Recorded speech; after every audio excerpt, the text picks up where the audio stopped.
to Immortals again. Or And a lot of other teams seem to think that they're going to be bad this year. From the beginning. Also because they took this long break. Yeah. There should be the coldest team to start.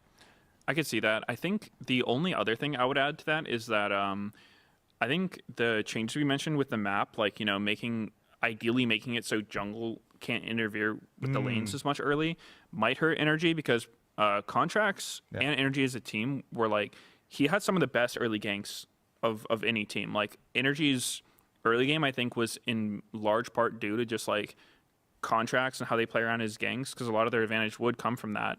And, you know, obviously there's still going to be gank options, but if there's less of them, if it's harder to pull off, then maybe that makes it a bit harder for them to get going. Yeah, makes a lot of sense. All right, number 3, we have TL.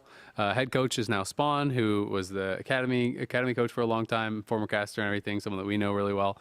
And the TL roster is Impact, APA, Yon, and Core JJ. So obviously the changes are, you know, on that top side. They have kind of their bottom 3 are the same. Yeah. But it's going to be really interesting. You know, Impact, I think a lot of people are really excited about him getting picked up for TL, which is probably largely why a lot of us have them high up in the rankings. And I've heard a lot of good stuff about as far as how he's performing in scrims.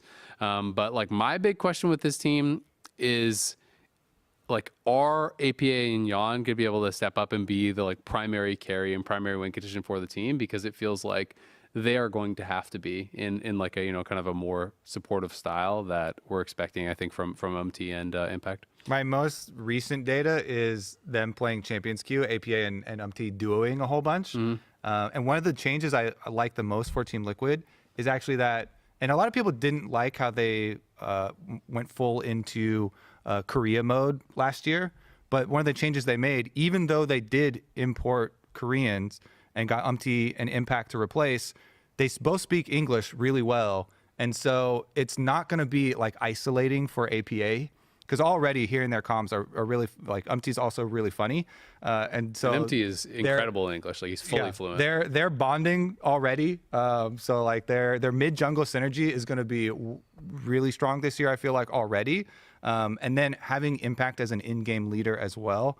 I just feel like those shifts for Team Liquid are going to be so positive for them.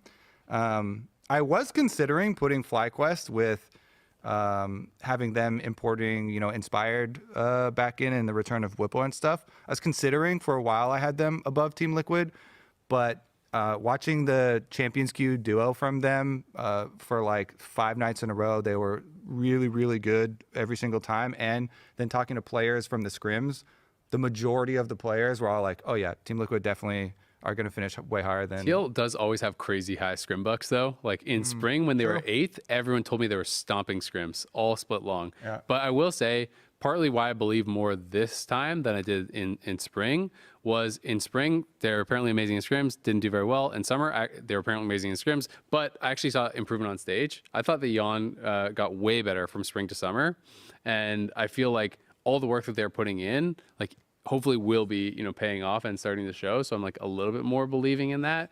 But yeah, a lot of people were telling me that they were absolutely stomping scrims. And I talked to Spawn a lot about their team.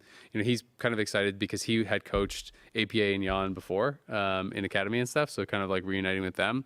And he also told me that they literally got their first choice in like every role, like for when they were looking and actually scouting and pick people up, like they really wanted Impact, they really wanted MT. So apparently they're like, would they say if they didn't though? They're like, yeah, we got all of our first choice. A lot of coaches actually did tell me. Wasn't too sick on our jungler, but a lot of coaches straight up told me, they're like, well, the thing is, we wanted this person. They couldn't come to an agreement. This person wasn't sure, and then we had 2 days left before we had to sign. I was gonna say, I talked to some that were like embarrassed when they were telling me.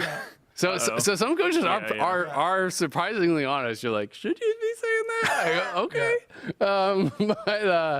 But no, I mean, they seem like really excited about their team and like the way that they wanted to kind of build the team. One of the things that Spawn talked a lot about is that both Core and MT learned the game from Edgar, who's like, I think the current now bro coach, like Fred at Brion, like, okay, bro, from LCK. Yeah. And Spawn really respects like him as a coach and likes that he's like super focuses on like league fundamentals. So he feels like it's really advantageous that both Core and basically like see the game the same way because they kind of like learned the game from the same coach. And it's like similar, I guess, to how Spawn sees the game. So he thinks that is really going to like help their team kind of like be on the same page. The other thing that he really emphasized is that he felt like the difference between Pyosik and is the way that like Pyosik won the game was like playing for Pyosik, and he thinks that the way that wins games is the opposite of like playing for his team, and that like he's really happy to like sacrifice for his lanes and stuff. Man plays Sconner, so exactly. Like he's kind of like the inverse style. I guess my concern about that sort of style jungler though, is kind of like what you were saying with contracts, is that it's like if you want to play heavy for your lanes. And on the new map, it feels like way harder to do that, right? Heavy for bottom lane. Yeah, I mean, I guess you can. Still playable. Well, if you're blue side, you can dive bot, but yeah, for me, this team, I think there's gonna be a lot of eyes on APA because there was a lot of talk about him last year. Obviously, like he came into the team up from Challenger. He didn't really play in LCS before, and he had a fairly solid debut. But it still left a lot of like, questions unanswered because in a lot of their games where he did well, it was like playing Ziggs or Tristana champs that's like, I'm not going to say they're like super easy, but like maybe they're hard to punish compared to other stuff. And then with Team Liquid's Worlds runs, obviously like, there was the drama around Summit and Pyosik like not really saying good things about him. Basically blaming him. Yeah, like blaming him, and it's like, it's his first time at Worlds, and he's on a team that like legit doesn't communicate with him. Like that's so hard to have a comfortable position. So it's like I don't hold anything against him for like how their team did. I think this will be a much better opportunity for him. Like it's nice to see the team like rallying around him rather than like it was like the players who were blaming him got cut, and then everyone else seems to like be supporting him. The team is communicates in English now, right? A much better environment for him. So I think this is going to be like a lot better opportunity to really show what he's made out of, and prove the haters wrong. Just show what he's got. So I think it'll be cool to see. Yeah, I mean it's a lot of pressure on him to do well too, right? Because like I said, it's like him and Jan like are the primary carries, and like I thought he was definitely solid coming up in LCS. I feel like the hype was too high, and then the like hate was also too high. You know what I mean? It's like he came in. I think he played 7 total LCS games before playoffs, and then like went to Worlds. It's like, oh my God, he didn't do well against the world's best mid laners. Like, what a shock. The guy played less than 10 LCS regular season games in his career, right? So like, I think they have to give him some time. And I do think knowing that like he is very much like a mage guy, like he likes playing those kind of style champions. The meta is pretty decent for that, and those champions are also harder to gank now because of the mid lane changes. So potentially it could be good for him. Yeah, you definitely still have to ban his Ziggs. Some people were testing that in Champs Queue, and he had multiple 20-kill Ziggs games where he was just dumping on people. But I definitely think he's got very stiff competition in mid lane this year. So it definitely will be a good test, I think. All right, moving on. At number 4, we have FlyQuest, who obviously has a lot of changes to their roster.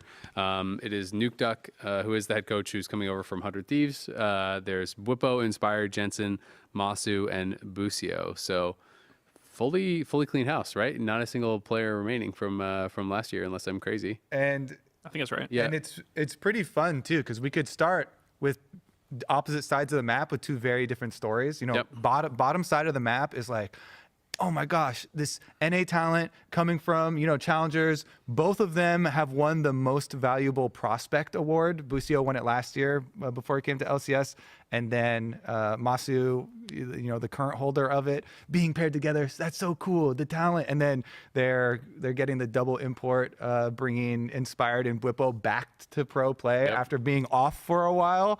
Definitely have some people definitely have some considerations if they're going to still be good. As far as their Champs Queue play so far, looks like they're still the exact same players as they used to be.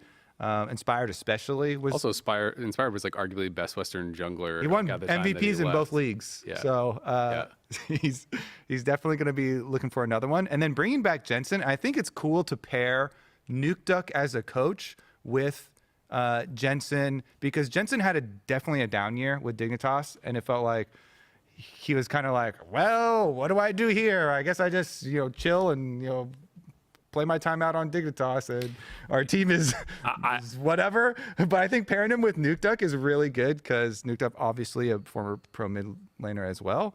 Played in the LCS last year. I really liked actually Jensen on Dig. I think Jensen on Dig was like one of his better splits because like even like the team wasn't good. Like it was obviously a lower tier team, but like watching Jensen play, he seemed really motivated. Like he was really trying to win these games. Because, it would be very easy when you're on a lower tier team to just like kind of, phone it in a little bit. And not necessarily like throw or anything, but not try to lose. Not match fixing, but maybe you're playing a little bit more WoW. It felt like he was really giving it his all. Like even games he didn't win, he was like constantly looking for stuff. He was making good plays. Yeah. And so I think I was actually like pretty pleasantly surprised watching Jensen on Dig.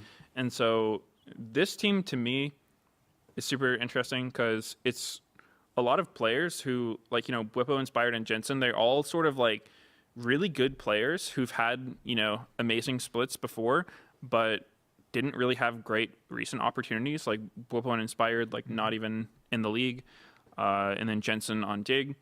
So I think that trio to me seems like they're going to be very good.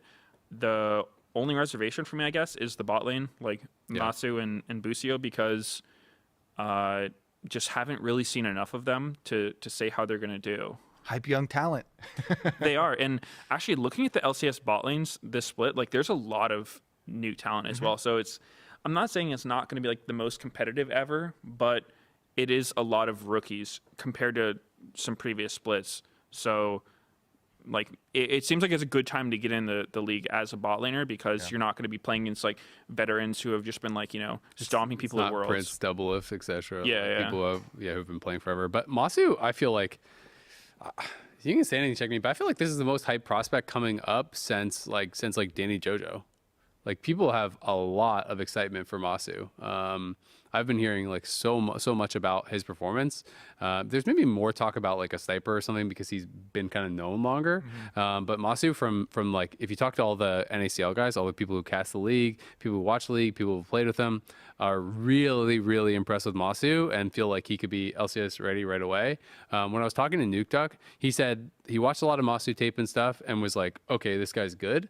And then when he played with him, he was like, holy shit, he's like really good. Like he was really, really excited after like having him play and kind of watching him play, that he thinks he's super aggressive and that like he could be a top 80 in the league, like out the gate. Obviously the concern is going to be like, can you translate those results to stage? Especially as a new player, like, are you going to be nervous on stage? Are you going to be playing like you normally do?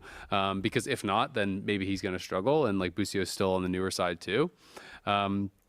It's also kind of interesting talking about Jensen because Nukeduck was saying how like he felt basically Jensen's like, ebbs and flows of his performance throughout his career are just like all linked to like how motivated he is, right? And he was saying that he thinks he's like hyper motivated now because Jensen really respects like the level of his teammates. So he feels like, okay, I'm actually like on a really good team. Like I need to work hard. So, like, because we can actually do something really special here.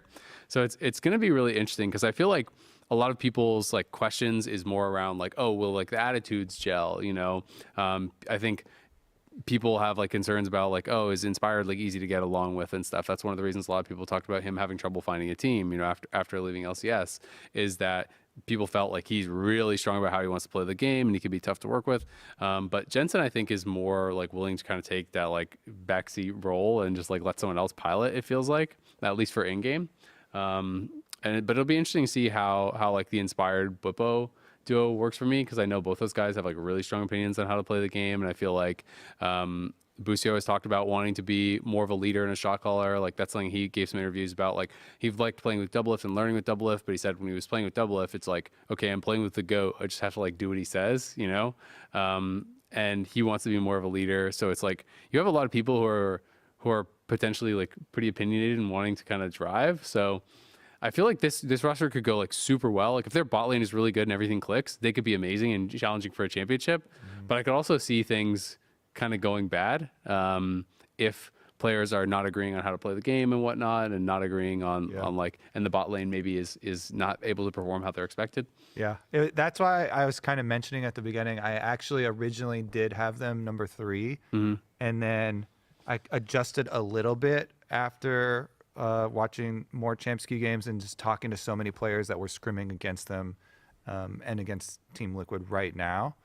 And so maybe I'll regret not having this change, and maybe it's a little bit of just recency bias and people talking about these games that they're playing right now on new season patch, and there's so many changes, and a bunch of these guys just came back to pro play and type of stuff. So I definitely do see the possible upsides. Another possible upside I see where I might have underrated them is they have a really good challenger team. And when I was talking earlier about the rise in importance of coaching staff and analysts for scouting because we're playing live patch, to be able to have those changes in the player's hands super early on, get also the delayed draft and have more time with them on stage after you've got the draft. I think having a really good challenger team to be able to practice in secret, if you are like, oh my God, this is going to be so broken on the next patch, and you don't want to leak to any LCS teams or let anybody else in on it, I think is going to actually be another really useful tool that FlyQuest have, where a lot of the teams did drop challenger league teams, but this challenger team is actually so good. They have Surdy, Shaden, Quad, Sajed, and Chime. And I know there's not a lot of those are not super famous names, and maybe Shaden is a little super famous for the wrong reasons, but he's good. But the team is good, and they too, like have really been grinding. To the earlier point about playing the most solo queue games and playing the most challenger queue games. They definitely have. This is definitely a grinder squad too. So yeah, Nuktuk was also saying he thought that the coaching setup was way better with this team than it was on 100 Thieves, because he said on 100 Thieves he basically showed up and found out he kind of had to do everything. He felt like, oh, I have to teach them laning, I have to do this, I have to do that. He felt like he was doing multiple jobs and didn't feel like he could succeed as well with that. So it'll be really interesting to see how it goes. But I'm really excited for this bot lane. I know that both Busio and Masu want to play hyper aggressive too. So that always makes me excited. If seeing people who want to play lane dominant and want to play aggressive, it's just way more fun to watch. But you never know if it's actually going to come across on stage, or if people just kind of do that in solo queue and then you get on stage, you're like, all right, time to farm under tower. I mean, especially in a meta where bot is the most gankable lane, playing super aggressive. Is Team Liquid the only LCS bot lane that kept the same bot lane from last split? That's a good question. I have to check them all.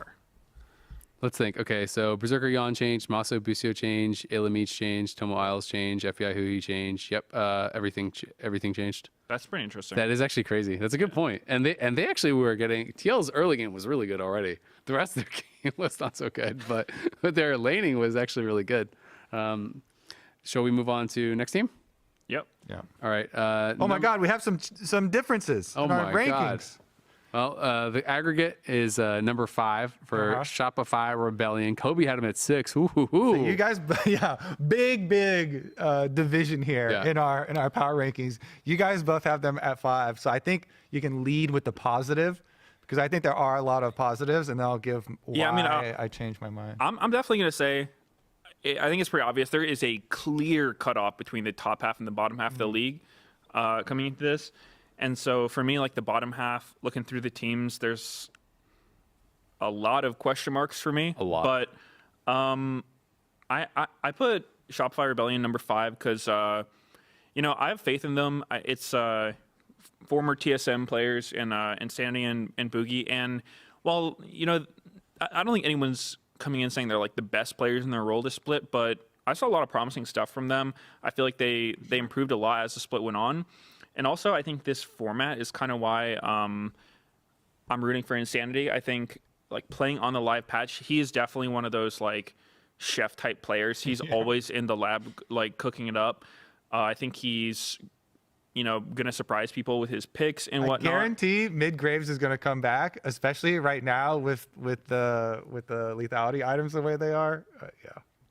Yeah. So I think they've just got a lot of promising players on their team. I haven't seen much from B-Void, their AD carry, so I don't really have any comments on him. But we were seeing Fake God come back. He's been a player he's been around for a while, has had some solid years, some not as solid, but he's always a player that, seems promising. He's definitely not bad.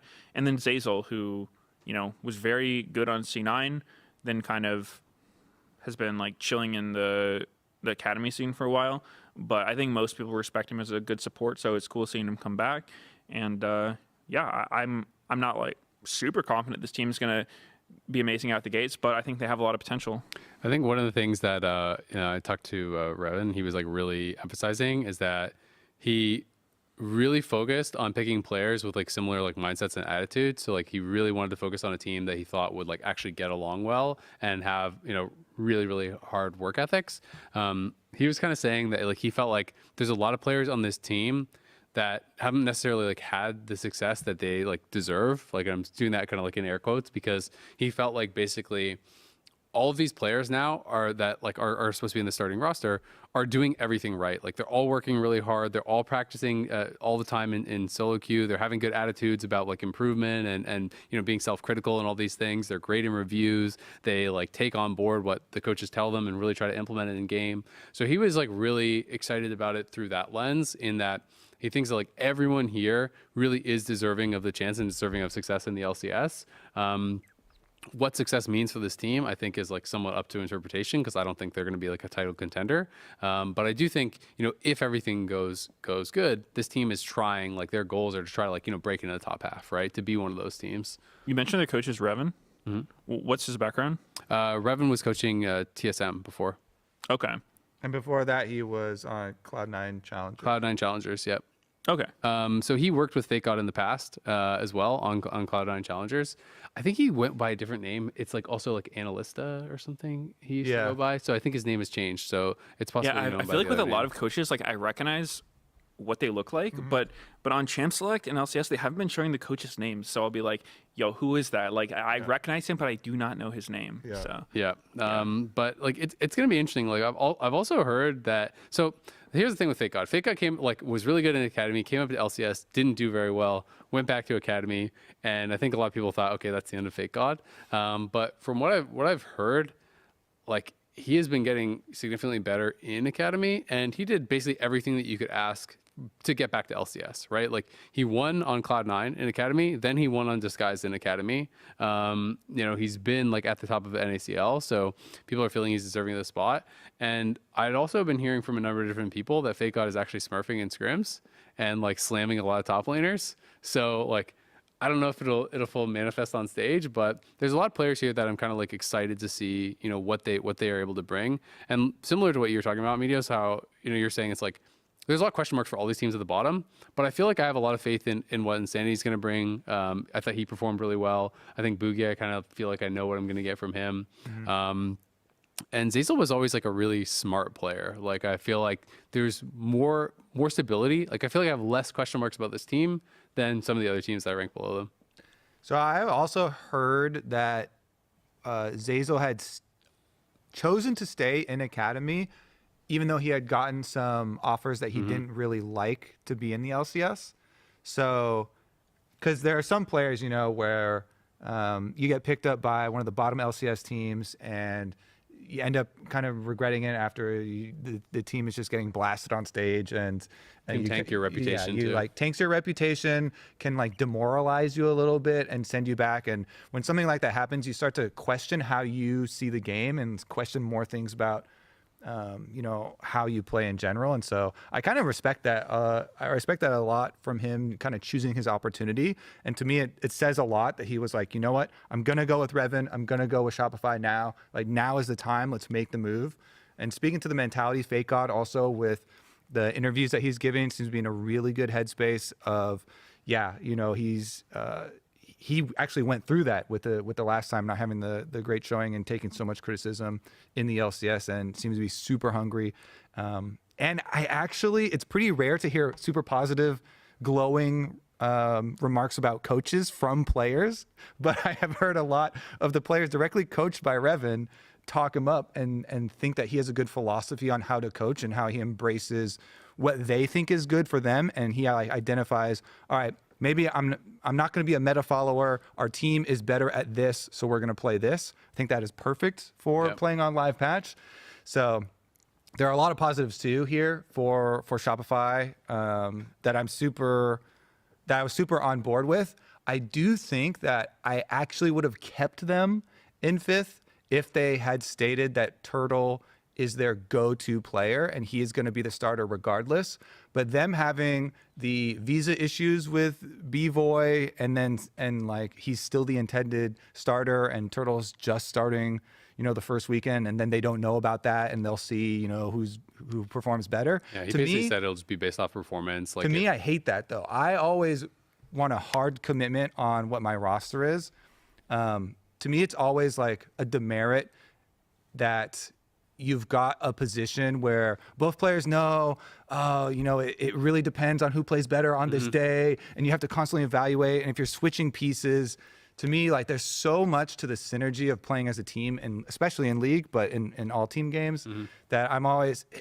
It really makes me always second guess every time there's going to be a designated from the beginning. This is a either or situation. I know you have personal experience with that. You love that. I do not like that at all. I feel like for me, it's always been like just the coach's way of like wanting to seem like super competent to like their general managers and owners are like, yeah, we've got a 10-man roster. We can pull in anybody. Like, and what that means is it's like we lose a game. Who we switching out this week? Like, let's go to the Reddit comments. Okay. Ooh, looks like Media's not looking very good. Let's send him to Academy for a bit.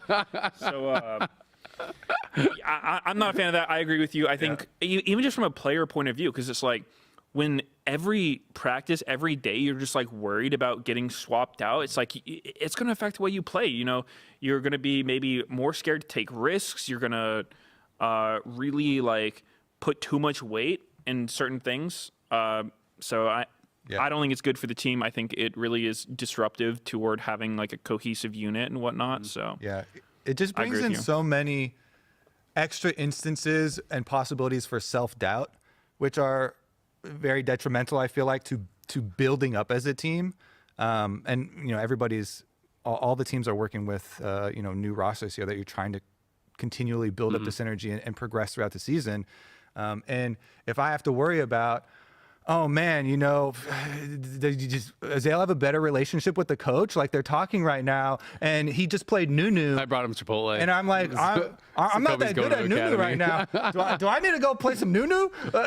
He was playing like, or like your counterpart is like watching the LCS scrims with your coach and just like shit talking you the whole time. You're just like, ooh, wouldn't have went for that gank. That's kind of weird. It's clear on this champ. So I'd do that better. Yeah. So, it gets weird fast. So I mean, that was one of the things where I was a little bit, which made me take one step back from Shopify. I still have there's a long list of positives for this roster, but then I also, in talking to people about 100 Thieves, and maybe again this is indexing a little bit too much into right now. But for me, I was fully ready to send. I was like, Quid is going to suck again. Like this team is going to be terrible. Their only saving grace is they were able to pick up River from Golden Guardians because Golden Guardians blew up. I'm like, well, that was super lucky type of thing. And I was like, but from talking to people, Quid is actually doing super well right now. He's super motivated. He's been grinding and improving a lot. I know that a lot of top laners actually it seems like they have it out for General Sniper because there has been so much story around him joining LCS for so long, and he is a confident guy. I heard Impact in one of the interviews was had his targets on Sniper. Degon asked him about it, to be fair. So he pointedly asked the question. Degon asked him about what he thought about Sniper, and he's like, well, he needs to drop the ego, basically. Yeah. And he said he wasn't good at team fighting. He said he's really bad at team fighting and then playing the map. Yeah. But I have heard some stories about Sniper. Just he's obviously really talented mechanically. People are mostly when they're talking positively, they talk about his lane, but I've heard he's got a lot to learn as far as like his game knowledge. People were saying like he's probably got by far the worst game knowledge of anyone in the league. Like he doesn't even know. I praise. Like he did like I was told this story that he was playing Rumble and he didn't know that like overheat, like when you're above 50 heat, the abilities did different things and stuff. Like didn't know they did more damage. So like things like this, right? Like not one of them tooltip readers. He doesn't read tooltips and stuff. So like the bright side of that is that there's obviously like a lot that Is this good and he doesn't? Exactly. That's what Golden Glue is telling me is he's like there's a lot of stuff like he doesn't know that, but he's already really good. So it's like, there's a lot of room to kind of like grow, but he's like a very, very fresh rookie, right? Like he's coming in as soon as he can. And maybe he could have used more time in academy, but like they want him up in the LCS and that's what's going to happen. The last thing I wanted to say was that also Bwipo had given his interview and answered to Pastry, and he was like, one of my main goals this split is that to make General Sniper not win Rookie of the Year. And I was like, whoa! Like, rarely do you like? Yeah, that's a weird answer. Is there someone else he wants to be Rookie of the Year? Just not General Sniper. I will feed any other rookie I encounter. I've never like heard something like targeted like that, but and of course now it's like third person telling me or whatever. Maybe he wants Masu to win. Maybe there was some telephone and some context got lost. And Masu's on his but team, I thought that was so funny. Yeah. I thought that was so funny. Yeah, that was really funny. But yeah, the sniper story that I heard was really funny. There's also one about Insanity. Revan was telling me that like Insanity just like runs it down in scrims like all the time. I believe that. Like that he's just he's like, oh, unlimited testing, but he goes 0-10 or whatever. And so he was saying he was, on our Flex Key he games was too. saying that he was like, cooking way too hard. And he's like, okay, you need to stop running it down. And like Insanity was telling him, oh, bro, don't worry. Like I have an on switch, okay, and so Revan told him, okay, turn the switch on then. Let me see it. Yeah. And apparently he started instantly smurfing every scrim. So he's like, now I can't even say anything. Like, cause Insanity could just run down games and be like, bro, it's fine. I got the on switch. Nah, dude. Like the problem with doing that in scrims. Revan is hilarious, by the way. You guys should talk to him. He's so funny to talk to. I should. The problem with doing that in scrims is the good teams do not like scrimming people like that. Like you will very quickly run out of good scrim partners if you run it down in scrims. That's a good point. Yeah, but he's limit testing apparently. It's so funny that then when he said he's turning it on, he actually has the results. He flipped the switch. So there you go. All right, we're 100 minutes in, so we're gonna have to start speeding up a little bit here. We have 100 Thieves, Dig, and IMT left. 100 Thieves is Sniper, River, Quiv, Meech, that's what I was just you talking already about. touched on them a little bit. But I that's why I edged them above Shopify because of the big upsides. Like, however they came about getting River, they got River. Yep. And if Quid is actually performing really well right now and in a good headspace to keep improving, and wasn't deterred by last year, I think they actually have a lot of upside to this team. Yeah. From talking to the direct scrim partners from them so far, that is even the opinion right now. So if they do have that upward trajectory in addition to that, then this team could be potentially really good, but I could also see them being awful because there's like so many like young players and question marks, like Meech, Quid, Sniper, a lot of question marks. River, I'm like, okay, you're amazing. Like he's going to be really, really good. Even Ayla, I think there's still some question marks and stuff around. So this team could be pretty hit or miss. We do get Ayla versus Vulcan again. That'll be good. Yeah, I think 100 Thieves. I know from an org perspective, they have like maybe it's not the same this split because their roster looks a little budget, but they've always had the expectation of like winning, and they like you feel a lot of pressure playing on that team. So we'll have to see how that goes with a roster looking like this. I don't have a lot of expectations for them. Yeah, like you said, River's good. Quid did not look great last year. Sniper's got a lot to prove. I think other top laners probably have some sort of like envy, you would call it, because he's been hyped up so much for being like 13-year-old challenger, Riven one trick, like Viper's brother. So he's definitely got a lot to prove. It's a completely different game when you go from like smurfing on, because I think he's also like in Toronto, so he's got like really low ping in solo queue. Like playing low ping solo queue smurfing on Riven is infinitely different from playing an LCS top laner. So got a lot to prove. I'm sure these other top laners are really eager to knock him down a peg. He's not that good. Yeah, and he's got a lot to prove. Maybe he will be that good. And that'd be awesome. I mean, I really hope that. I think this guy has an incredibly bright future, right? Like, he was obviously so good, so young. A lot of people have been targeting him as a person who could go far in pro. I just hope that even if it doesn't start out really hot, that his mental doesn't just get destroyed by that, because I think that can be really tough for rookies. When you're put in a team with a lot of other question marks and stuff, it's not like he's put in like the EG situation with Impact and Inspired and like all the stability around him. There's a lot of question marks on this roster, I think, which is tough for any rookie. But that is a good point, because I know, especially for younger players, it can be really easy to get like gassed up when you read stuff about yourself. Like, I think for the most part, the general community sentiment has been very positive toward General Sniper. It's like almost everyone is like, oh, he's this super promising rookie. Excited. He's going to be really good. And so like that feels good as a new player. Like, it gives you a lot of confidence. But the problem is you get reliant on that. And then as soon as things don't go well, that'll flip on you real quick. And you got to like know how to separate yourself from it. Like, you can't let it gas you up, and you can't let it bring you down. You got to just like focus on your game. But I think being young, like I went through it, a lot of people go through it. Like, it feels bad when you start getting shit on. I was gonna just say that they have really good coaching staff for that, specifically in Golden Glue and Spooks. Golden Glue obviously dealt with a lot of community criticism and having to deal with entering and leaving and re-entering LCS and grinding his way through. And Spooks, Sam is a super, super positive guy that is really good for team sports. I never actually played League with him, but I did play volleyball, team volleyball with him. So, I could vouch for his leadership. I mean, that's one thing that actually a couple of teams really emphasized. Golden Glue was really excited that they got Spooks, because Spooks obviously was coaching a Golden Guardians. That team blew up, and they had won like a coaching staff that split. NRG also was able to pick up a few of the previous Golden Guardians people. Like, they have Juves and Shoes, who I think were with Golden Guardians before. So like, you talked about coaching live, like with live patch and stuff. So a lot of the people that were really happy about their coaching staff situation were talking about it a lot, and like really feeling like, hey, this is going to make a big difference. It's also Golden Glue's first time being the head coach in LCS. And so having like another, kind of big experienced coach there with him, I think does help a lot. But yeah, should be an exciting team. All right, we have the bottom two, Dignitas and Immortals. Dignitas is Rich, XU, Dove, Tomo, and Isles. And this is one where I think people just have a lot of questions about, like, okay, like, why Dove, why XU, like, why a lot of these people?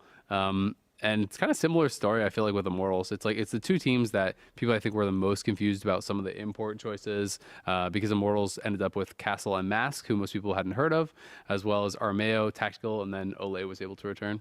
Yeah, I think the main question, even more than why, is who. Like, who are some of these players? We haven't really seen them at LCS, and I think, like, not to dig on them, I'm sure they could be good, but a lot of people don't know who they are. And so I guess the bright side, they will have no expectations. They will have nobody thinking they're going to do well. So it's that's quite the bright side. I mean, it's helped people before. I know, it's just the way you put it is so low funny. Stakes, it's like, low pressure. Bright side, Medios, everyone thinks you're butt. It's underdog mentality is good. They are underdogs, absolutely. It's an 8-team league. There is always going to be an 8th place team, no matter how good you are. So I think these teams, they're not finishing 10th. That's the bright side. They're not getting 10th. They've got something to prove for sure. I do think that there's going to be some question marks around the imports, but both those teams are, in talking to the actual teams, they're pretty confident in what they're, which obviously they're everyone is early, right? But they're like, we're not idiots. We messed up with this one. This is a go nexter. Specifically the mid laners, Dove and Mask, they're pretty confident in. But to me, for Immortals, I think if they're going to win, it's going to be a resurgence of Tactical and bringing Ole back. Like, Ole's journey is such an interesting one in competitive League of Legends, because He had so many ups and downs, grinding his way up. You started on Immortals, then moved up to Team Liquid, went to international competition, had to deal with so much pressure at the MSI, subbing himself out even, and then, having to go all the way through Korea military service and then still grinding rank 1 after he got back out in KR solo queue and then earning a spot back on a team. Like, not many players can say they've made this full journey in and out into, all the highs and lows that are available in competitive League of Legends, and especially going through military service and coming back. That's very rare. For not many players serve in the military in the LCS right now. But Tactical, to me, is one who always had this really high upside, but really did depend a lot about momentum and headspace for where he is at and where the team is at. But in seeing so many of his actual plays, you can still see why at a lot of times throughout his career, people were so excited for him to be able to pop off. And so far, he has been, doing a bunch with Ole and seems to be on that track. I also feel like for Immortals, it is like, and even some of the players on Dignitas, is a lot of them might have this like my last chance mentality, which sometimes can just turbo boost your drive. Sometimes it can, get in the back of your head and be something that causes extra worry. But I feel like this is good. A lot of these players are going to be really, really hungry because of their positions. Right. And I think going off what you said about Ole of having like this super up and down career, you kind of have that in Armeo and Tactical as well, where all of these players have had really successful splits, like done really well, and also had some like completely horrible splits. Because Armeo is coming off of one of the weirdest splits I think I've ever seen of a player on EG, where like they started out so dominant, like 9-1 or something, and then they started losing a lot of like crazy, like getting crazy stomped every game, and then they started rotating him out with Shaden, and so I have no idea what happened there, but it was a really, really weird team to watch, just because of like how hit or miss they were. There was a couple things that from talking to Sharks, who's the Immortals coach, that he was talking a lot about was, that they, like, a lot of people were flaming these teams basically for importing like kind of no-name Koreans and stuff. Both the coaches were saying, hey, like they actually looked at other options. They did try to scout and tried out, various people. And the reality is the people that they tried out were not as good or not available or, whatever, right? Like whether it's like budgeting issues or people not available, wanted to go to other teams, so on. So they felt like these were their strongest options. One of the things with Mask that Sharks was really kind of excited about is that Sharks was saying he like really respects Sheepy, who, coached UOL, and Mask was playing with him in ERLs and like UOL Sexy Edition, I think is actually the team called. I love Sheepy, by the way. He's a good guy. Yeah, Sheepy's a really good guy. And he said that he felt like people that have worked under Sheepy are prepared really well for the pro leagues and what they need to know. And he was also saying that he felt like Mask is like really, really, really smart about the game. And that like had by far the highest like league IQ on the team, like knows so much about the team, is like really good about, tracking things as far as being able to like track where enemy jungler is at all times and like helping his team on where to place vision and where they need to set up things. So he felt like he's like killing it in scrims and feels like he's like the best mid laner in scrims at least right now. But there's a lot of people not killing it in scrims. Well, we've like every team has someone that they're going to hype up, right? Yeah. Who's like doing well in scrims at least. So this is, I guess, that guy for this team. The other thing that I found kind of interesting was with Castle is apparently Castle is like just like a genius. Apparently he was like top ranked in his university or wherever and like in Korea and stuff. And he taught himself English fully through talking to like AI. He completely taught himself. And when he did an interview or whatever, he like reached out to them and said, I don't need a translator. Like, I want to talk to you in English. That was the first time he had ever spoken to a person in English. He fully taught himself English by talking to an AI, apparently, which is kind of really? It's just like an interesting story. And also that could be so many funny memes with people asking if he taught himself how to play League with AI, or is he a bot or blah blah blah. But it's pretty interesting, right? And also apparently when they they started talking to different Korean players. They were talking to a number of Korean players in Korean Challenger, and like they asked 5 different players, all like, okay, if you could bring anyone over from like Korea with you to play with, who would it be? And every single person said Castle. So like a lot of the young Korean players apparently were really excited about Castle, which made them kind of more excited about Castle. And then when they were bringing him and they were getting Mask, then they felt like it made more sense to bring in Ole as well, because kind of like as a bridge, Ole is a resident, but also speaks obviously fluent Korean, is Korean. So to kind of help that work with the team. But I mean, a lot of questions, obviously. I don't think the VODs that I watched of Castle weren't super impressive, but Mask and Castle also did play together on KTA. So they're hoping that like that synergy will be somewhat inbuilt. But these are guys that everyone is going to be really doubting right out the gate. From the actual gameplay that I've watched of their VODs, I wasn't super impressed. So I think that expectations are going to be super low, and they're going to have to like do well right away, or the community is going to be like, yep, knew it, they suck. On the Dig side, there's a lot of Dove hype from what I've been hearing, as far as like this guy is actually, you know, kind of smurfing in scrims. That apparently is the player from Dig that I've heard the most positive about by far. I think the like Rich people are pretty positive on as well. And I know I'd heard from Rich, it's kind of like, you know, the Scrim Championship for G2. People were telling me that like Rich was the Scrim MVP last year.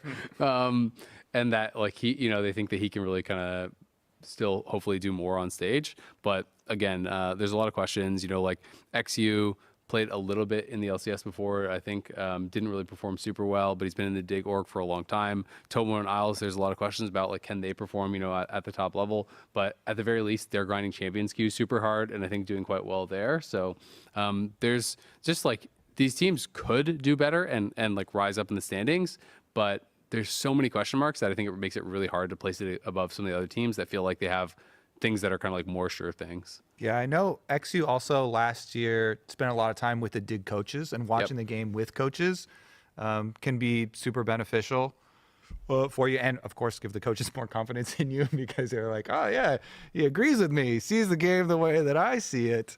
But Good old yes man. For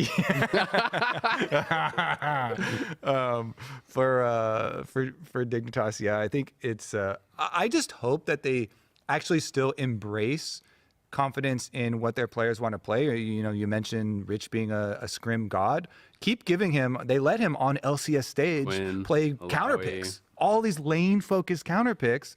And it was really exciting, and they won some of the games. They didn't win all games. They did win some of them. It was so much more, it's so much more fun to watch a team that does embrace their players' strengths and believe in what their players want to play than, you know, copying. Especially if you're an underdog, take a swing. Stuff. Don't just play standard and lose to every team. Exactly, especially since we're going to be on new patch, so there's going to be a lot of angles for them to abuse. So I'm looking at this team as being one of the ones that really embraces and tries whatever new thing they think is broken, and just let Rich play whatever he wants to play and make their interesting team comps and make the games cool. Sweet. Well, I think that's going to do it for this episode of The Dive. Thank you, Medios, for joining us.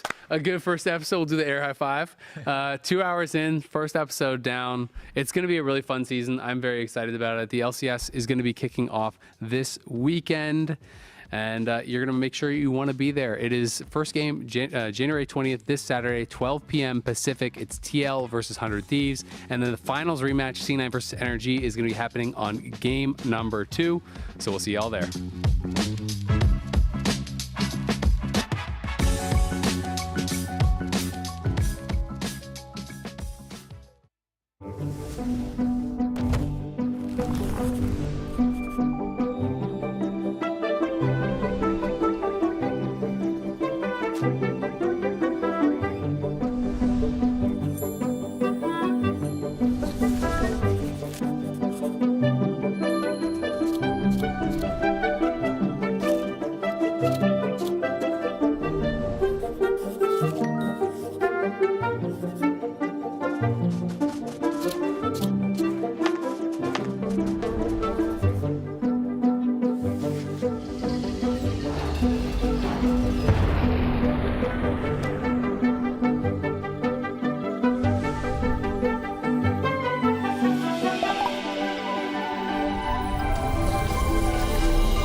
Tonight on LCS, reports of a 17-year-old breaking into the league with 100 Thieves. Allo returns from military service, and reigning MVP Jojo Pyun reunites with his fellow Canadian Vulcan on Cloud9.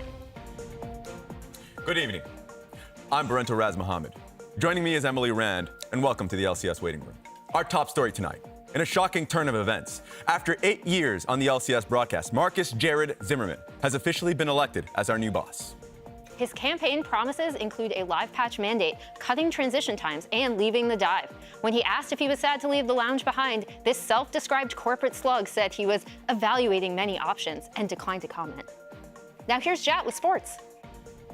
So, as you can see, I'm being told that we do not have time to talk about golf, so let's bring up the standings for the LCS. As you can see, in the standings, everybody's 0-0, but 100 Thieves alphabetically is rank 1. So that's going to be it for sports. Now it's time to toss to weather. Take it away, Heather.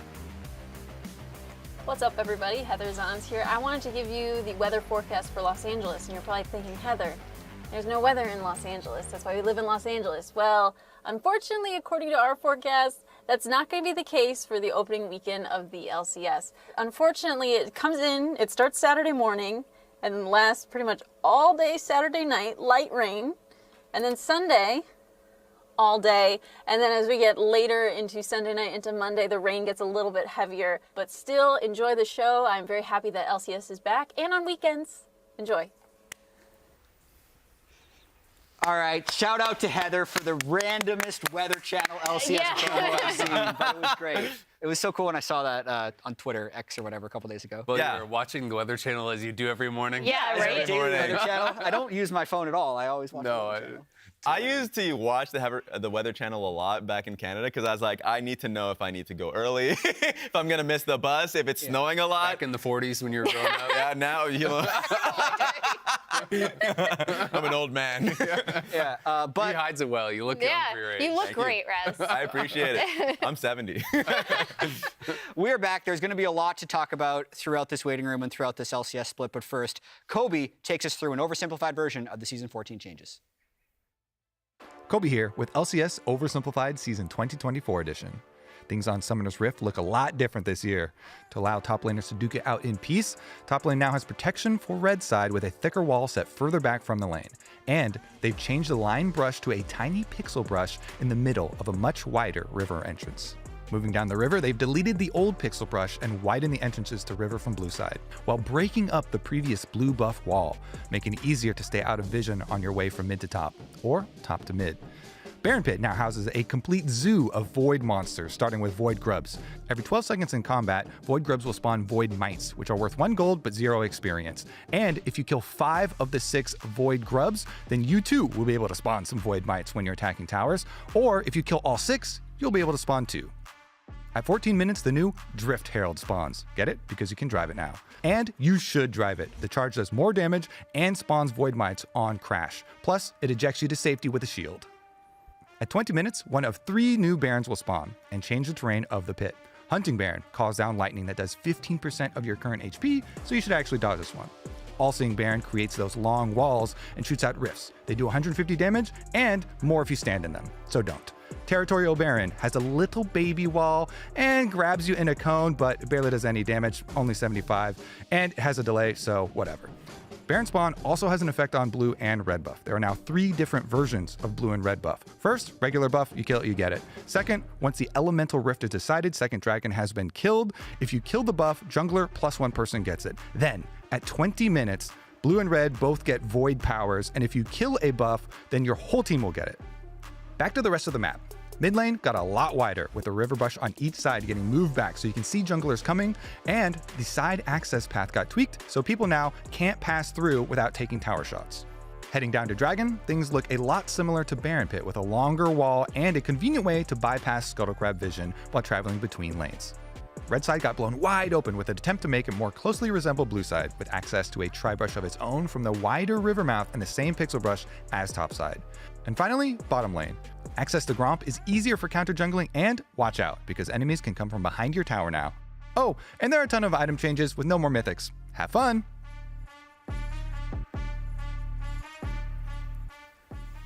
So there's a lot to talk about. For me, that he's sort of hit on was the terrain changes. Yeah. There's a bunch of terrain changes that hit, I guess, junglers a lot. New bushes that make it easier to ward out for ganks, and different barons. So like that, the different barons part actually is a lot more exciting because now the terrain changes based off of like once 20 minutes hits. I think it's RNG, right, on which baron actually spawns. So that has been a lot more fun to discover. Have you noticed a difference in the way the different barons actually change the game? No. Because in the games I've played, it's just it's baron and. I mean, they have a different ability, but really, you kind of just dodge the stuff on the ground, and it's all the same. Like, I think the biggest difference really is just the one that's like the hallway baron, or whatever you want to call it. Because that one actually feels different. Like, there's the baron pit with no blocking whatsoever. There's baron pit with the one little block in the middle, and there's the baron pit that has that long kind of hallway entrance. And that one I do think actually changes the game a lot because it's really hard to keep vision in that area. Like, if they go into that pit, sweep out, you have to actually walk all the way in. It's so easy to get a turn from there. To just like hex flash over the wall or to flash over the wall and look for engages, it's really tough because you can't see if they're on the pit. You can't see anything until you're in range to ward over, and then by then they can be jumping on you and killing you. Exactly. So like you're right. In the sense of like turning to fight on a team that's contesting, but a team that's also, it's really hard to mark the jungler if he wants to come in and smite steal it, right? Because at least before it's like, okay, we took the blast cone off. He doesn't have flash because of the fight that we had prior. Now there's more hallways to it, so technically it's a little harder depending on the jungler. So I love that one a lot more because it's just a lot more chaotic. I think the big thing for me is the void, like watching teams and listening to players try to figure out how to prioritize the void grubs, because obviously the might buff to push down turrets is really valuable, but you have to, it's a stacking thing, right? And in that case, it's actually not as high prio as something like First Herald was last year. So it's been really interesting to see people working their heads around like, how important is this? Who am I sending? Am I using it to just like hit level 6 as a jungler, start the stacking, and then as the next team, are you going to try to deny them on the next wave of grubs? I'd be really curious to see once we have a larger sample size of games if blue side gets first grubs far more frequently. That's definitely been my experience in solo queue, just because solo queue is so much more procedural jungling. You just go bot to top, and then your second clear, bot to top. Look what's here at 5 minutes, the grubs, and the other jungler's on the other side of the map. So that I think is easier for blue side, but I agree. I think there's some evolutions to strategies with those where you might just take 1 or 2 and then get out of there to make sure the other team can't get the little grublies that spawn once you get 5 or 6. Grublies? The void mites. Void mites. All these They're names mites. are going to take a while. I feel like everyone's got their own colloquial term. It's like Hui's abilities. I'm just like, that's the one you got to dodge. That's like, the that's QE. all of them. That's the QW. That's the QQ. Really quick though, Briar, Neferi, and Hui are all enabled, so we could see them. But do you think we will? I think Hui has a chance if people have been putting in time on him. I do think he's relatively strong, but none of them have been that popular. I don't think we would see Neferi. Briar is really feast or famine, and I think it's one of those champions that a lot of people are scared to play in competitive because it is really snowbally, and if you're not ahead, I think it's pretty weak. Well, we did see Hui in LCK. This is the last time that we can copy other regions and just like do their homework because we're going to be on live patch. So here are some highlights from other regions. Xinjiao has kind of been one of the highest prio junglers. We're going to see Elioya from Mad from last week. All of these are either from LEC last week or the LCK this past week. So I expect to see a lot of Xin. Vi is still around. Even Maokai was also being played. We saw some Zac jungle from pretty Peanut. popular. Yeah, Lee Sin. Here, Proxy Udyr. Udyr top is something that's been huge. We saw this first in Demacia Cup, and then this is from LCK earlier this week, where Zeus just kind of takes all this damage. Then Senna comes in, and he makes out on top. And then this is my absolute favorite, not just because KT won this, but this is Barrel's Hui support with Def's Ezreal. And Hui, mid laners are kind of like, he's strong, he does a lot of damage, but it's about when he comes online. Hui offers so much from his abilities as a support, actually. So this was really fun to watch with the Kalista and the way they use that with the Hui. And then the last thing I want to touch on is double support item bot lane, because once again, support items are broken, so we are seeing this more frequently most specifically with the Lucian Milio, where you see both the Bloodsong and the Dreammaker coming out of those new support items. So that's also something we could see in LCS today. Yeah, and I think it will probably get touched next patch because the specific way that Guma and Carrier were doing this is actually the Lucian, for those of you who want to try this at home, the Lucian doesn't start with it. He'll get it on his first base.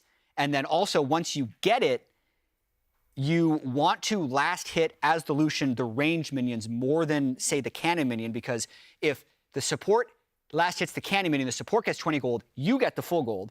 And then if you last hit the range minion, your support will get 14, but you will get 20. Yes. So you can actually amplify your gold, and then the longer the game, or like the more upgraded the support item gets, and because you're getting it late, the CS penalty has more forgiveness, and you're less likely to hit it. So it can actually be very strong, but it's also a little bit of a niche thing, I think. I mean, it's incredibly strong. I actually don't even think it's niche. Like, I think you can play it with almost anything. Like, I've seen people do this with just like double marksman bot lanes. I think Senna is something that enables it with almost anything. I can definitely do it with anything because I'm not good at CSing, so I'll never hit it. So for anyone who's not great at CSing, just do it. I mean, it's really, really strong, right? You know, as you said, obviously the AD would take the range, but then the support is also taking all the melee. So it's like you're basically getting all the last hits guaranteed with the execute. You're boosting your gold, and it does really slingshot you ahead of people who are doing the more standard styles. But I believe Riot has already said that they are going to be nerfing this. Like it's clearly abusive. It's clearly way too strong. It is around for this patch. It shouldn't be there next patch. I mean, the fact of the matter is, you just get way more gold generation than an enemy AD who's farming just as well as you. It's just not really possible to keep up. And the end conclusion is, like, not only does Bloodsong pay for itself, but you get the Spellblade and the exposed weakness element of it right off the bat. So and like wards. And wards. So like it's actually pretty disgusting. And it has gold generation on the item as well. Boom. So like if you just start spouting words, like it's probably true. So there's a lot of truthness to it. And also just overall, you talked about sample size. I would love to see a larger sample size to just see if the game times are faster, just because with now Grubs being an early objective that you're fighting for, and teams picking Zins out early. Just yes, his items are good. So I think it's gonna be slower. You think it's going to be slower? It's going to delay Dragon stacking. Because I think that is one element, but the Baron also is harder to take. I think there's more lethality marksmen in the game. There's less high DPS champions in the game, so it's harder to burst down Baron. And the Baron itself is just tankier in this season. So people that I have been seeing have been more afraid to actually start and take Baron a lot of the time, which I think is delaying games, because if you're not willing to take an early Baron, then you're reliant on Soul, you're reliant on Elder and things like that to close out the game. So at least I was checking, it is low sample size, but in some of the leagues I was looking at, the average game times had already gone up like 1 or 2 minutes. Yeah, another thing we got to track, though, is the most popular picks of the split. And this is something that we're going to check back on this later, but there's been a ton of preseason changes. These were our predictions for what we think the most picked champions will be throughout the entire Except for Emily. split. Emily double-ashed. Mine didn't actually. Two ashes? I should have checked this because mine is actually not correct. Okay. Basically, what I said is Varus and Renata, because I thought Ashe was going to be permabanned.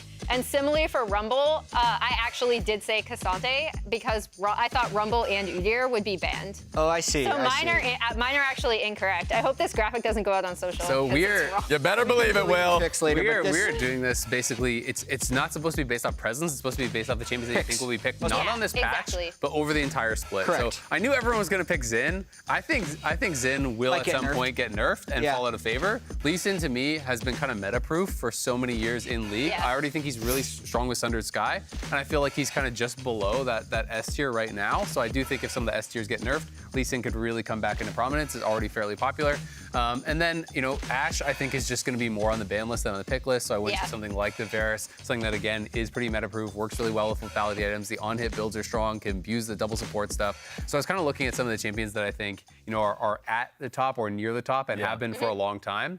Because, again, we're trying to predict what's going to be popular for the whole split. And in terms of meta-proof, I put down Aphelios because regardless of the item changes, like if the games do go long, it just feels like he will just be the end game. Renata was the same idea. I had Nico on there, and that was a risky one. It's a sleeper. Because it could also just be banned constantly. Nico's really popular right now. Yeah, exactly. So I think it's really popular. I went between that one and Nazir, but with at least Nico, I think Protobelt also is really strong at the moment. So there's a lot of itemization that makes Nico really an impressive pick. So like that as a champion. Yeah, it's a lot of stuff on the game. There's going to be a lot of changes we're going to be tracking throughout the year, but there's also a lot of changes with the players and the teams in the LCS offseason. So we have Rafa here to break it down. Hola, what's up, y'all? Rafa here with the LCS offseason oversimplified. After spending 2023 tormenting various pro players, Mark Zimmerman is the new LCS commissioner, and he's brought some exciting new changes. First off, we're playing on the live patch, meaning when a patch drops on Wednesday, the pros will play on it that same Saturday. And yep, you heard right, we're back on the weekends, baby. Moving on to structure, the LCS is now 8 teams as we say adios to Evil Geniuses and Golden Guardians and hello to Shopify Rebellion, who purchased TSM's spot in the league. They also purchased a few of their players, with Insanity and Boogie headlining the LCS's newest team.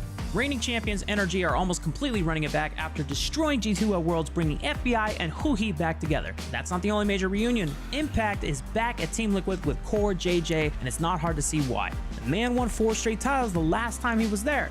And it's not just reunions. Many players are making their return to the LCS too, even if it's not to their old teams. Inspired, Whippo, Zazel, Ole, and Fake God are all back in LCS. 2024 also features plenty of new blood, with 5 rookies making their debut in spring, headlined by the long-awaited arrival of Sniper. This kid hit Challenger at 12, Rank 1 at 14, and now making his LCS debut for 100 Thieves at just 17 years old. He's the younger brother of former FlyQuest top laner Viper, and he was born in 2006. Does anyone else feel old? And yet he is not even the most hyped pickup of the offseason. While all that was happening, Cloud9 built the super team of all super teams, adding reigning MVP Jojipyeon to their core of Blabber, Fudge, and Berserker. Not to mention, they brought Vulcan back. I would be surprised if anyone is saying Cloud9 lost the offseason this year, because I believe we are witnessing the dawn of a new era.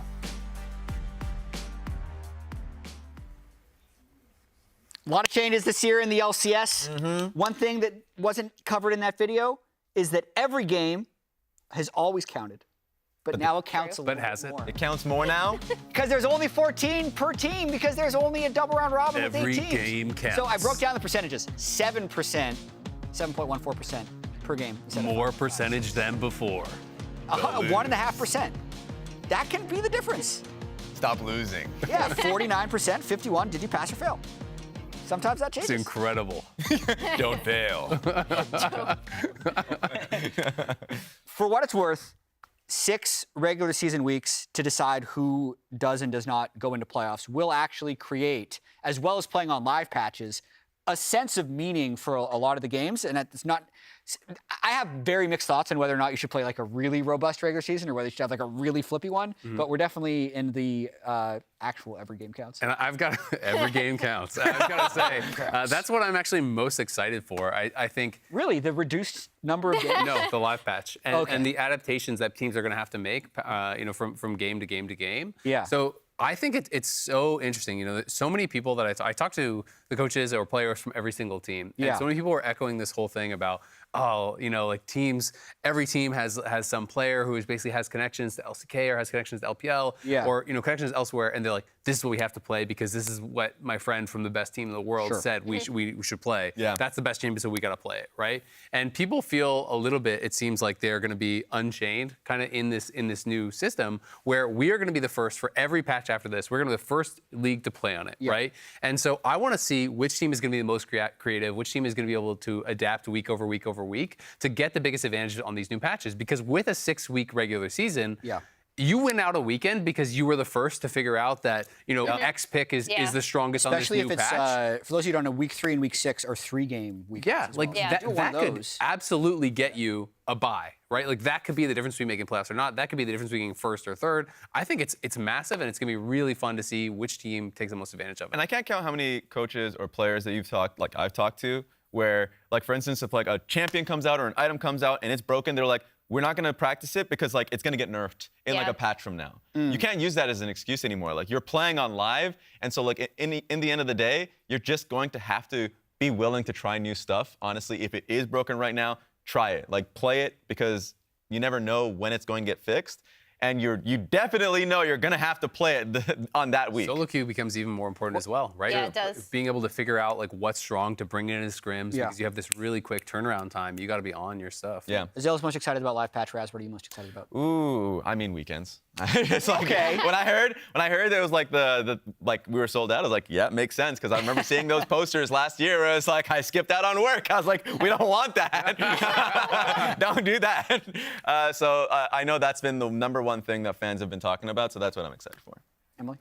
For me, it's also live patch. I feel like a lot of players get into this lull where they're like, either, like you said, like, we don't want to practice this, it's just going to get nerfed anyway, we don't have to learn this, or they're looking at what they're playing in. I just noticed this. LP. Beautiful.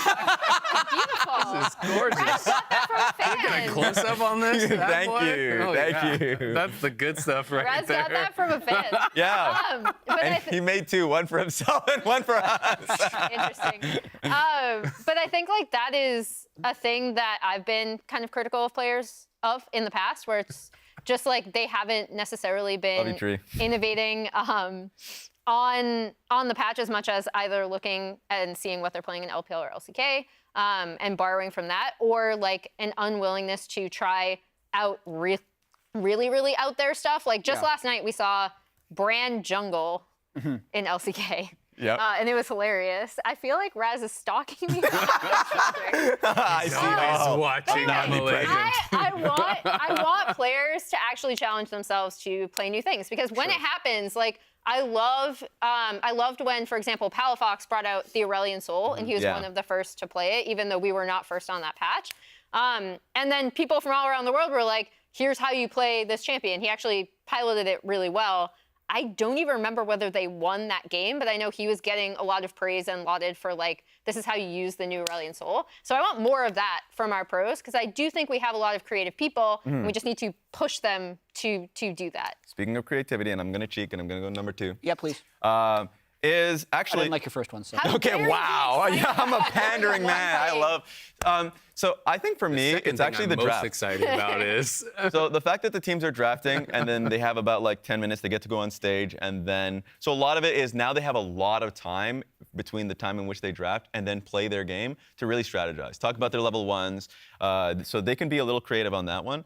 It's a good challenge on analysts and coaches to be like, okay, now that we know that we've guaranteed the draft and we know what we're playing against, so we can actually have a pretty good idea of like, early game planning if we need to.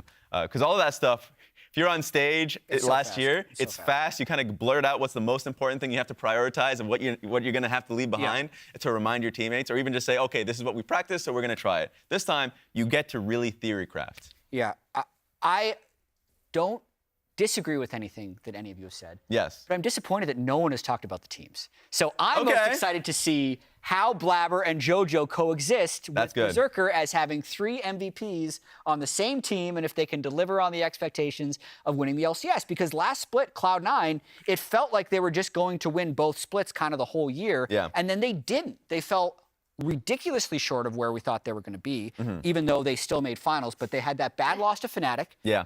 We thought they were going to walk over NRG in the last LCS game we saw in the Summer Split Finals, and they got smashed.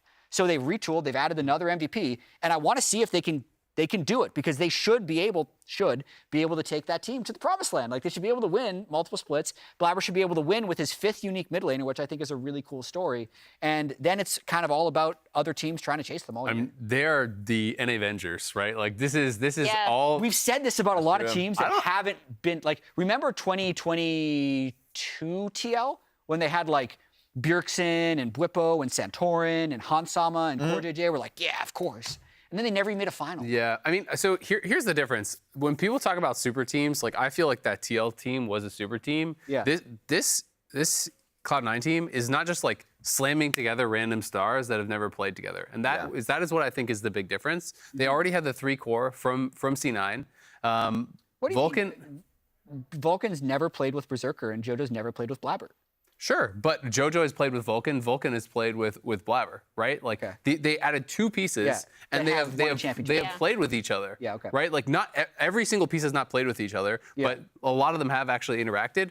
Really, it feels like the only like brand new, oh my God, how is it going to work piece is JoJo, right? So I think that is a very big difference to when you're talking about like the TL super team or some of these other super teams in the past, where it feels like more just like an amalgamation of pulling in different stars from various places where you don't know as much if it's going to work together or not. Yeah. Because that is always the big question when you add all these different pieces, is like, how's the synergy going to be, right? And a lot of people are talking about with JoJo and Blabber, okay, Blabber's style in LCS is very farm heavy, right? He likes to prioritize farm. He gets level advantages. Then Well, he takes I would over say in his team style fights. is efficient because he led the league in kills and assists at 14 last And week. he also leads in CSD, right? Yes. Yeah. Whereas, JoJo is hyper aggressive in mid lane. So people are saying, okay, well, you need a jungler to hover you if you're going to be really pushing advantages in mid lane, which maybe goes against Blabber's style. So that, I think, is the question mark. But Blabber is such a smart jungler and has made it work with so many different mid laners. I don't think it's going to be a problem. I feel like this is absolutely the team everyone's chasing. And we've already seen proof in which JoJo was able to do that because he played with Inspired in his rookie year, and it was rough for at least like a few weeks. But then he was able to play around, giving resources to Inspired, but also like Inspired being able to adapt and play towards JoJo a little bit more. So I think we've seen that before. And for me, what is important when we talk about super teams is what you've just named, like brand name. With Team Liquid of that year, like Bjergsen just came out of retirement, and the questions were like, how quickly is he going to get unrusted? Where in this case, JoJo just came from an MVP season. So, like, we just had that. Blabber had a strong performance. Berserker had a strong performance. Vulcan was a bit tough, but I think we've seen Vulcan at his highest befores. So, like, just generally I feel like this is a super team because of their most recent performances for the most part. Did we all put them first in our power rankings? Yes. Let's find Yes. out. Let's check it out. I Everyone guarantee did. you, yes. No spoilers. High chance. And Boom. so everyone put energy That's too as right. well. That's the other interesting thing to me because I was talking with Mark about this actually before the day, and he was like, I was disappointed in everyone for doing it because everyone who put energy second had the caveat of like, but I've heard they've been terrible in scrims, or Yeah. but I feel like Okay. they'll actually be lower. But So in fairness, is this they justified were number apparently two? terrible in scrims last year too. So, and they won the LCS, right? I think the big thing with NRG, since we've Nice already job, talked Raz. a You lot broke about up C9. Yep. Yeah, Sorry, good sorry. job. Exactly. Good job. But yeah, I think the big thing with NRG is they're keeping 4 of their 5 players. So you already know that roster core works really well together. And then they're adding in Huhi, who has already played with FBI, right? Like we had all of these statistics about how long they were together as a bot lane when they were on 100 Thieves from Golden Guardians era even. So I think that is a really interesting addition that's also relying on their pre-existing synergy. And Huhi does seem like he would be a good fit on that team, given like his strengths and also what he likes to do in the bot lane. So that's why. But like when I submitted this, I actually had like I gave it to our producer Graham, and it was like C9, and then it was Gap, and then it was NRG. Goodness, these are so similar. Something that I would give They Huhi are. as well. Huhi had an amazing year just last year, and also was like I think was better in terms of like his overall effective champion pool. He can play more like the range matchups like Nami if he's willing to play that. So I actually was really high on the Huhi pickup. And another one, as you could tell, I had Team Liquid relatively low in comparison to Shopify. Yeah. And I think Shopify is a team well coached. Also really high on the fact that they brought that Boogie alongside Insanity. I think Insanity is going to come in, and he's right now to me a top 3 mid laner in our league. So as long as that, the only question mark to me is going to be their bot lane situation. And of course, like how Fake God's going to fare. So you have JoJo Palafox. And then Insanity. Okay. So that's how I'd rate it. So I'm really high on the fact that they brought in a good core of their unit along with their coaching staff, and I think that they're going to have a really strong split. Big question on Team Liquid is that they have newer elements. I mean, newer elements as in they brought back APA, but it's going to be a question of like how much he is actually developed in the offseason. Yeah. And so I'm excited for them with their new coach and Spawn, but that's just my thought process. All right, let's see what the predictions are for today. Those are the predictions for end of spring split regular season, so we can check back on that later. But let's look at today's docket of games. And Raz Oh! Raz can just pull ahead does the today or switcheroo. He fall put behind. Immortals 8th and then says they'll win and put C9 first and said they'll lose. I was debating with my producer to change number 8 and 7 because to me, Dignitas and Immortals are a tough one. I actually think I was Immortals. shocked every single person had Immortals. That's Yeah. because for me, the I actually bottom thought 3 that was are all like- interchangeable. Yeah. I wanted to more change it. surprising almost Yeah. than Yeah, every it's like a person strike of luck. having C9 first. Yeah, Like, I legit wanted to last second change it because I think the individuals on IMT are better. It's just going to be an issue of like how well they play together as a unit. Yeah, I think that's a really 50-50 game. Really quick, we got about a minute. Let's talk about Okay. TL versus 100 Thieves. We have a lot of things on TL that Raz just touched on, but let's talk about 100 Thieves really quickly, what we're looking forward to. Yeah, I mean, for 100 Thieves, I think a lot of people are excited for General Sniper coming up, right? There's a lot of questions about, some of the young players, on this team. Are they going to be able to really step up and play at that highest level? General Sniper, someone people have been looking forward to since he was 14, rank 1 in solo queue at that age. He's the brother of Viper, who is another LCS pro. This guy, I think he's going to be special. The question is, can he do it right now? He's already 17. And I think the thing in talking to him before the season started is he was like, I hope that top lane is an island so I can just 1v1 all the time and show everyone how good I am because of the terrain changes up there. He's like, yeah, just leave us alone and I'm just gonna try to attack my opponent. Yeah, Impact back in a TL jersey as well. Really looking forward to this one and also looking forward to this year of LCS. So without further ado, let's get into it.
Let's do this.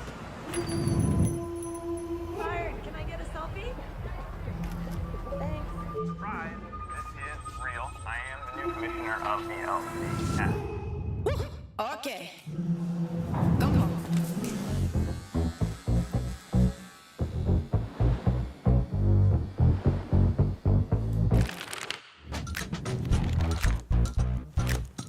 This one, but I've got some changes. Okay. Area secure. This is the one. Come on.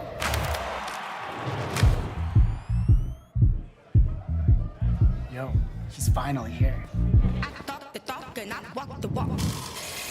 Coffee for Basante.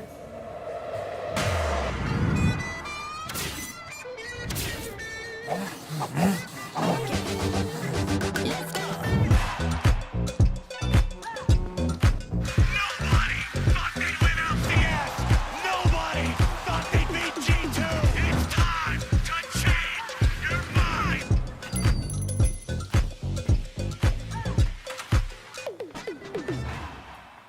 Last year was a fluke.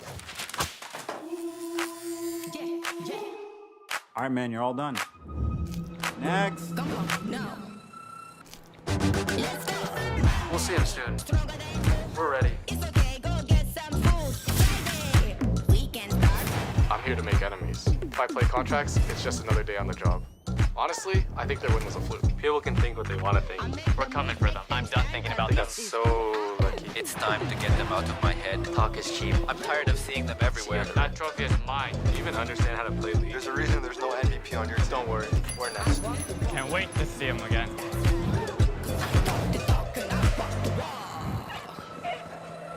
Not if we see you first.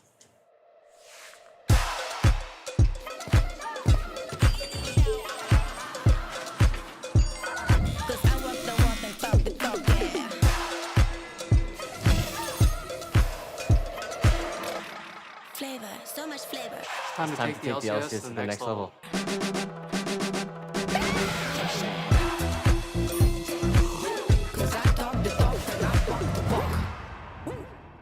Come on, that's right. Is there a trick 5G? David, sheesh, Turley?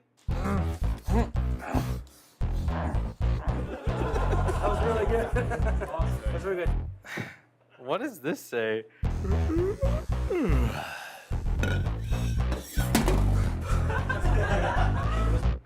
Coffee for Mojo Jojo Joe Pune.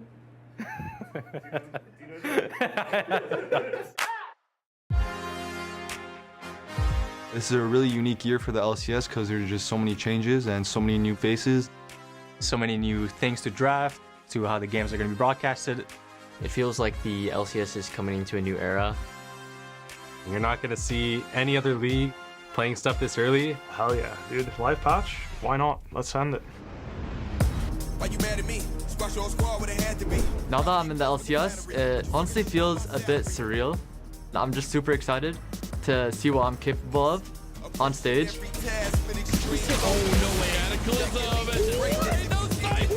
I think C9 definitely made the most impactful roster move. Jojo going to C9. Jojo to C9. Securing Canadian prodigy Jojo Feud in the mid lane. Jojo already showing what he can do when he's at the top of this game. Oh, what a beautiful wombo! What's gonna surprise people is just how good the Master is. Hold it on over. Masu! Oh yeah, he's getting Rookie of the Year. I mean, there's no doubt in my mind. I'll make sure of that personally. I don't think there'll be a big surprise this split. Everyone expects C9 to be the best team, and that's what they'll get. The team I really want to beat this split is C9. We won the split and we're still not considered the best team. Even though there's all these changes throughout the league, you know, the one thing that's not going to change is us winning. New year, same us, same rodeo.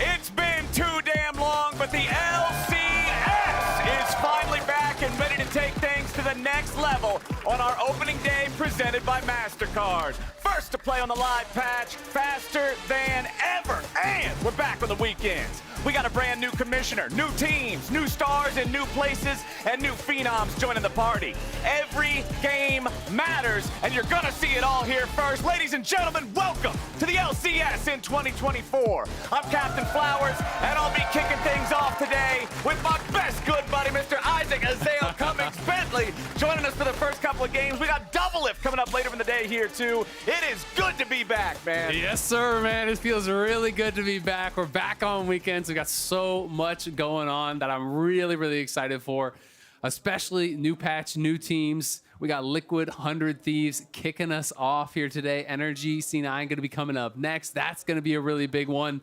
And I just think there's so much excitement around this new year because it feels like for the first time in a long time, the game has actually significantly changed, right? We really want to see which teams are going to make the most of these changes, which teams are going to be first to be able to figure out what is strong in the new meta, what picks, what strategies are they going to bring out that are really going to give you that edge, because it is a shorter regular season than ever. So every game truly does matter here, and we are getting into pick and ban right away.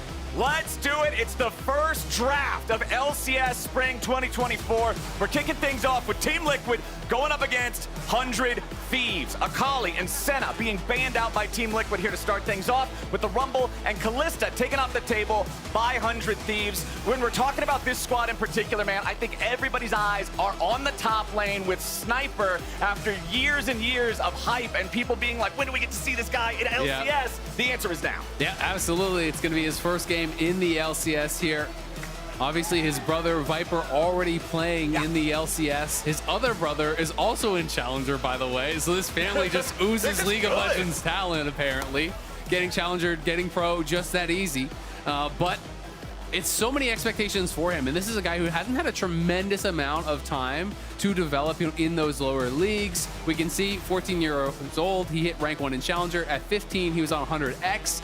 At 16, he was on 100 Thieves Academy, and then after 1 year in Academy, he is now making his debut in the LCS at 17. So expectations sky high for this guy. We need to see, can he live up to them? Because there could be some learning curve moving into the LCS. It's just been a staircase walking up year after year after year, and he's finally climbed to the top of the stairs. Now it's an immediate Ashe pick for the side of Team Liquid. Ooh. The response from 100 Thieves, the Seraphine and the Yone. Anybody who's been watching any professional league so far this year knows that right now, double support item is something that has once again reared its head with all the game changes. With Seraphine naturally being a champion that can shine in those types of situations. Not really surprised to see her getting locked in here. Yeah, exactly. But this is the first pick of Seraphine in pro so far. So this is not something that has actually been played a lot. It has been banned a couple times. At least, maybe there was one earlier today that I missed. But according to the data I'm looking at, it's something that would really well. I have seen it on live patch, playing this double support style. It also works really well with Yone because you can Seraphine ult through the Yone to use that to extend as the Yone goes in. These dive comps pair really well. Ashe is the highest presence champion in pro across the globe right now, so that getting through picks and bans a little bit of a surprise. And TL going for a lot of kind of the meta beast style champions. I'm expecting this to be Ashe support. Jhin is the AD for Yon. They're probably going to play double support items. This is likely to be Udyr top for Impact. It has been almost exclusively tank Udyr that I've seen in pro, though if you watch solo queue, there is lethality Udyr, there's AP Udyr, there's bruiser Udyr, so there is a potential to have something mixed up a little bit. Yeah, just earlier this morning, I believe I saw LS tweeting about the Brazilian League and saying how I want to see more people building Leandries on Udyr. Yeah. So I'm interested to see exactly what type of builds we're going to get out of this champion who traditionally has had more options than others. But the Karma locked in, like you just said there, for 100 Thieves. This could be double enchanter bot lane, and I'm kind of expecting it to be double enchanter bot lane here for Meech and Ayla. Meech, obviously, making his LCS debut as well. There's so many new players, it feels like, coming into the league this year. Obviously, a lot of returning faces trying to prove themselves as well. You look at the mid lane, Quid, APA, both back for their second year in the LCS. APA didn't even have a full split, though. I believe he had 7 games before he went into playoffs and then went off to Worlds. So it has been quite the acceleration for these guys. And Quid, obviously not living up to the standards that he had set for himself, the expectations that people had for him coming in last split. So really is going to want to start off this split on the right foot. I've been hearing he's been performing, really well individually in scrims, that this guy is someone who can really show us a lot more than we got to see from him last year. Yeah. So I'm excited to see, what Quid can show us here coming into today. And I know a lot of people are hyped up about Meech. It's him and Masu, who's AD carry for FlyQuest now. Those two both coming out of the academy system, coming out of the tier 2 ecosystem. I know a lot of the guys who cast those leagues are super excited about both of these two. So I really want to see what 100 Thieves can pull out here. It's jungler focus in the second half of the bans from Team Liquid. They're getting rid of the Jarvan. They're getting rid of the Nocturne. They want to try to control some of that gank power, some of that early pressure that River's best games were all defined by. Exactly. I mean, River, such a massive pickup here, 400 Thieves. When he came in the lead on Dig, everyone knew him for the Jarvan. Obviously did great things on Golden Guardians last year. That team exited the league. So 100 Thieves, the beneficiaries of that, were able to grab him. Also picked up some of the Golden Guardians coaching staff, I do believe, as well. So some of those guys have been able to kind of spread out amongst these different teams.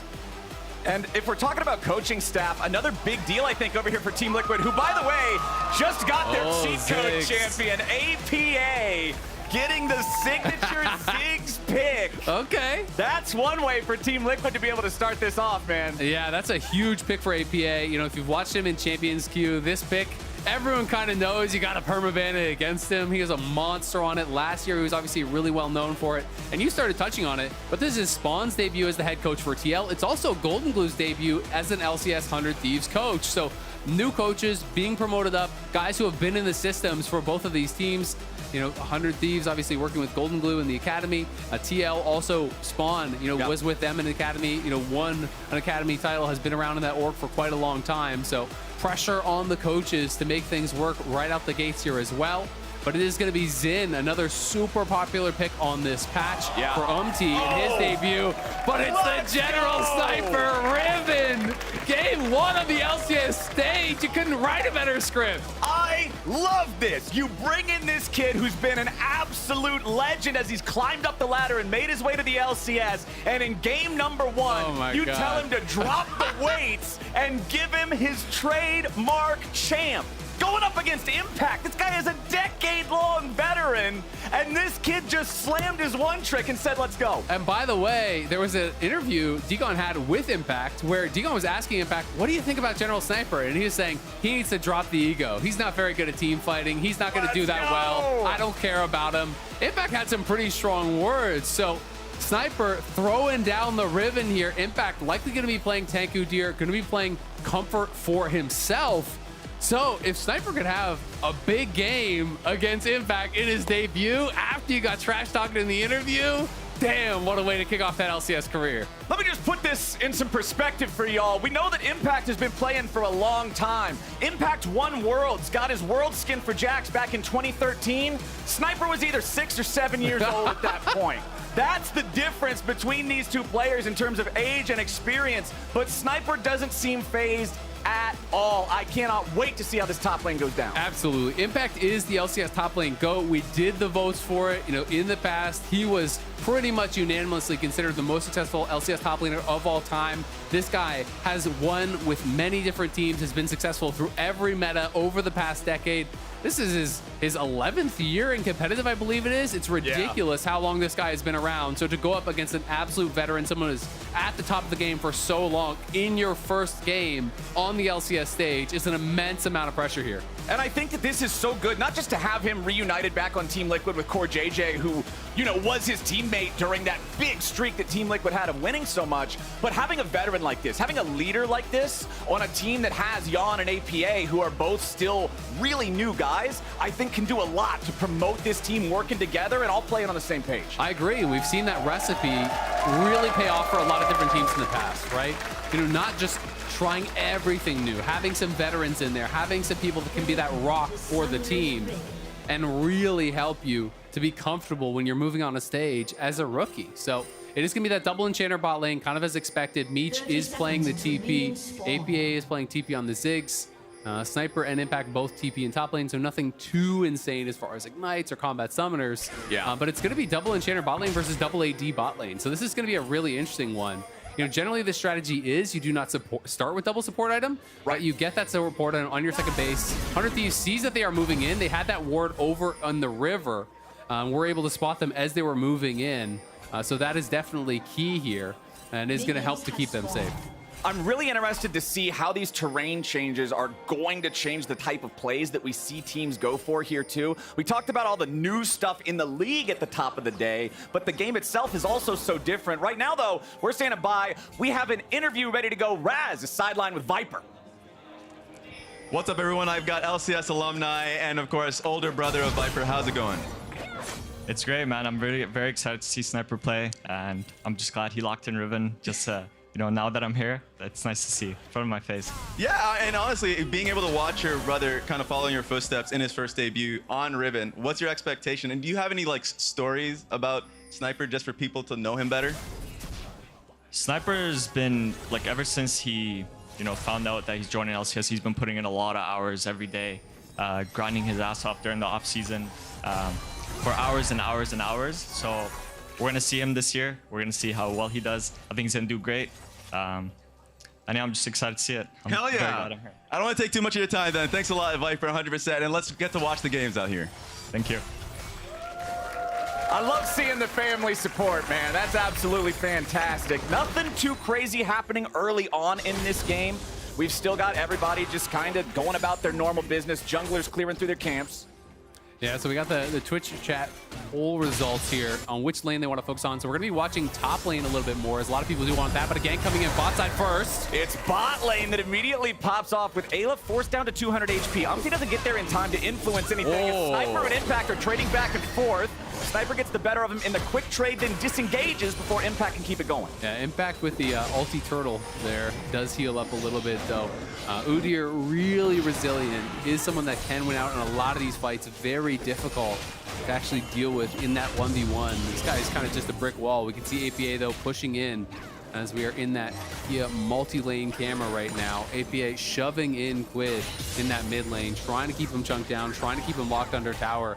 As bot lane has been so scrappy, and you can see Umpty down there with Core trying to grab that Grom and threaten this potential dive. Yeah, Umpty doing a good job counter jungling there. Stole away the blue buff, stole away the Gromp, just making sure that he's applying early pressure here with the Zinjao as the double root from Seraphine connects onto Yon, but there's no follow-up really ready. Sniper and Impact, these guys are both ready to trade. But this is not the I'll look at you, you look at me, we both last hit minions type of top lane. No, Riven has got to play from ahead. This is a champion that is not easy to pilot in team fights, and Sniper is just trading very aggressively. River up here on the top side, but Impact is doing such a good job of not allowing the wave to crash because he knows his jungler is on bot side. It's very likely that since River didn't show there, he's up on top side. So he's trying to keep the wave off his tower and deny any sort of a chance of a dive. Yon lands the root there, but Meech throwing out an E of his own to push Yon back so he couldn't step forward and get that 4th shot off. Sniper and Impact getting so incredibly low here. And now that River has had to base, Sniper desperately needs to crash this wave and get the heck out of there. We can see, though, the Xin was spotted on that deep ward that was placed by River. So Sniper knows Xin is coming. He's revealed as well by that vision plant. And he's got to back up. He knows the Xin is coming, and you can see the big red bar charged all the way up underneath Impact as well. Can make things a little bit tricky. So, yep, looks like we're just going to go ahead. It's going to be a back angle here for Sniper as bot side. The skill shots keep flying back and forth, and Team Liquid maintains pressure and control over the lane. Some of that CS is going to be made up between the two as the wave crashes in, but still a nice little lead for Yon. Yeah, it is a good lead there for Yon here over on that Jhin. And the wave, you know, was not in the best spot there for Sniper. A lot of that was kind of getting denied, but he had to reset, obviously, with UMT on that top side, pushing him off the wave. And a couple seconds ago, you could see there was an assist me ping from 100 Thieves here in the Herald pit.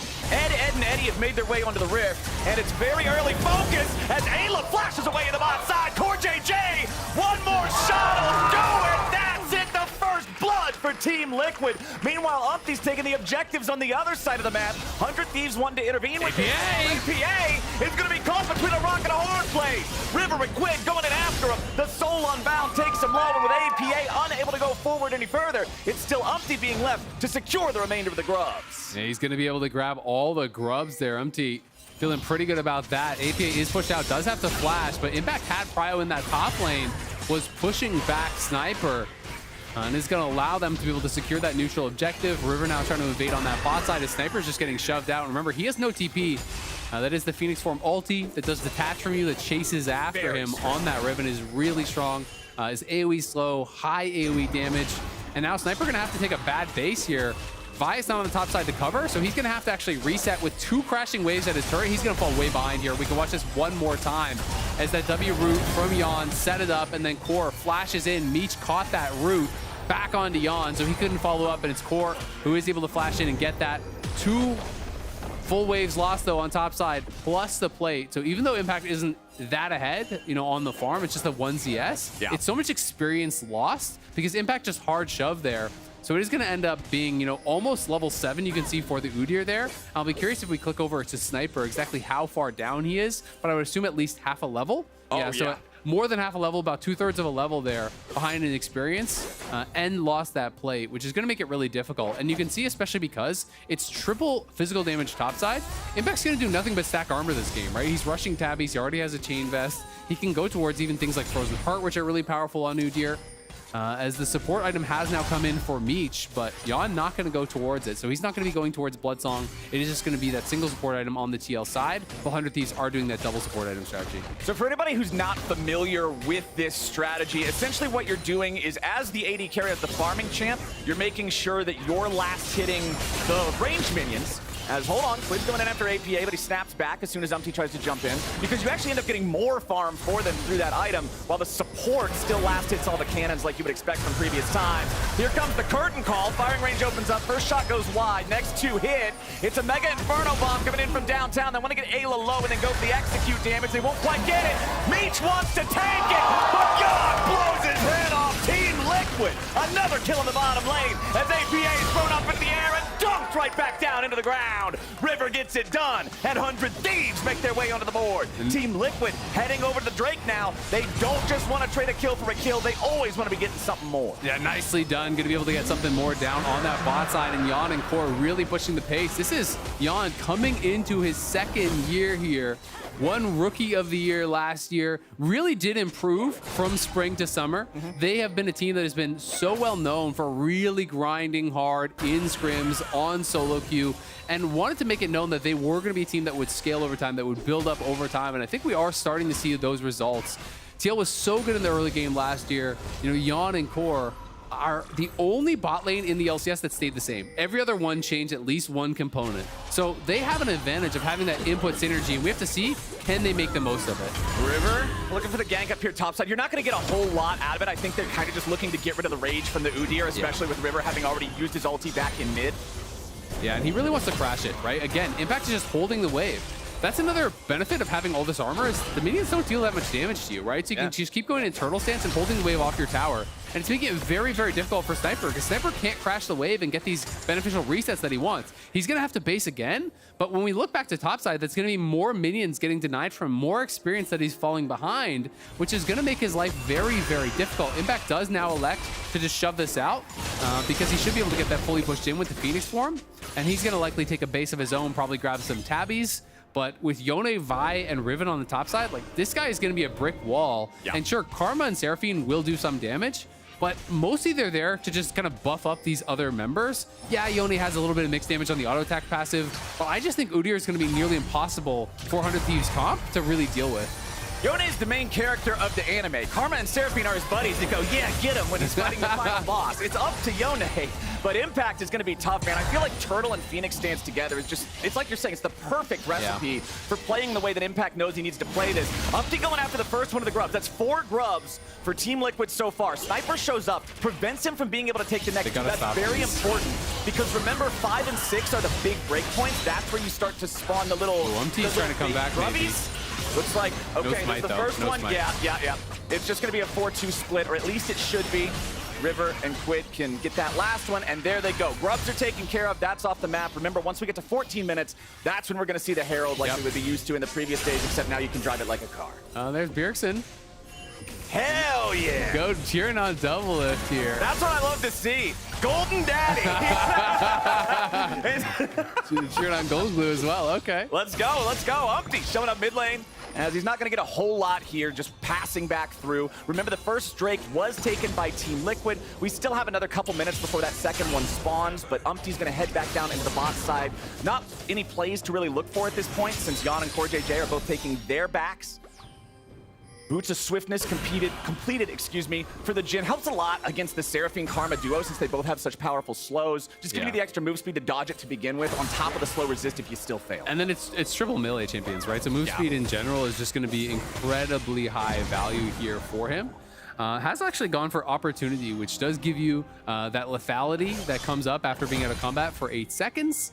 Also, you know, if you're able to kill someone, you do get that move speed that procs after it. So that, in addition, if you can get that first kill, 150 move speed, pretty powerful, amplified by the Boots of Swiftness. I know 2 things about Jhin players is that Arrow gets a field goal. One, they like counting to 4. 2, they like running fast. It seems like an item that's going to make sense. We'll see how it plays out here for him as we continue moving on. The Arrow just barely missing there, a little bit unfortunate for TL, but now 100 Thieves are taking a chance. They want to go in. APA goes up the wall, but his fate is sealed. 100 Thieves followed up, and Quick grabs the kill. Now with a soul on bounty, goes back over the wall, looking for even more, this time on Umpty. Or But 100 Thieves are now behind enemy line. Yon opens up the firing range, and the curtain's about to be called. The first 3 shots all miss, and he ends up going 0 for 4. Meech makes his way over, but Team Liquid do not complete here's Impact, though. 100 Thieves running out. Impact is here on the flank, but he has to be careful. He can't go in completely on his lone. So Sniper also answering TP with TP, making sure Impact can't cut him off. And 100 Thieves exfiltrate the hot zone. Yeah, I thought that they were going to lose a lot more members there. When Yon and Core came in, I thought it would be a couple kills for sure going their way. But at the end of the day, you know, Yon has a couple of his ulti bullets flash, so wasn't able to hit the other 2. Core ends up having to flash, so not really able to get much on the collapses. Again, they're attacking APA. They don't want to leave him in this comfort zone on this pick that he is so experienced on. You know, APA as well. This is something that people have talked a lot about, his champion pool, right? You know, they talk a lot about he's a Sigs one trick, he's this, he's that. And that's one of the criticisms that he will have to try to answer in this second year. But here it is one more time.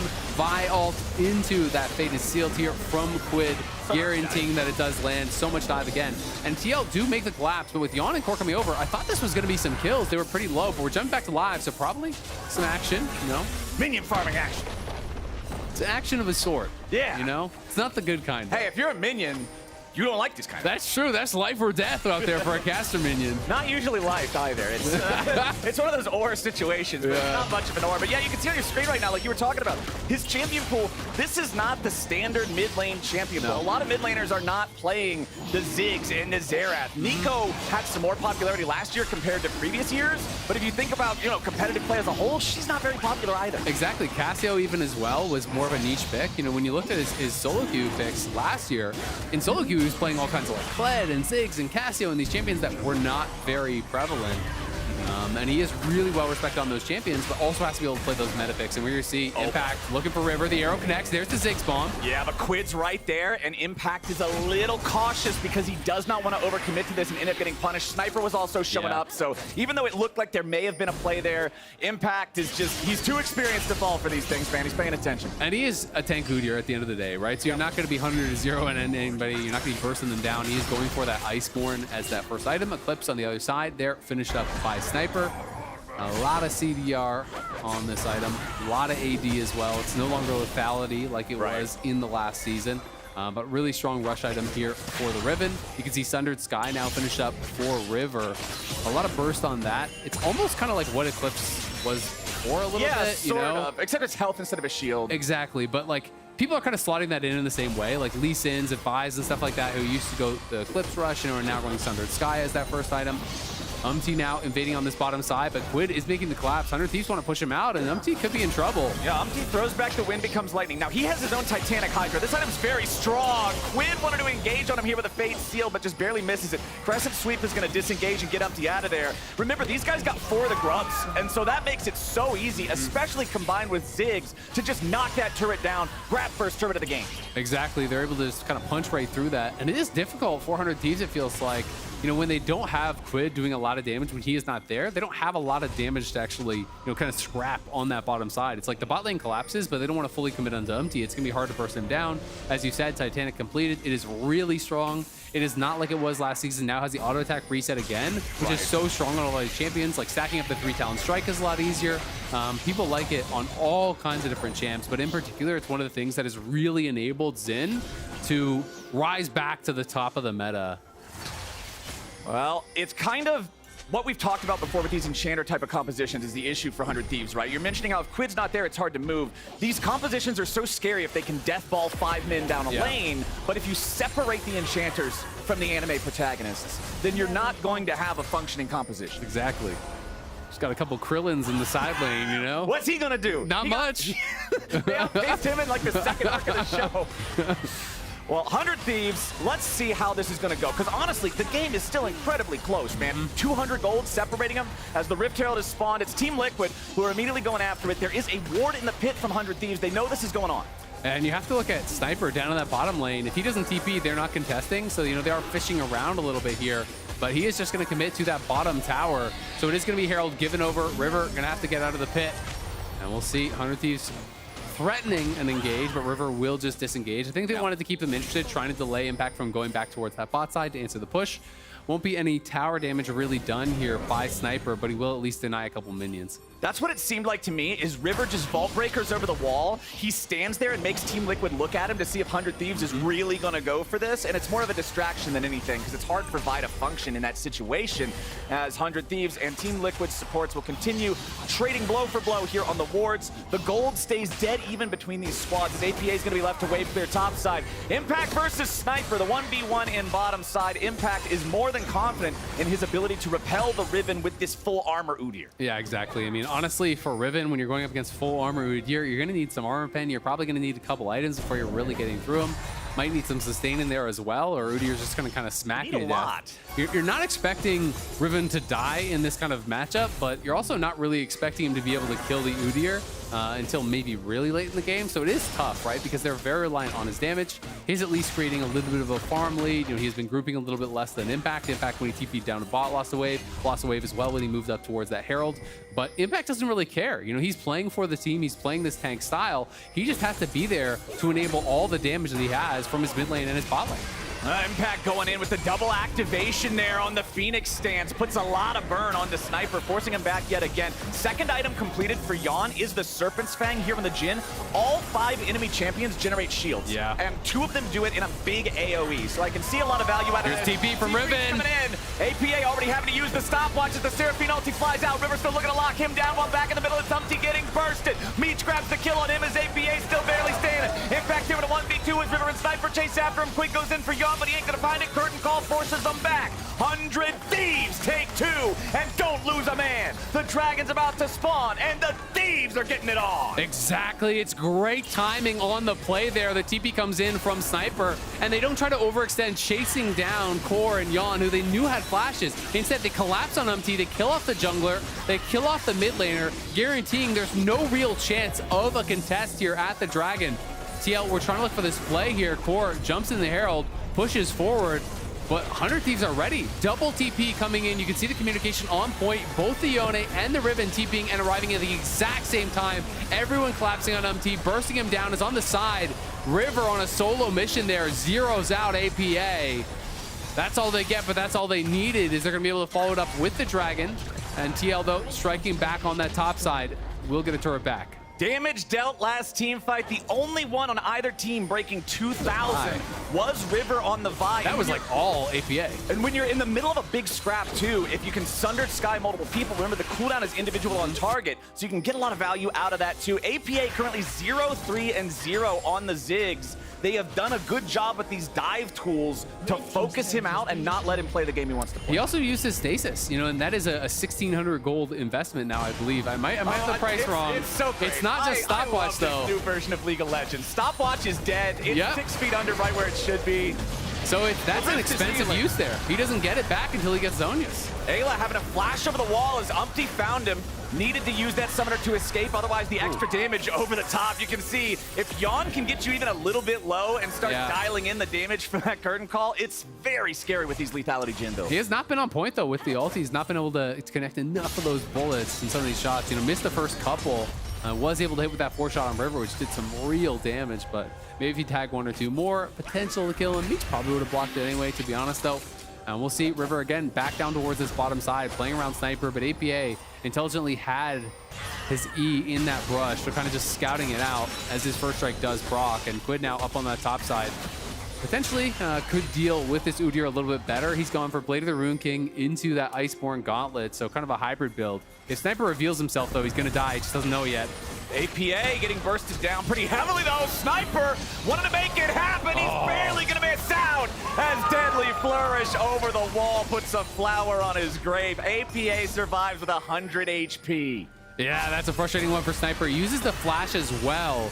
So spending that flash on Riven's so big. It is very difficult to team fight without it. Just doesn't quite have enough damage to get the kill.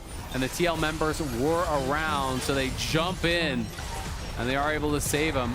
Another turret going to go the way here of TL, as they will open up a very slight gold advantage. I've basically pulled it back to parity. The 100 Thieves pushing in mid lane here, trying to knock this one down.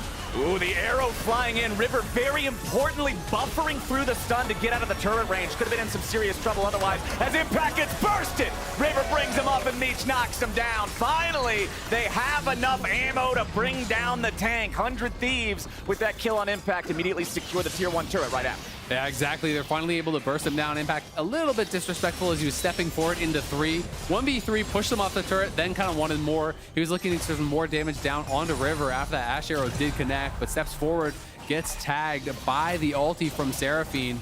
We can see the Mikhail's rush came in from Ayla, so does have that Mikhail's online. Both the support items are fully upgraded. The Celestial Bastion, I want to say, for Meech, so that is kind of that little damage reduction one. Yeah. But if you're jiving onto him, it is for range, I believe, 25% damage reduction until it does get popped. For melee, it's 35, then it has a little kind of AoE shockwave after it. So it does make diving onto that Seraphine a lot harder, and that in conjunction with the Seraph shield, it's multiple shields there, so this is a tough champion to burst down.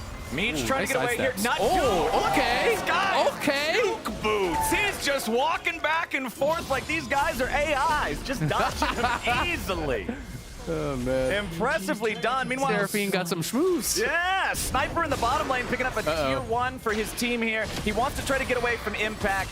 Yon and Core JJ making their way over. The arrow is available. Yon also with Deadly Flourish. You gotta think. The arrow just barely missed it, but the Deadly Flourish locks him down. Sniper still trying to get away from this one. Riven has a lot of movement, but that's Udyr and Ash. I don't think it's gonna work. Sniper falls again. Yeah, the AoE slows there. So brutal to get away from APA. Caught checking the Baron. Is in trouble. He's gonna die here, surely. He tries to get away, tries to outplay it, but man, it's 4-on-1. TL want this fight, maybe. Low. TL still coming around.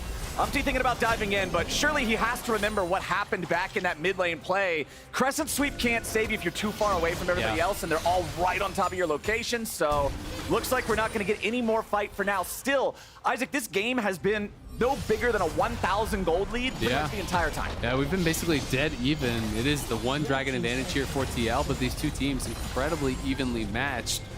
And it's also kind of interesting, you know, thinking about scaling, because of course it's very difficult for them to deal with the Udyr, but on the other side, Seraphine scaling is absolutely absurd, right? And yes, it will take you some time to actually punch through impact, but it doesn't matter if the rest of your team all dies around you, right? If you have that karma, that Seraphine enabling these melee champions, but TL looking for a pick here.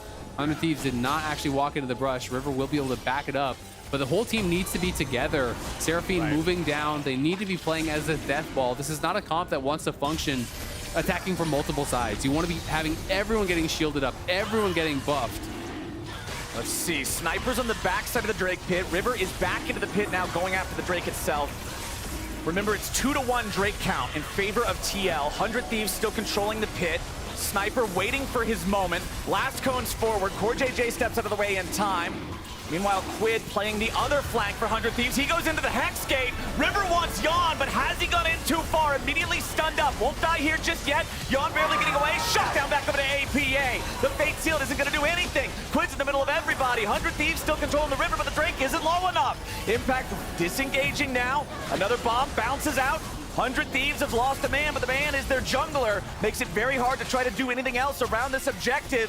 Team Liquid outfight them, and the Drake is their prize. It's Soul Point, TL. And nicely done there by TL. It seemed like 100 Thieves really disjointed on that engage. River was ulting in as Quid was actually taking the Hex Gate, right? So, you know, he's taking the Hex Gate in across. We can see Sniper on the side here has no flash, so he can't really fully commit to it. And this timing is just not it, right? Maybe there was some miscommunication. Quid thought the River was going to delay the engage. If Quid was there to ult in immediately after, look at the health on Yawn and Core. If Yawn and Core instantly die at the start of that fight, this becomes a very different fight. But the disengage there is good from TL. They have Impact just kind of blocking up that choke point, creating space for those carries, and buying time for them to get their work done. The biggest thing there for me is the fact that now 100 Thieves is going to feel so much pressure on all of these subsequent Drakes. It's Hex Soul, man. A lot of things have changed. Hex Soul is still very, very, very, very powerful. Yeah, right. Especially with double marksman, and you have a Ziggs as well. They have lots of ways to apply it. It's a lot. So 100 Thieves, the pressure is going to be on here. It's 4 minutes until the next one of those spawns. Baron is on the Rift already. That's why you can see everybody just thinking about this topside River for now. Speaking of River, doing a really good job using these short vault breakers to dodge away from CC or buffer through it, even if he's going to be hit. But now, Mega Inferno Bomb over the top, and Impact gets him. 100 Thieves trying to disengage as Umpty and Impact lead the charge. Core and APA coming around behind as Yawn fires off the fourth shot. Quid wants to try to dash out, but Umpty's still on top of him. Impact in the middle of three, and Sniper flashes in, only to find a bullet to the face. Team Liquid 2-0. Yeah, Sniper tries to go big in the backline, flashing forward, gets burst down as TL will turn on the Baron here. No Sniper, no River. Not much of a chance, I think, to contest this, but Ayla. Oh, Ayla, he's gonna want that one back. APA sniping him down after the deadly flourish set it up. 100 Thieves know there's no way they can try to go in and contest this one any further, and things are quickly exploding in Team Liquid's favor. Yeah, 100 Thieves just haven't been perfect on those engages. And if you're not perfect on the engage, it is really, really tough with this triple melee team. You know, they want to have all these divers getting the backline at the same time, but they haven't really been able to do it. They haven't had Quid, River, and Sniper all in the backline at the same time, bursting down these squishy members. So it has been very, very difficult, because if you don't get those early kills, they just don't really have a lot of DPS to actually deal with the front line. Impact's just kind of going crazy, walking around, stunning everyone up. His whole job is just AoE slow, peel, stun, really just disrupt them. Impact is also on 3 fully completed items too. I mean, he's buying some low price point, but still very powerful items. The Frozen Heart purchase for both him and Umpty Zinjao means that debuff is going to be on pretty much everyone in the enemy team at all times, depending on, unless they're just super far away. And also, Core and Yawn, you're talking about these guys not getting dived. Not a single death on either one so far. That's the perfect example of how things have not gone to plan for 100 Thieves. Exactly, and you look at the bot lane, Core has heal cut. We have the Serpent Tank that you touched on earlier, obviously for Yawn, so they're kind of itemizing to try to deal with this. APA has mostly been the target, but he went Zhonya's, And the Zonius has been keeping him safe over this last while, right? It's been making it very difficult for them to find these dives in onto him. And and Impact just kind of disrupting everything. Here's TP coming through. It is going to be Sniper coming in. River's diving. They're sending it. Yon's the target here, and immediately they find him. The fate sealed. Gets the shutdown. That's the Jhin already out of the picture, but can they get any more? The bomb goes up into the air. 100 Thieves takes some damage, but APA is down. 1, 2, 3, already killed as Team Liquid have to retreat. 100 Thieves went the full send, and send they did. Sniper's going to send Core JJ right back to the fountain, and only Impact lives to tell the tale. Yeah, that is a huge play. And you can see on the top lane, look at them. They TP'd over to top lane. They're pushing. They want to try to get the inhibitor. Impact's trying to TP out. Is he going to be in time? He's not! The ace! The ace for 100 Wait, how much can they get? It's a 15-second death timer on Yon and 100 Thieves. Just looking inhib. to break into the base here. Yeah, they should grab the inhib, but Yon's going to be up in time to prevent a loss of game here. But what a massive, massive comeback play there from 100 Thieves. And you know what's even almost bigger is the fact that Impact dies that late and spends his TP, so he can't contest the dragon. So now I don't think that they're actually going to be in time to stop this next dragon here from 100 Thieves. We'll see, though, because there are Hex Gates. So if Impact runs straight out to the Hex Gate, maybe he can get there in time. But I feel like if you start this right on spawn from 100 Thieves, as you should, it's going to be really tough for TL to do anything about it. So we can watch this one more time. Again, it's all about the engage. This time a little bit better on the coordination here. We can see Quid going in. Sniper is TP'd in behind all 3 melees in the back line, bursting someone down. That's exactly what you want to have. And then Meech and Ayla kiting back, buying time, waiting till they can reconnect with that front line from the squad. And then the chase is on. The shield will never end. The speed ups will never end when you're playing this style of composition. So there is nowhere to run. There's nowhere to hide. But we got to go back to live. As 100 Thieves did, as I said, they're starting this up on spawn, knowing Impact wouldn't be able to get there in time. So great stuff from them. They stopped the soul again. Second dragon going their way. APA just goes top lane, looking to push and take some more turrets. As TL trying to set up shop in the 100 Thieves right side jungle. 100 Thieves still have about a 2,000 gold lead. It'll shrink back down closer to 1,000 after this tier 2 turret dies up there. 31 minutes into the game. It's been a back and forth as 100 Thieves, they do not want to allow Team Liquid to control any more of the Rift than they already do. Remember, we're at the point of the game now where these buffs, the red buffs and blue buffs, are now team-wide as well. So stealing those away can mean much, much more as 100 Thieves continue just running it down mid lane, trying to get these waves shoved back out, make sure they control their own half the map. Impact is the target, but he's so tanky, you can't fully commit onto him, so they don't want to send too much. Instead, they're death balled up as 5, exactly as we've been saying how they want to play, and they're just walking it straight down mid. Exactly. That top wave will be pushing in, but it is so far away because APA was able to really shove that top lane deep, which is very big for TL, because it means that there's not that second lane of pressure for quite a while. And that's why River is just going down towards bot side, pushing this out with Sniper, trying to get some threat on these tier 2s down on that bottom side. So that when they push in mid, when they push in top with the supers, they can hopefully pick up a little bit more gold. And it is now a 2.3k gold advantage here, 400 Thieves. Plus, these Aztec Dragons individually, pretty nice. Working towards that soul. And hey, they're one off soul point. If they can grab that, it would be that 7th dragon that would decide it all. The dragons are 1 apart. The turrets are also 6 to 7. Kills are pretty close. This first game has been really evenly matched between these two teams that honestly have quite an interesting history together. Remember, it was Team Liquid and 100 Thieves. The first time that 100 Thieves ever made an LCS finals, they were against Team Liquid. Got absolutely smashed 3-0 in what was at that point the fastest finals in LCS history. And then the next time they meet in finals, 100 Thieves come back and takes the record from TL, doing the same to them. The history between these two teams is just always so much fun, and this game's delivering again. It's been one of the ones that really is kind of those rivalries that you've been looking at, is building up and up and up over these last couple of years. Really interesting kind of just set of items here from Quid. He's got a little bit of the garage sale going on. He's got all kinds of different stuff. He's got a Cyclo sword in there. Bougie garage he's got sale. a Bork. He's got Iceborne. So really just kind of a pretty wide assortment of items here. It's pretty interesting. A little bit of lethality, a little bit on hit, a little bit of tank action going on. Well, it's doing something right, man. He's got 7 out of 11 kill participation and is now the only player in the game that has not died yet. So And it's tough to burst them down when they go this style of build, right? You can't just 100 to 0 them instantly. It's really good in long extended fights if you can get it. It's obviously a lot worse than like those IE style builds and just 100 to 0ing someone. Right. But if he feels that, hey, if I go in, I would just get stunned up and burst down, then obviously, you know, this does make sense. Gives him some armor, gives him some MR, and it gives him pretty high sustained DPS that he can be connecting. And look at the vision from 100 Thieves all in this area, completely controlling that vision. But the Hawkshot comes in. Core obviously scouting out that Baron, and the Baron will go down very slowly because Quid is not even hitting it. Sniper is not even there, so it's just 3 men in that pit. But it is a very healthy Baron because you're constantly just shielding up River. Yeah.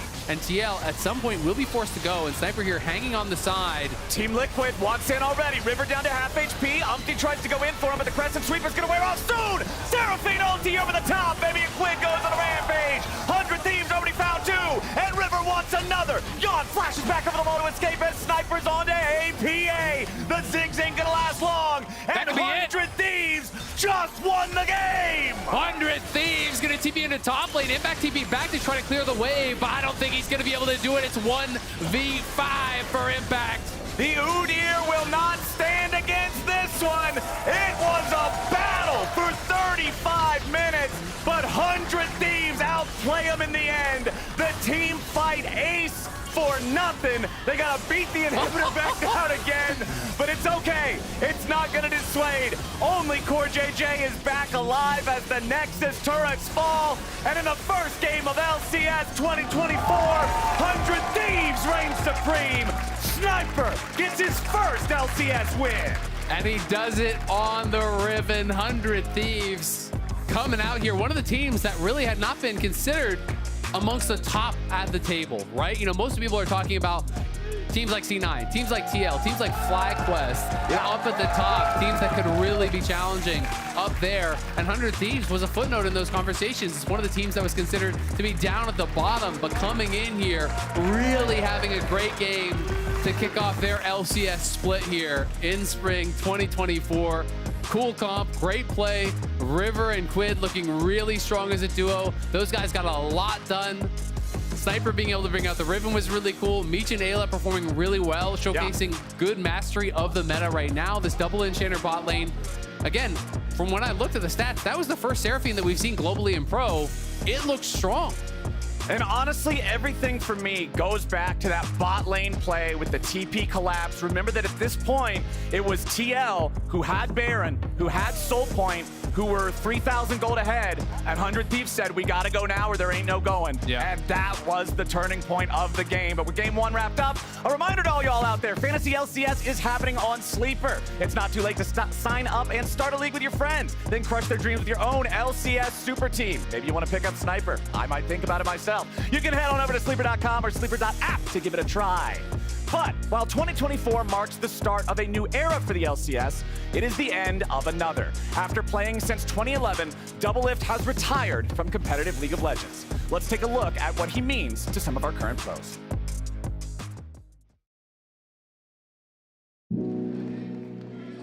Doublelift retiring is definitely big news. My fondest memory of Doublelift was playing against each other in my first match versus him. He was playing Ez, he had Afro as a support, and I was playing Draven with Special. And then I remember just like really nervous playing against him and ended up winning that game. For me, it's like we were the AD carries that were playing LCS for a long time. And basically my rival when I first came onto the scene. Before I even started playing League, this guy was a big deal.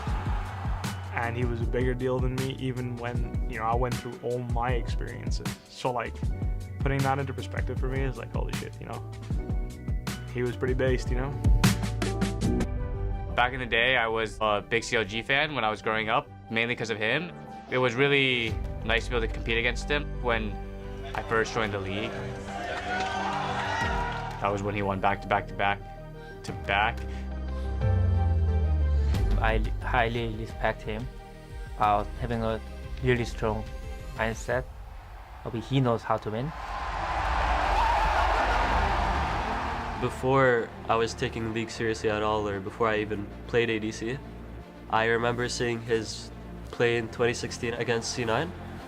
He's like calling the C9 players, dashing back over Talia W or something, and then going forward again and killing everyone in that playoff series. I mean, that's like a play that I think everyone will remember. Gets the GA! He's killing them all! Whenever I remind myself about this moment, I can like see everything that happened. Ultimately, that one clip snowballed into me going pro. That's when I started playing ADC. I spammed Lucian for like 40 games straight. It's kind of sad for me because he was a player I looked up to a lot growing up. He did give me a lot of respect and credit for being a grinder, and that sort of helped push my career into the right direction as well. When I was a kid, I watched a lot of Doublelift. I think he was obviously like the NA GOAT, so it was really easy to look up to him. It's sad to see him retire because I won't get a chance to play against him, but it was nice to watch him when he did. I mean, 8 trophies, 3 different teams, 4 in a row. I think those are going to be honestly hard to do again. He will definitely go down as one of the greatest players to ever play in NA. It's a triple for Doublelift. He's looking for juice. I do believe they've done it. He's killing them all. Doublelift turns around the fight. Doublelift. And he takes over.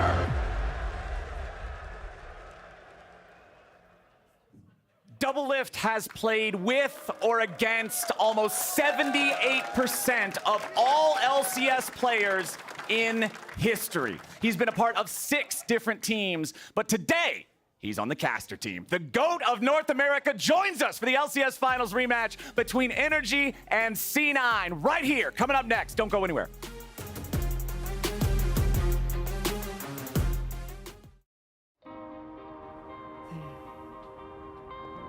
You ready? I think so. Yeah, just remember, stay in your lane, keep your vision up at all times. Time is going to be everything here, so you don't want to go too fast, but you also don't want to be Hey, I got this. Yeah, I think you do.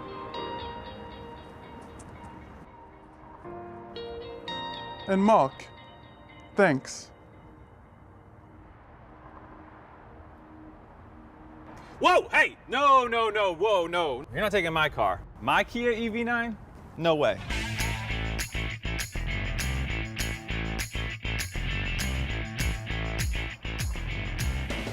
No touching.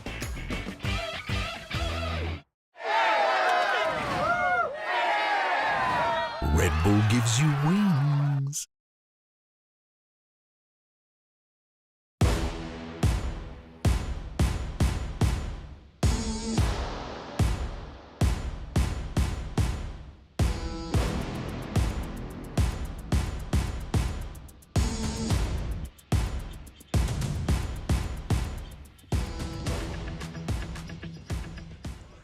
Welcome back. I'm here with Sniper. First game on LCS stage, first win.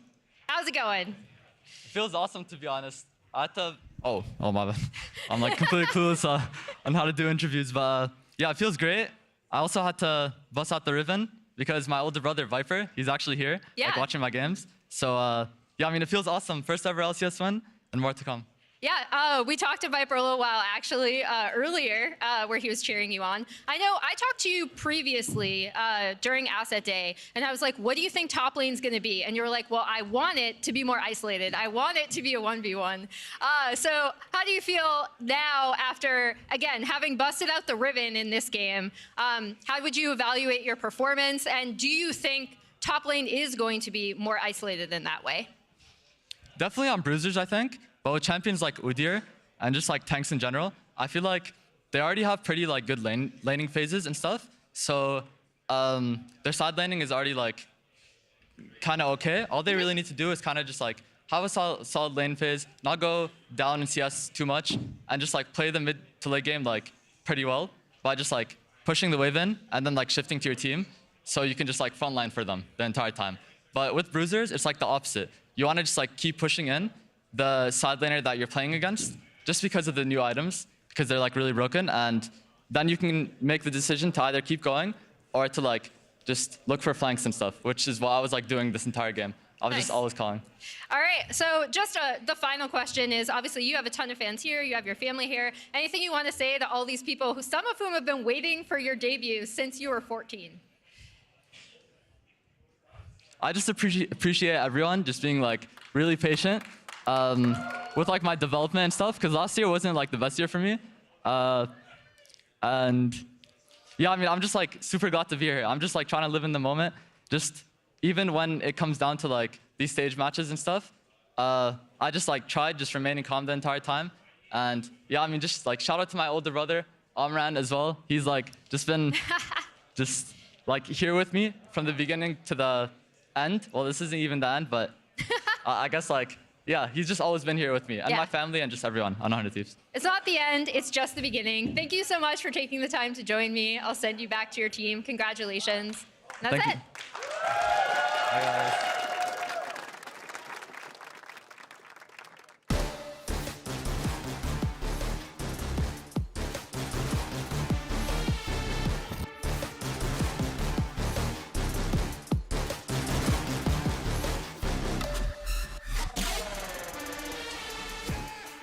Welcome back to the LCS. It's time for our rematch of Summer's Finals last year. C9, who you can see arriving to the arena right here, going up against NRG, our defending champions. This is opening day presented by Mastercard, and Doublelift is joining us here for Game 2. Doublelift, welcome to the caster desk, man. Good to have you. Hey, what's up, guys? It's my very first time, so I am I'm a little nervous. You guys have to show me the ropes. I've never casted a game before. It'll be easy. It'll be easy, man. How did it feel watching, all these current LCS pros talking about you, realizing how like expansive your career has been? The fact that you've played with or against 78% of people who have played in the LCS period. That's crazy. I honestly, I'm a little embarrassed. Like, I don't really like being the center of attention when everyone's glazing that hard. I'm like, ooh, I don't know if I'm like, deserving of this, but I really appreciate the kind words. It's really nice. It makes me feel old when Master's like, I watched it and that's why I'm a pro. I'm like, whoa, that was that long ago. When I was 3 years old in my cradle, I used to love watching Doublelift. Oh my God, it was crazy. So you've got a unique perspective that the rest of us here don't have, in that you were actually playing in professional matches on the stage against all these guys, even if it wasn't on these specific rosters last year. What are you expecting from this matchup? Honestly, I think like most pros would say NRG winning the last split is it's a miracle run because of the underdogs. In that way, like you would say, they overperformed, right? Like, and so are they capable of doing it again? Maybe, but I would say they really reached their peak at the right time. So super underdogs once again. I know that they're kind of like have that chip on their shoulder, like they don't want to be seen that way anymore. They want to be seen as a real contender. But C9 is the super team, so they have arguably best position in every role. I mean, it's so interesting, right? Because not only did they win the LCS, they then went to Worlds and did the best of any Western team. They beat G2, right? They were able to have that success as well. So it's like at a certain point, you do kind of have to give them the benefit of a doubt a little bit, right? Does it make you kind of reevaluate some of the names on NRG? Because people always talk about how, oh, these guys aren't big names, they're not big stars, but at a certain point, it's like, should they be if they keep winning? Yeah, no, I think they deserve a lot more respect than they've been given, and you're right. They performed the best out of any team at Worlds. It's actually really fun to see them, beat down G2. So, I don't know, I'm hoping for a bloodbath. All right, so let's see where we're kind of at here. We're halfway through the draft. It's a Azir first pick for C9. Jojo will be piloting that. They've got the Varus Nautilus bot lane in response to Lucian and Melio that's been locked in for NRG. I feel like Lucian Melio has been doing terrible in competitive. I feel like there's a couple of reasons. Like, first off, you get that high dopamine of playing ADC and punishing your opponent in lane, but the fall off is so massive. Also, if Lucian gets ahead, he's also one of the hardest ADCs not to throw on. Actually, I'm famous for a massive throw with it. but like just in general, right? Like but it's really hard. It's dawning on me like that's why he's the GOAT. Yeah. No one else could do that. Yeah, exactly. No one would ever throw the game hard. But like every Lucian, when they get ahead in lane, you get 30, 40 CS, a lot of plates, maybe 2v2 kill, you feel so good. But in mid game, if you need to carry the game because you're playing Lucian Melio, like high pro bot lane, but if you mess up, like this game, if he gets hit by an auto hook and just dies once, then complete game over situation. Could be tough. We'll have to see how well that can be piloted by FBI, who's been reunited with Huhi. That is the only change to NRG's roster in the offseason. The other four guys staying together, and now these two reunited after playing together so many times before in the past. Yeah, we've apparently got a lot of fans asking what NRG did at Worlds. What actually happened there? Do we have any reminders? Any confirmation of what they were able to accomplish? Yeah, just to catch everybody up on the international status of everything. Oh, yes! Oh! That's right! Oh, yeah! Yeah. It was 2-0. That's pretty free. My hand is almost They didn't fully lose healed one. from the desk after that. that was a good memory. I'm gonna have We to... also, speaking of Doublelift stories, we have a story of value from contracts. Oh yeah. No, what's this? We have a fun fact. Oh, was it that I gave him his first like my keyboard and stuff? When he... Oh, you remember it differently than contracts, I think. Okay, what was the story? Tell me the story. I think they're gonna bring it up. I think they're gonna bring it up for us. We'll see. Okay. We'll see if it comes up because I saw this earlier, and it was interesting. It was very interesting. Started getting into like Challenger, and I used to do it with Bjergsen a lot. And I think I reached out to Doublelift through DMs, asking like if he had any gear recommendations, because my gear at home was really bad, and he recommended me something. He's like, yeah, I'll mail you a keyboard, and that keyboard never came. So I think we've actually talked about it a bit, but it's just really funny to look back on. What was I doing? Something happened to that keyboard. I don't know. Man. What were you doing? I think it was intercepted. I was sabotaged. I feel bad now. I'm sorry. You can send him a keyboard. I still owe him one. Yeah, I think at this point, go. with interest and inflation, I owe him like 5 keyboards. That's a lot of keyboards. Maybe it's just like the next level. You were getting in his head before he got in the league, you know? No, he was such a nice kid. He was like he was a solo You queue had to grind assert lord. dominance. Oh, of course. I had to show him his place. Teaching him the underdog mentality from day zero. Just Expect getting him ready to go in there. You got to earn it Nothing all. is given, kid. Oh, man. All right. Let's catch up with where we are here in the second half of the draft as the Rel, Vi, Rumble, Ash all band away. I've got Jarvan locked in for NRG. Contract's going to pilot that one.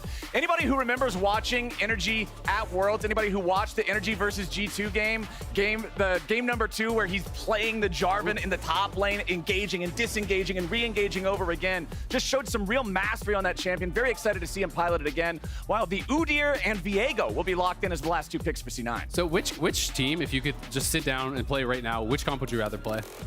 Ooh, that's actually really hard to say. It depends on how NRG rounds out, but like honestly, NRG's comp looking better. I'm not the greatest. Okay, actually, sorry, they switched. C9 switched their last pick to Viego. I thought they were gonna run double tank jungle top, which I really wouldn't have liked.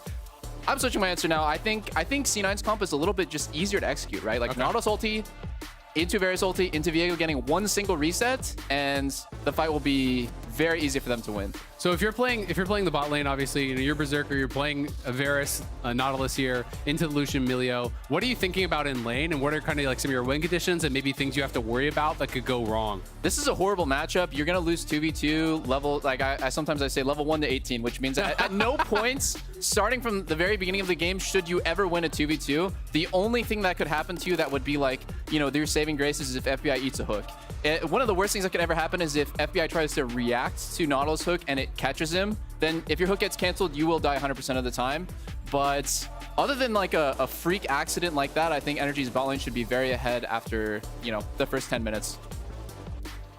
And I think from C9's perspective, they should be crying for ganks. That's pretty much it. Like, yeah, just tell Black, like, we're gonna need some cover. We're gonna need some help at some point. Do you think they can win 3v3 then? Because obviously there's Jarvan, there's Talia on the other side that potentially, you know, could be moving down to that bot side. So is it just you have to take the L, or do you think you can actually make something happen if your jungler comes?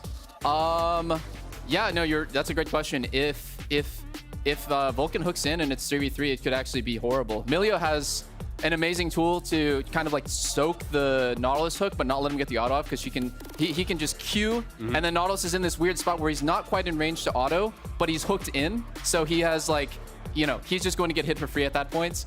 So I just think from all angles, Cloud9's bot side is an uphill battle. All right, well, we're gonna have to see if they're gonna be able to survive that. Twitch chat has C9 winning the game, as 67% of people voting for C9 to be able to actually win this game, as we are going to be heading on into it here very shortly. It's cool to have you up here, man. I can't believe we've never cast a game, because we've been friends for a long time, talked for a long time about League, but never actually, I don't think I've ever cast a game with you, ever. I've never casted a game, period. Like, it's actually very, yeah, it's like very scary, because, you know, caster curse is real, and if you say something and then it happens differently, you're like, ooh. And like co-streaming, I'm notorious for being like, this should probably happen, and then that never happens, something else happens, and I'm like, damn. My predictions are terrible. You can test your powers. You can see if, you know, going on stream gives you extra powers. You can cast or curse whoever you want. Yeah. It's your time just to take vengeance, you know? If someone wronged you, you can just talk about how they're going to guaranteed win the game. No, the caster curse is like, oh, the only way that this team can now lose or throw is if this one very specific thing happens, and then that happens, and then you're like, oh, man.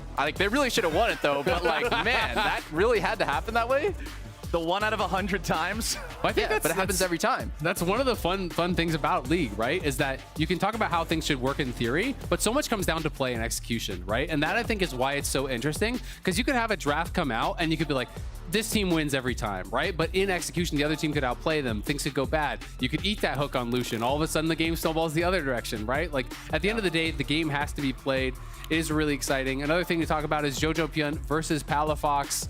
Jojo obviously winning MVP last year, but Palafox getting a lot more done. He won the title. He went, beat Caps. And their head-to-head, we have their stats, so we can take a look at that. Yep, KDA, pretty similar. Kill participation, both of them a part of a lot of what the team is getting done. Solo kills are wildly different. The solo kills is the first one that really stands out as like these numbers are not even close to one another. Jojo tied for 9th. You can't even get that score anymore. Yeah. He's off the chart now. Just in the... So he's already doing better this year. Exactly. He's having a great time. But so fun fact, because you mentioned, Jojo being the MVP, I learned earlier today, I got a stat that I thought was pretty cool. This iteration of C9 is the first time any team in the LCS has fielded a 3 MVP roster. Having Jojo, having Berserker, having Blabber, all 3 of them. And then if you look at the amount of MVPs on NRG, it's not quite the same number. In fact, it's a very different number. I think we might also have a graphic for that. Production. Yeah, you and Bjergsen needed to recruit another MVP. Oh, did we not have enough? No, you only had 2. Maybe just, that's what was holding you down at Worlds. It was just a 2. Oh, okay. You needed more MVPs. If I got a time machine, I think I know what we have to do, fellas. That's priority number 1. Go back. Bring the boys back. Get 2016 CSM back together. I'm from the future. As Zale says, we need another MVP. Who's getting cut? Sorry, Who's getting cut? I'm just kidding. Get Core in there. Jeez. Yeah, it should be a fun game, man. The stat that was really interesting right there that we skimmed by is like Jojo has 9th solo kills, but he's first in CS difference, which is pretty crazy to think about that. To me, that means he's winning his lane a lot, but he's not focused on chipping out his lane opponent. He's more focused on helping his jungler, running to enemy jungler, getting vision, diving side lanes. Like, I think it's impressive that he can be that ahead in CS. I think another thing to keep in mind was on AG, watching so many of those games last year, there was everyone going towards Jojo. Like the top laners coming down and flashing on him, the enemy junglers flashing on him, the supports flashing on him. It felt like so many of the games were like that. So one of the things that was most impressive about his performance was that he had these crazy lane stats while having the least jungle help and the most enemy jungle attention. Yeah. Which, like, to me, that was what it made his split mind-blowing, right? If you have your jungler 24/7 camping for you and you're able to get that done, that's one thing. But when the enemy jungle is camping and you're still getting it done, that's really impressive. Yeah, I'm really looking forward to seeing how Jojo and Palafox both play this, since Jojo is known for this style that you were talking about, Doublelift, where you don't have to just kill your opponent over and over, you rotate it around to other lanes. And Palafox is on one of the best champions in the game to also be doing that in Taliyah. With the state of bot lane being in a place where you're talking about Berserker and Vulcan losing at every level, I'm expecting both teams to be looking around it. One of the things that's kind of interesting about NRG is, the only swap they made was Huhi coming in, Ignar left. And having talked to them, having talked to the players, the coaches, one of the things that they really talked about is that Huhi is the more flexible support player compared to Ignar. That if it is going to be range supports, they felt that was going to be an advantage for them compared to playing with Ignar. So Huhi bringing out the Emilio, it'll be interesting to see how they perform. Hui's so criminally underrated, man. I feel like when he was on 100 Thieves, one of the things that he was criticized for is he didn't play range supports that well. And then when he switched teams afterwards, I think he joined Golden Guardians, he became, like, him and Stixay were really good at the range support meta. So I think he's just, like, always very adaptable guy. And he's been a top tier support ever since he started. And they were one of the best Lucian Namis, I feel like, for a while. They were. Him and Stixay were like a bot lane to be feared, actually.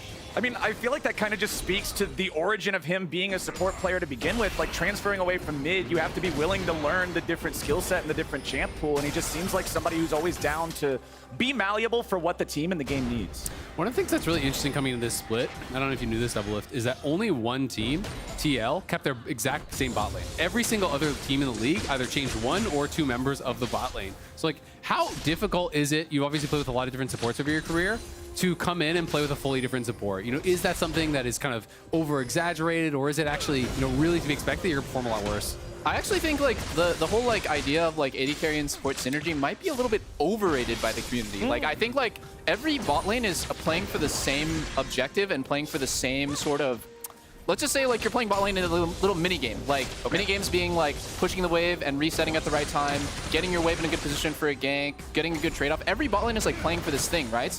And so like really what matters is like player skill a little bit more honestly than the synergy between your support, because like the execution is so important, just like the little advantages that you get if your support does something differently. So I mean, when me and Buzio started playing, our synergy wasn't that good, but also we just weren't that good.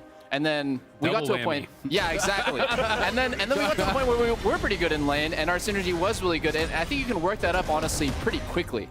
Okay. Just got to put the reps in, get used to how the other guy's going to do it, as long as the skill level's there. Yeah, exactly. Okay. Well, right now, Doublelift's on the receiving end of the beatdown here in the top side. Fudge controlling the lane nice and early here. Once again, going to get to just see this big brick wall like you were talking about in the previous game, Isaac, with Udyr being so difficult to deal with up there. FBI going after Berserker, buffed up by the Cozy Campfire. We have the 3v3 stare down over this Scuttle Crab. Vulcan and Berserker one to help Blabber with it, as Energy seems to be backing away for now. Blabber, yeah, he'll be able to control that. As top side, it's just Fudge again, keeping Doublelift forced back underneath the turret, maintaining control over the wave in the lane. I mean, the biggest problem for me is not even that he's losing the trades, is that he's missing so much CS, right? Doublelift's actually being pushed off the farm.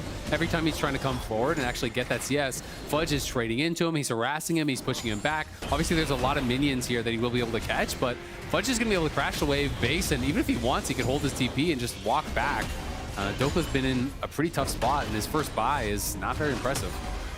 Yeah, no magic mantle, not exactly what we're hoping for, but yeah, nice job on that one. Hopefully at least that might be able to force him to make Fudge use the TP. For sure. I mean, he pulled the wave, so now the wave's frozen, so he 100% has to TP back and unfreeze that. And then there is that potential of, you know, if you don't have your jungler on the top side, you're a little bit nervous. Obviously, we know that Diego is basing, you know, down on that bottom side, can come up top to cover him if he needs it, but Fudge likely is going to feel comfortable, I think, just push this out, especially now that they just saw contracts. Yeah, but one thing I've been thinking about with Udyr top is like, how useful is this guy outside of lane? I know that like, you know, Zeus played it in the opening match against T1 versus Genji and LCK, and you know, it's the same thing I keep seeing over and over again. Like Udyr is very strong in laning phase, and just the last game we saw Impact got, you know, pretty decently ahead of Riven. Yeah. Seemed like he had pressure, but in 5v5s, very, very hard to be useful on Udyr. Like he basically is just like the run at you and stat check type of champ. Yeah. How do you feel about the different styles of Udyr builds? Because in Pro, basically all we're seeing is just full tank. And one of the arguments that I've heard from a lot of people is that the reason he looks so useless outside of lane is because he's building no more damage. Whereas in solo queue, I've been seeing all kinds of things from Titanic Triforce to, you know, Leandries to, you know, all these different styles. So like, what's your take on some of the different Udyr builds? I think right now you should get as much damage as humanly possible, because doing damage is how you're useful. Like being tanky in this game now, the way that the changes the game so much, there is no such thing as tanky. You saw the full tank Udyr last game. It's not like Impact was farming terribly or anything. He's made out of paper. So if everyone is made out of paper, what matters is who has like the most powerful gun, in my opinion. And so, you know, you want to just maximize your damage output as opposed to trying to be like, survive a team fight 2 more seconds. How do you feel? We saw while we were talking about the previous point, Blabber immediately taking all 3 Void Grubs on spawn. How do you feel about the new Grubs as an objective, and how important do you think they are? Oh, they're so important. I would rather have Grubs than early Drake now for sure. I don't know what it is about Grubs, but they just feel so impactful every game that I'm playing. I think like you should play for them kind of like over Drake, and I think the idea of it that, you know, Riot maybe thought about is like, well, top laners are on this island for 10 minutes. Yeah. And it doesn't feel that great that like there's no real point to ganking top. Every time you gank top, you enemy jungler ganks bot and gets Drake. So now there is a point. Oh, hold on. Blabber's gonna engage on. Going in after Blabber. He might be level 6, but he doesn't have his team nearby. He's got to try to get away from this one. Uses the Heartbreaker to get on out of it. Nice job by JoJo there, using the Emperor's Divide to knock Palafox off of the Weaver's Wall. But with Energy having shoved back the enemy jungler, made him use ult, made him use flash, got him to 1/3 HP. It's a free first Drake for them. Exactly. Blabber gets out, but no flash, no ult. You have to use the ult from JoJo as well. We can see Fudge up on the top side. He's just proxy farming, but it is going to be a free dragon there, you know, for Energy. So talk to me now about, you know, knowing that C9 got those first grubs. how are you actually going to prep for this, and it's Energy's bot lane? Because generally speaking, I see if the enemy team gets first grubs, bot lane will move and try to contest that because you really don't want to give up 5 or 6 where the Void Mites are going to spawn. So what kind of reset timings here are you looking for? I mean, AD carries don't normally sack waves and plates to do this. I say this as a greedy AD carry player, but it's not a normal thing for the AD carry to like do that and just like leave bots. But what is normal is for you to try to get a timing where you're pushing and you're kind of like half moved. So you're halfway up the river when the grubs spawn. Also, I think Nautilus doesn't want laning phase. Like I said, this matchup is losing 2v2. So you definitely want a situation where like Nautilus gets to just like open the game up by going to the grubs, going to topside, getting an ult off. Like that's what he wants. He doesn't want to just sit in lane and watch his AD carry get pushed in 2v2. How are you feeling about how the bot lane has gone then, right? Because you talked about how this is kind of like the losing lane, 0 to 18, but they are up a little bit in farm. It's 9 CS advantage here for Berserker. He's actually pushing it. He's going to get a plate. So he's going to get a plate. They deny the wave, so it's not even like there's farm to catch here for FBI. So what do you think went wrong for NRG, or what went right for C9? Well, Berserker was born in Korea, so that is that was a very important first step, huh? FBI can't really change that, unfortunately. But yeah, I would just review the laning phase. Like, it makes no sense. Also, way before on the first Crab, bot lane was somehow like C9's bot lane got pushed for Crab at 3 minutes. How's that possible? If I was FBI and Hui, I would definitely review this laning phase. It makes no sense how this has gone, but like, congrats to Contracts for getting that pick on Blabber, getting the flash ulti out and getting Drake. Like, I think Contracts has done so much for the game to progress the way it has, because otherwise Energy's bot lane would look in an even worse position. And over the course of last year and now heading into this year, I think Contracts' growth as a player has been one of the most incredible instances of that I have seen, because a few years ago in the LCS, he was around the bottom of most people's tier lists for jungling, and now he's been one of the main catalysts for Energy becoming this meteoric rise that was able to beat Cloud9 last summer, where they were also heavy favorites. And even Canyon, actually, there was a quote from Canyon about him, talking about him at Worlds, that he was kind of really, impressed with his play, that he thought he was good. A couple of the guys from NRG got to mention the Xiaohu one. A little bit more of a meme with Palafox. Incredible midfielder. Palafox seems like a genius, but it is cool to obviously, go international and get that recognition from some of these people that you really respect. Because I know for Contracts, he's talked about the fact that Canyon is his jungle go, right? It's like this is his idol. So to hear some words of praise from that, I think it's really cool. It is. I have met him in a scrimmage, and my opponent, midfielder Palafox, is powerful and seems like a genius. Okay, mid lane. Speaking about Palafox, I think Isaac might have just caster cursed him. The soldiers mow him down. It's first blood over to C9, and at the same time, they got all six Void Grubs. Uh-oh. I think Google Translate might have been paid off by Palafox there. It's done crazy things for his brand. Wow, man. Contracts going in over the wall now. Energy's going to look for Vulcan here. He's already used the flash, but a nice job interrupting the dredge line. Contracts takes the kill, but now he needs to be careful. Blabber's coming in, wanting to clean something up, but Energy's still ready to keep the fight going. Jojo's got no ulti. Blabber's got no chance. FBI getting himself away, but Jojo takes him out before he can do it. Contracts now running backwards into the enemy base while topside. Fudge and Dokla are going all in. Dokla retreats back underneath the turret as the fight in the bot side blue jungle fizzles out. The kills rest at 2-2. Yeah, it is a cancel TP there. Dokla able to use this R, I assume, to actually cancel Fudge's TP, and was looking for the all-in after, couldn't quite get it. Pretty even trade down on that bot side overall. It is the FBI. Well, actually, most of them using all their summoners, really. Berserker keeps his flash though, so that's pretty critical. Isn't it crazy that Contracts was able to find a good play with his mid laner dead there? Like, mostly people would just back out of that situation. It's just, it is wild to me. Like, he goes in here, and look, his mid laner is still respawning, and they get this pick. And that ulti was so nicely timed, interrupts the hook on the way out there. And then this Varus ult whiffing onto FBI as he turned back. I don't think he actually had vision in that brush. It looks like there was no ward in there. They may have known he was moving up, but FBI fighting away from the Varus. I think this was intelligent from NRG, fighting up away from Berserker, getting the kill and getting out means they end up only really losing that one at the end of the day. Yeah, NRG gets 2. They lose their AD carry, but that was in a 3v4 situation, so I don't think you could have asked for a better one. We can also see that the Lucian did pick up support items, so it's likely going to be Bloodsong Lucian. Have you been playing, much of the double support style AD stuff? No, I haven't even tried it. It's such an abomination. It's just crazy. I respect that answer. I think it's getting nerfed next patch, but obviously for LCS, win at all costs. If it's in the game, you gotta abuse. I don't blame them one bit, but it just feels dirty. As an honorable streamer such as yourself, you're beyond such things. I mean, if it's getting nerfed soon, I feel like it's kind of a shame to be putting time into it, but it's crazy strong. Anytime bot lane can go double support items and you're useful, it's like, okay, like I'm all in, play passively and win the game that way. And I mean, the other thing to remember is that we're going to be on live patch all split long now, right? So that is a change. So in the past, people always thought about, oh, well, if it's going to be nerfed, why bother putting in the time? If a patch comes out on Wednesday, LCS is going to be playing it on Saturday, right? So you have to, in this split, be willing to jump on those things. You have to be able to take advantage of them. There's only 6 weeks of regular season. If you sack one weekend, especially one of the 3-game weekends, that could be your whole split getting screwed. Yep. It's tough. And as you say that, I now think about how a secondary effect of all of this is that the LCS players are going to be way more incentivized to play solo queue. Yep. Yeah. Like they have to, right? Because like you said, better know 4-day what's good. turnaround. Yeah, you need to keep current with the current patch. So if a new patch comes out on Tuesday or Wednesday, you need to be spamming the game. And that's going to be great for my stream. There you go. There you playing go. against pros. You're You're ready to go.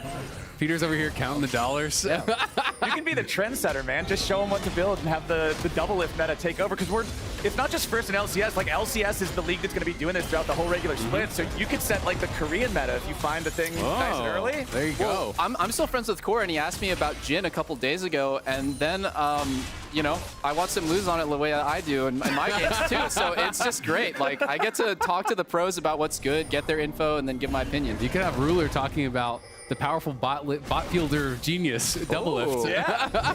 I love that. That's the kind of recognition you want right there. We've got another Hex Rift here in the second game of the day. Back-to-back on those. With the Drakes still at 1-1, I'm not going to think there's a whole ton of immediate pressure on him, but it does mean that if this game goes long like the last one, that could play a huge factor. The Rift Herald has spawned. How do you feel about being able to drive the Herald? Is that good or is that bait? I'm a horrendous driver in real life. life. Your driver's license? That has also carried over to the Herald. I usually drive it in the wrong direction, so I'm just like into my own turrets on accident. I'm like, I need more practice. Like, if you guys have must grief. Everyone must grief with the Herald at least once in their life because it's like so hard to figure it out. Or maybe it's just me. It's 80. Lily has never played Scion. yeah. You've revealed yourself as a Scion hater. No, it's so easy to accidentally jump into it. You jump into the Ferrari and it's just like zooming in the wrong direction. It's crazy. I don't know, man. I just jumped into the car and my foot was on the pedal. It's the ADC brain. You just have to click on things. Oh my god, that was a blind reaction by Berserker. He's so good. Berserker's so good, man. This guy is just constantly setting the bar for the other AD carries in the league. Cloud9 as a team, up about 1,500 gold. Again, they have controlled every neutral objective this game except for the one Infernal Drake that NRG was able to take earlier. So lots of potential power here for wherever Blabber decides to drop that. So talk to us about the ADC builds. Where do you kind of expect them to go from here? Obviously, we have Stormrazor first item. On the other side, we have the Ghostblade, and it is obviously FBI, we're assuming, going towards Bloodsong. Yeah, FBI is going Stormrazor into Rapid Fire. I've seen a lot of people do like full-on Energizer, like they're going like Voltaic Cyclosword and just stacking those Energized procs. I'm not the hugest fan of that. I think it scales kind of poorly. You definitely at some point on these types of AD carries like Lucian, you want to get enough crit so that you're still hitting hard. And as for Berserker, he's just doing the standard lethality stacking. Like he probably goes into Muramana here, into like Cyrildas, into more lethality items. In my opinion, people have this conception about Varus specifically, like, oh, he falls off so hard late game. It's weird because depending on how strong lethality items, he actually doesn't. Like there will come a point where like he probably does a little bit less damage than Lucian, but that point in the game is so late that it doesn't really even matter. So I think Berserker feels really happy right now, like, oh, I made it out of laning phase against Lucian Milio. This is good. And how much do you think, having the Azir on the enemy team as a Lucian plays into that? Because I always find when you're playing some of these lower range ADs, it can be really difficult to even, get your maximum DPS without just getting Q auto by an Azir and losing half your health late game. When you're supposed to be doing more DPS than the Varus, you have to be autoing. Yeah, no, I mean, I think that makes sense why FBI would be going such a fast rapid fire. You never see that with Lucian normally. It's actually the first time in competitive I've ever seen anyone go second item rapid fire on Lucian. And I think it's exactly why, like what you said, he is actually very scared of getting in range of Nautilus ulti, getting in range of Azir stabbing him even once is going to hit really hard. So he wants to just kind of play like more of a poke Lucian. Yeah, just try to look to poke out Berserker, Jojo Pian. Really, those are the main ones, I guess. But obviously, it is always somewhat risky, especially can't really use your dash because if you like dash in to do the poke, a lot of times you're probably just gonna get Nautilus ulted. Yeah, it's dangerous. I think from C9's perspective, they're probably feeling like, oh, we might be getting our range today. Oh, Berserker getting dove. Contracts over the wall with a follow-up from FBI. Makes it all too easy. Berserker with the flash still down from earlier where he encountered Palafox in the river, had no chance getting away. Yeah, nice job, good kill there. Had the flash down, as you said, Flowers able to execute on that pretty easily. And also, you know, with this Lucian build, we also have to remember the Bloodsong is that Sheen proc, right? So he's going to have Rapid Fire hit, he's going to have the Storm Razor hit, potentially even Cycle Sword if he wants to go that, and he's going to have that Sheen proc from the Bloodsong. So if you get shielded up by the Emilio, you have the obviously passive damage there. Vulcan and Blabber going in after the Cassante. Big Dokes in trouble, already nearly killed. He goes all out and wants to bring him back, but he can't do it. Blabber gets the kill. That was a surprise amount of damage from the Kraken proc at the end. I actually thought he might have gotten out. Yeah, I thought it was going to be a Cassante moment for sure. Yeah. That's kind of the punish on him with his build. He's full MR. He went Koenig, Rooker, and Rush, and he has Mercury Treads. So he's got 0 armor. I think he actually bought the cloth armor after dying as well, so he has no armor at all. Well, as C9 are starting up the Dragon, Azale, I just want to tell you, I have so much respect for you for knowing the name of that item, because neither word is a real word. When you say that, it just sounds like you're speaking a different language. Yeah, I don't even know like what you said. He bought the gobbledygook and then he I call it the MR thing because I don't know what it's like if Ma was just a recharging passive. It is really strong. It is like a 500, I think. Well, it's based on your HPs. Let's see. It's 491 damage magic shield that recharges every 12 seconds if you haven't taken damage. So it is really, really strong. Against anything pokey, and generally, like, I've seen this item have a shockingly high win rate on all kinds of stuff. Even like carries and stuff, I've seen it have a shockingly high win rate on. I mean, it's just so good if you know you have to resist magical burst. If it's like 4 AP, if you're playing against a Ziggs or something, I've seen ADs build this and stuff. The amount of value is, I mean, it's Perma Morgana Black Shield without the CC part, but just the damage resistance is crazy. It's a lot. In Champions Queue, the pro players call it Galio W item. Because it's like, you know, Galio's W does the recharging shield too. No one's going to do. What's the name again? Say it again. Koenig Rookern, I believe. Yeah. Wow. Well, I don't know if I'm saying it right, but there's. Yeah, that's. You're saying it better than either of us can, because we don't know what the name is. Here we go. Blabber driving the Herald straight into the tier 1 turret. Those Not mites, enough oh my God. to kill it off. Yeah, the mites have been doing a lot of work. Swarm, Jojo man. had him topside for the tier 1 earlier. Now they're going to summon up the Sun Disc to make sure that Energy don't have a counterpunch. C9 are up almost 4,000 gold 20 minutes in. Yeah, when you drive the Herald into the turret, it doesn't actually do more damage on the hit. I've heard a lot of people say that, but it doesn't. But what it does do is it spawns mites. It spawns 5 mites, base, and then every grub that you took, it spawns an extra one. So when you crash in, you've already taken 6. It spawned 11 of those void mites there. Yeah, that's just bad news for the turret, man. There's not many ways the turret's gonna survive swarm, man. that. It's like a zombie movie. It's pretty cool though. Like I was kind of getting bored with Herald over the past couple years. Yeah. They just didn't change it forever. Now I'm really down with these changes. Dokla versus Fudge down here in the bot side. It is a Sunfire Cape first for Fudge compared to what we saw in the previous game with like the Iceborne and the Abyssal Mask, Frozen Heart type of build. But let's see here. Second item completed for Blabber, the Titanic Hydro and Viego. You mentioned it last game, Azale, but this thing has been one of the biggest winners of the item rework. Yeah. People are loving it. I mean, the auto attack reset is just so valuable. Any champion where you want to get those multi-hit procs off, it's really, really strong. The stats are really strong as well. Just allows you to get so much burst out right off the bat. You know, you W in, you Q them. You can obviously go auto, the Kraken proc comes out faster because you're doing Titanic into another auto, so it's just a lot of burst. I mean, a similar thing there for contracts on the Jarvan having this Sundered Sky combined with the Martial Cadence. That first hit from Jarvan on any champion is a wallop. I feel like what's so confusing to me is like the early game didn't go how Energy's bot lane wanted. They just even out of lane, right? But then now you see Berserker bleeding farm, and it's just because Lucian Milio has so much like control over mid. Berserker has to respect the fact that he can be dashed on now in any single wave that he doesn't have numbers advantage. So that's making him bleed farm 30 CS over the last like 10 minutes, and it just kind of happened invisibly off screen. Vulcan going in after FBI with a TP ready to reinforce. NRG cuts bait and runs. They know there's no way to save their AD carry. And C9 looks to be heading over to the Baron pit. Yeah, that is actually so bad. As there you go, first caster curse, congratulations. Yeah, well done. Dude, come on. Guys, I called this already, man. Playing Lucian mid-game is so impossible not to die, man. Your team is like screeching at you like, come on, dash in, let's get some Oh, Jojo just dashed in. He's on a killing spree here with the Azir. The Nashor's Tooth Lichbane build giving him so much burst when he goes in on these guys. Palafox didn't stand a chance. Now Dokla just trying to see if there's anything left to do, but they force him back so easily. Blabber and Fudge still on top of the Baron. Remember the Contracts is around. That is what C9 is trying to prevent. They do not want to give this away with a steal. Dokla brought back. Blabber going on a killing spree. And now Contracts cannot get close enough. They bring Blabber back in the pit. Contracts goes in, but he's shuffled right back out.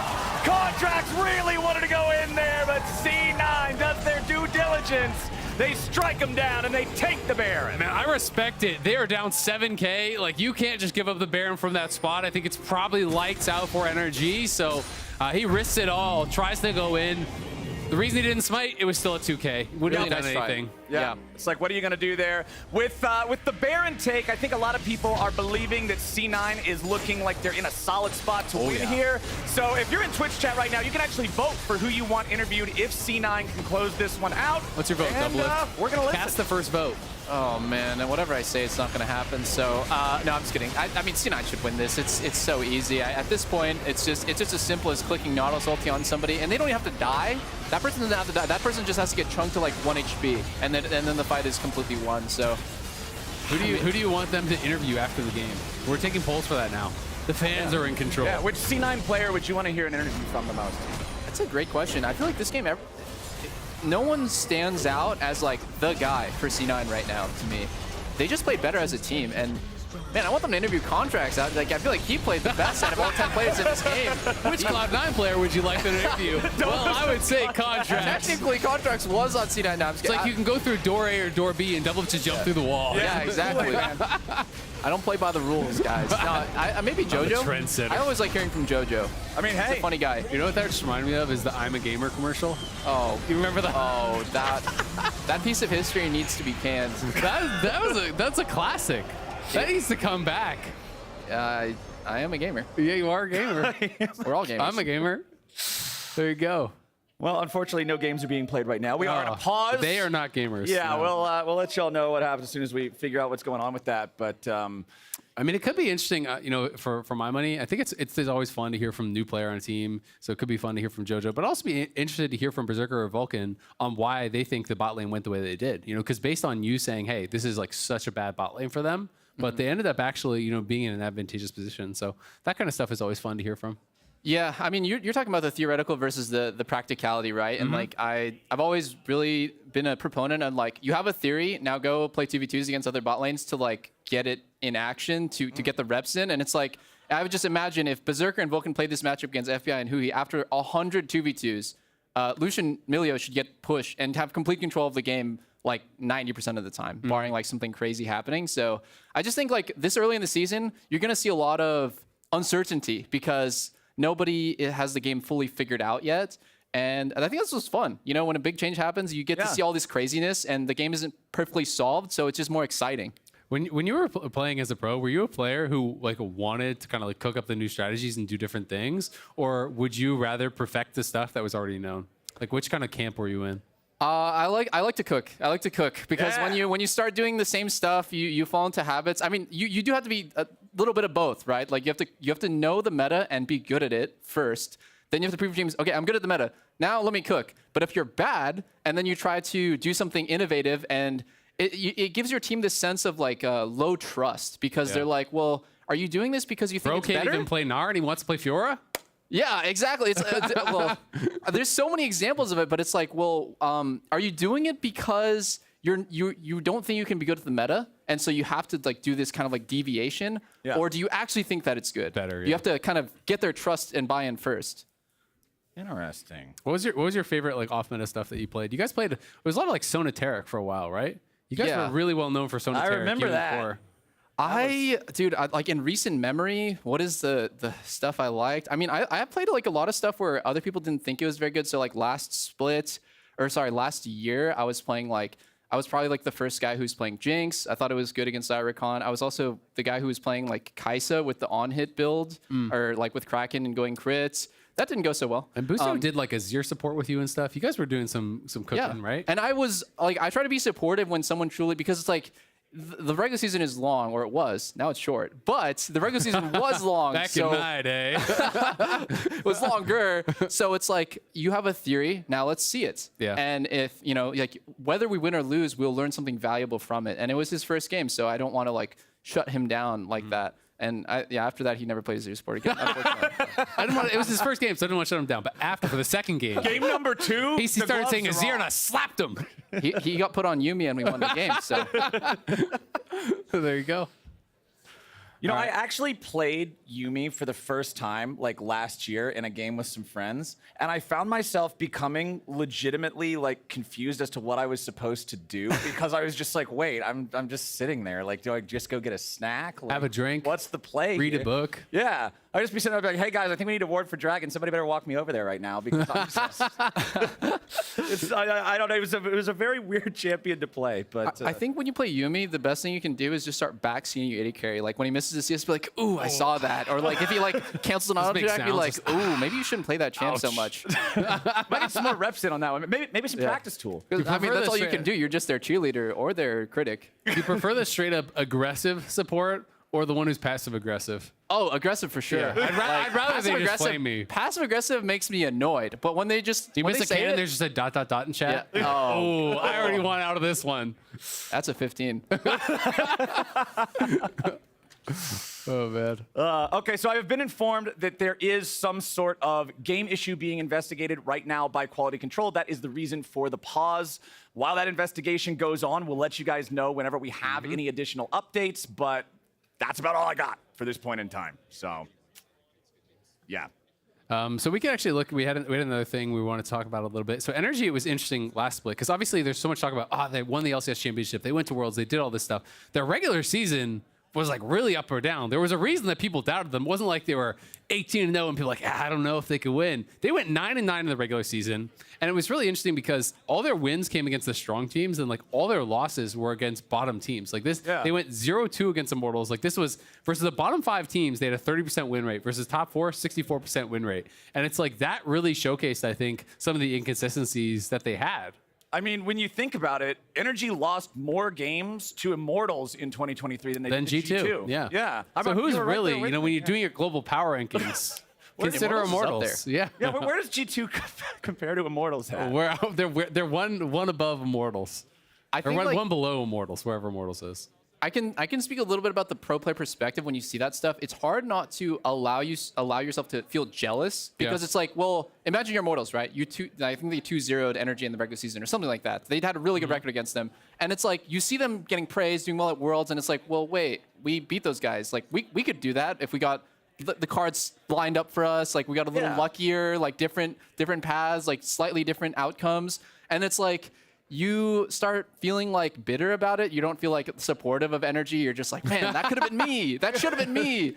And I think a lot of pro players, like, you know, it's kind of like both sides of the same coin. Like, you want to support your region because LCS doing well is good for you. It's good for everyone. But at the same time, you're like, man, why couldn't that have been me? Like, NRG, like you said, wasn't that great in the regular season. So realistically, like, a lot of NA teams could feel motivated by that. They could feel inspired.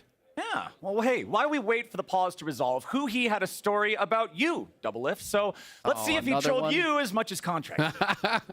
Oh, come on, man. Not the stories again. When I first joined CLG, him and I were trying to go to a haircut. And then he was driving and I was the passenger princess. And I had the location wrote in wrong. So we drove 2 hours to the other direction that we were supposed to go. And he wasn't mad at all. He was really nice to me, and I felt really bad. He's a really nice guy, and he's like a legend in the LCS and in League of Legends scene. So, yeah, I'm just sad to see him go, but I hope the best for whatever he does. Wow. Oh, that one was just really wholesome. Yeah. I'm happy about that. Is he gonna zip me up? Did you did you guys at no point into this 2-hour drive to the haircut feel like, huh, this is taking a while? Where is this I mean, when I'm in the car, I'm just kind of hanging Let's out go with the over boys, to like you know? San Francisco, get a really good haircut. I don't really mind. I mean, You're we're just hanging vibing, out. just chilling with the boys, just a little road trip, talking about some Huhi mid laner, maybe breaking down some A-Soul gameplay.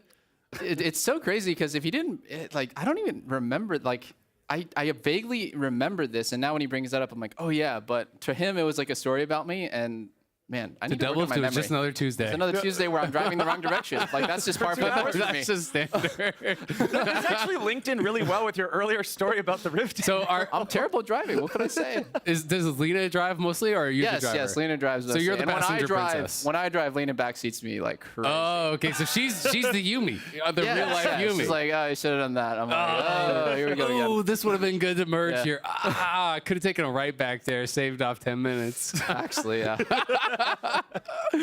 Unlucky. It's just doing real life, you know? It never ends. Very functional duo. There you No, go. I try to sit in there because she's a great driver, so I let her do it, and I let my jungler drive the Rift Herald as well. Mm-hmm. Well, hey, Blabber got the one connected here in this game. I'm trying to remember the exact numbers that we were at, but it's like, you said it, right? It's so easy for C9 to pilot this into a win from here just because of the comp and the amount of advantages they've built up for themselves now. Like, this game feels borderline impossible for NRG, barring something completely crazy. Now, let's see, Doublelift, if you're right, and now they do win since I said that, and there's like a 99%. The caster curse it's not a 50-50. It's like a 90-10 when you make a prediction. That's what I think. So QC is just about finishing up their investigation. They're trying to figure out exactly what it is, and then we're going to get an update on what the results of that investigation are. We'll let you guys know as soon as we do find out. If you're just joining us, we're in the pods. There was some sort of gameplay bug, something like that on stage, so they're just working through that, trying to make sure that everything is all good. I'm assuming it's probably with JoJo because there was people standing behind him. But the game state is 7-3 in kills for C9. C9 is 47K gold to 38K, so 9,000 gold ahead here. Man, I love and they are pushing into the base. They've already taken mid and hib. They're pushing in bot. They only lost one tower this game, by the way, so it's been pretty dominant, I would say, despite some pretty good plays from NRG. Yeah, I think like when I look at the scoreboard, the first thing that jumps out is like, wow, Blabber's had so much CS.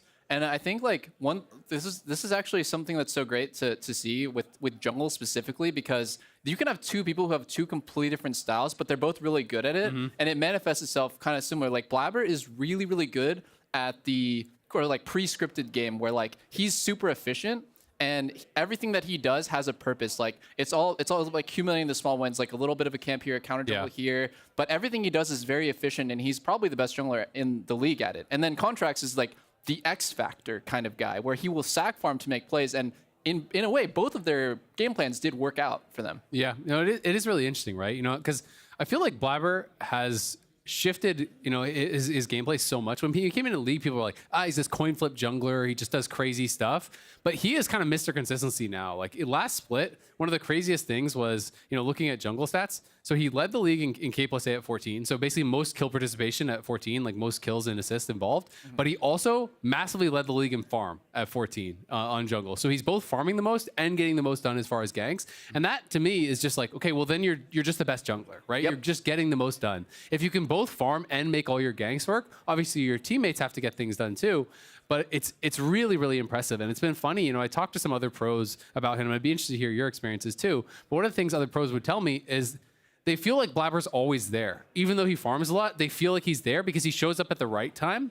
So top laners will be like, well, I can't push out that wave because Blabber's probably there. And the mid laners is like, well, I can't take this trade because Blabber's probably there. And everyone is feeling like Blabber is there. So everyone is kind of playing a little bit worse because they're giving too much respect to the fact that he could be there, Yeah, and to that I would say if anyone on your team is acting like someone on the enemy team is Thanos, the way that you're describing Blabber, this guy who's like omnipotent and gained all 3 lanes, you kind of need to reassess your team's mindset like that. You need to have a champion mindset of just like, well, I can outplay that. Like, I could, like, reasonably, right? Like, not delusionally, but you can't, all 3 lanes So not cannot me. be... I can't outplay that, but you could outplay that. Yeah, you could take that gank, bro. You got this.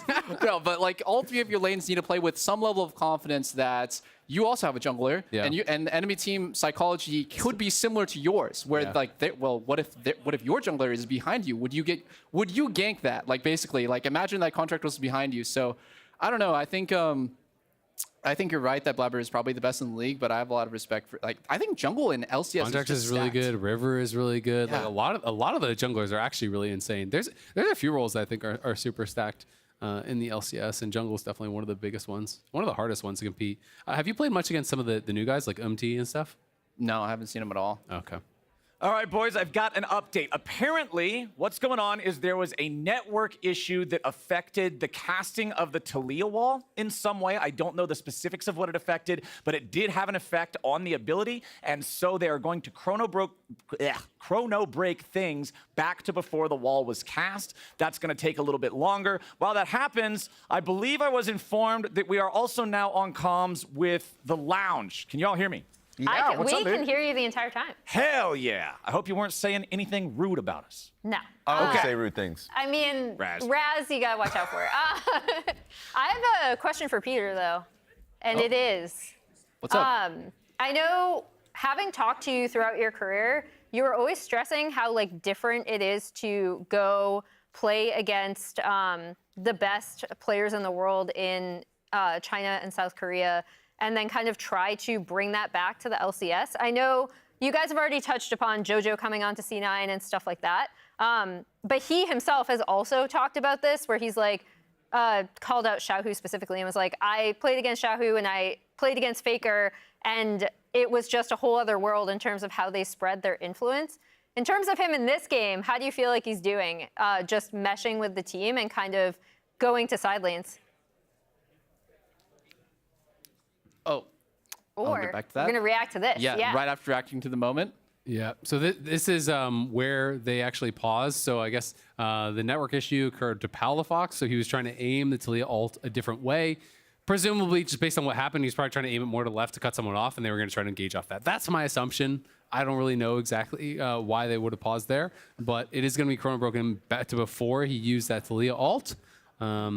Obviously, every game pretty important here. We've talked about that a lot, so going to be looking to do it. This is big brain from NRG, honestly, if they can somehow tilt C9 with this pause. Yeah. Because if you lose now, you're mental boom the whole season, I think. Exactly. This game's over. You know what would be the ultimate mental boom? And I think some tech people are going to hate me, but I know it's a possibility. Chrono Break doesn't work every time. Oh, please don't put that in. Don't put that in anyone's mind, please. I'm begging. It works like almost every time, but like sometimes why are you conjuring this? There's like 60 seconds of gameplay. Also, if we're going, ain't no way you get a full restart. Listen, I wouldn't think. Listen, it's the best game of the day. We got Doublelift on the cast. No. Why not have it go like 2 hours? Yeah, we're milking this. We just had a conversation about cursing it, and now we're doing it in the worst way. What was it back, like the 6-hour pause in like season 2 or something like that? Yeah, because like the internet went down. Yeah, we're gonna recreate that so we can get as much, because this is the only time we've gotten you to cast. So yeah, I mean, we're just for gonna what it's have like worth, a 17-hour was Doublelift in the pause in cast. 2012, and now NRG is in this pause. Now, that's too much. We've gone too far. I'm sorry. That being said, Emily literally was asking a question before the thing got railroaded. Emily, you will get an answer to that amazing question by the end of the day. I'm just kidding.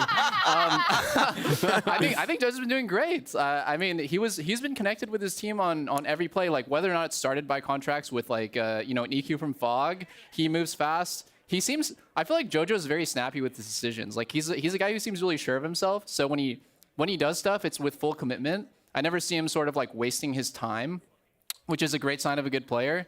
And as far as people talking about like, oh, when you join a team, you need a lot of time to build up the synergy. But like, I think that's kind of oftentimes said as an excuse. Fake news. Yeah, it's like, oh, well, these guys, like, they could be good if they just built up the synergy. But like, I also think of it as slightly, maybe it could just be that the guy's not playing that great. But Jojo and Blabber are both very good, very present players, so they play great together. What would you say then to that about some of the teams that seem to be like greater than the sum of their parts. You know what I mean? So it's like, you know, like the friendship teams or whatever, right? Like NRG. NRG is a great example of that, where everyone goes down the line and like, Dokla, not that good. Contracts, he used to be good when he was on Cloud9 ages ago. Palafox, he's never been an all-pro. You know what I mean? Like, yeah. So why are they so much better then? If it's not synergy, if it's not, you know, those like complementary play styles, is it just people suck at evaluating them?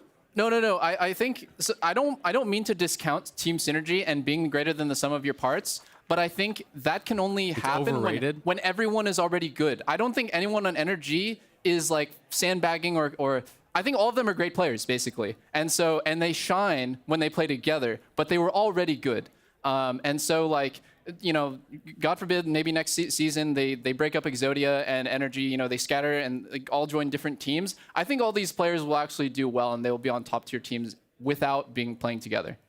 Yeah, makes sense. Do we have time to talk about MVPs? Well, I don't know if we have time, but I just want to get an MVP question. It's day one. Yeah. There's 3 MVPs. There's 3 MVPs on Cloud9 right now. Technically, former MVPs: JoJo, Blabber, and Berserker. And Doublelift, I remember in 2018, you won an MVP on TL. Then Core joined the team, and he won MVP. Mm-hmm. And I was like, well, isn't it a little strange that, like, if Doublelift was the MVP and he's still there, how could then the support join and be, like, more valuable when they still won the split? But the one I kind of want your opinion on that original thing, but more so, like, some drama right how now. do you see 3 MVPs coexisting? Like, is there any ego there? Who would most likely win MVP? I'm just generally find this unique. I've actually never met a pro player who truly cared about being labeled the MVP or like winning that. And I don't mean to discount like you know, like people's accolades, but it's kind of like a side mission. But the main quest is to be good and to like win a split. To win, yeah, to get the respect of your teammates, to get the respect of the community, and to win games. So you know, by winning MVP for me, it wasn't even like +1 dopamine. It was just like, oh, that's cool. And then I just immediately moved on. I think same with Core and same with all these guys. Like, they're not fighting for MVP. They want to work together.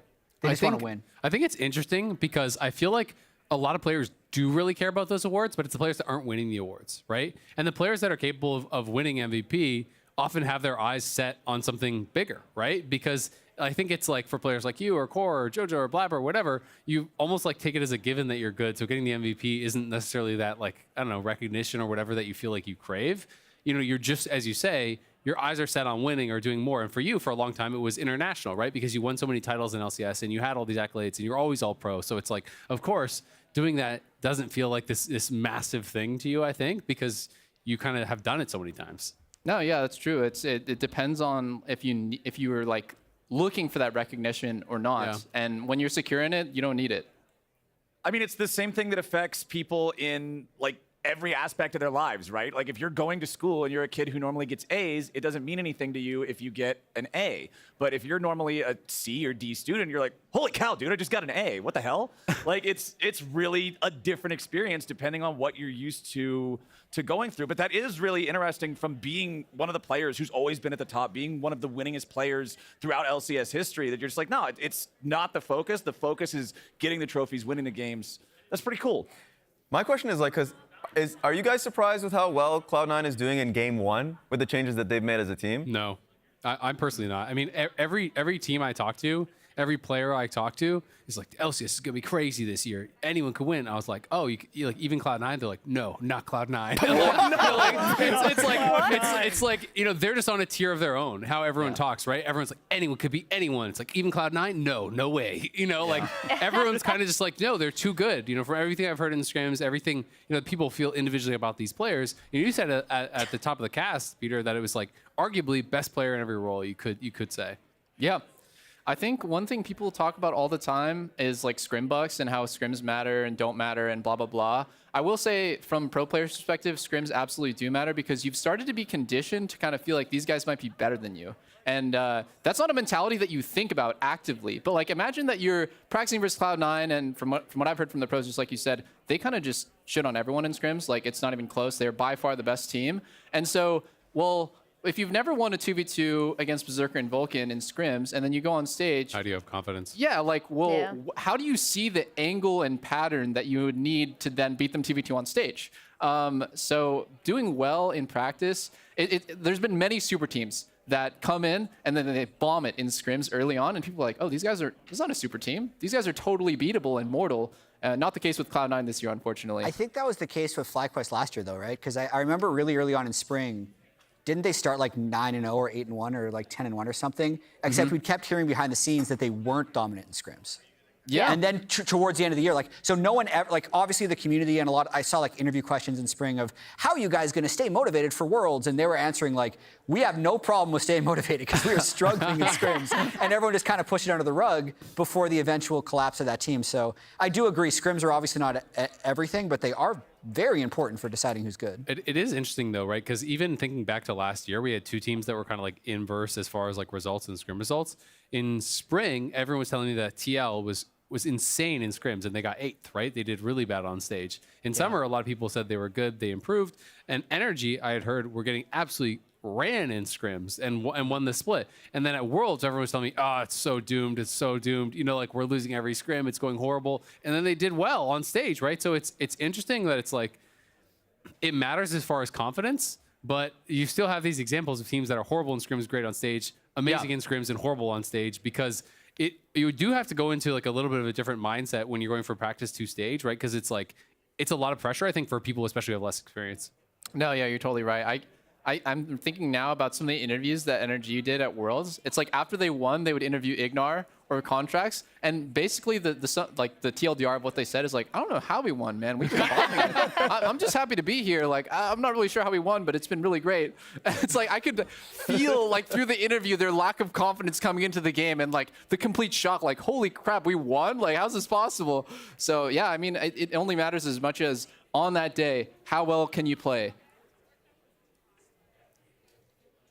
All right, well, just waiting, I guess, for the chrono break to be going. Hopefully we'll be pretty soon. We've been in pause a while. You're really getting the true caster experience. Yeah, so I just got an update. Apparently the chrono break is halfway done, and they're going to reset it to just a few seconds before the 24-minute mark. That's what I've been told. So we're at 24:07 when we pause, so we'll go back like 10 seconds. Yeah, about 10 seconds. I think 23:57 was what they told me. So 10 seconds before. Yeah, it's nearly completed. We're getting there. Thank you all so much for your patience and understanding with this. Tech things are always a unfortunate but necessary complication of day ones. Have you guys ever had the guy who coded like or knows about chrono breaks, like inner workings on the broadcaster explained?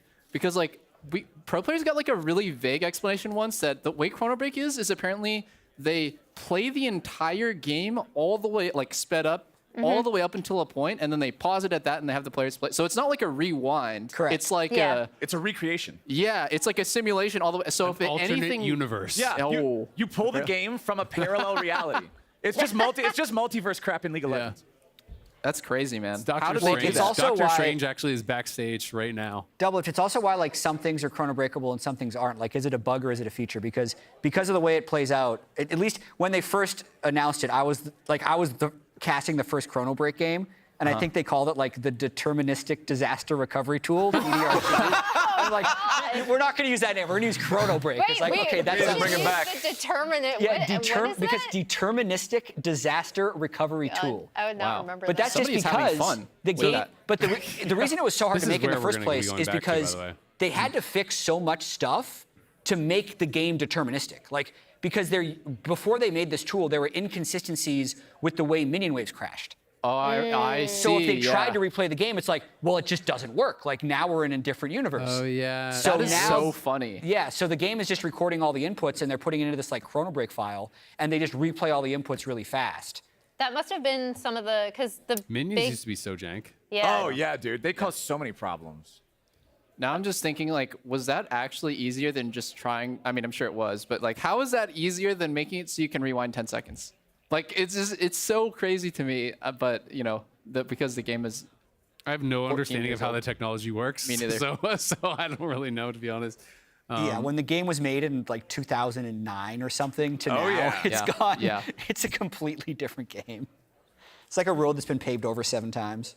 Back in the world of all the characters having gigantic pizza-shaped feet and the Corki that's in the snow toboggan or whatever just being the epitome of skin design. We've come a long way. Do you have a favorite season? Like a favorite season of League? Probably like seasons 5 through 9. Okay. Not because I was winning a lot, but because I think like League was kind of around its super peak popularity and influence at the time. So I just have like super fond memories. You know, the excitement, the hype, and like everyone loves the game. Everyone's talking about the game. There's not as much like doomsaying at that time, you know, like the way that I feel like it is now. And yeah, it was just fun.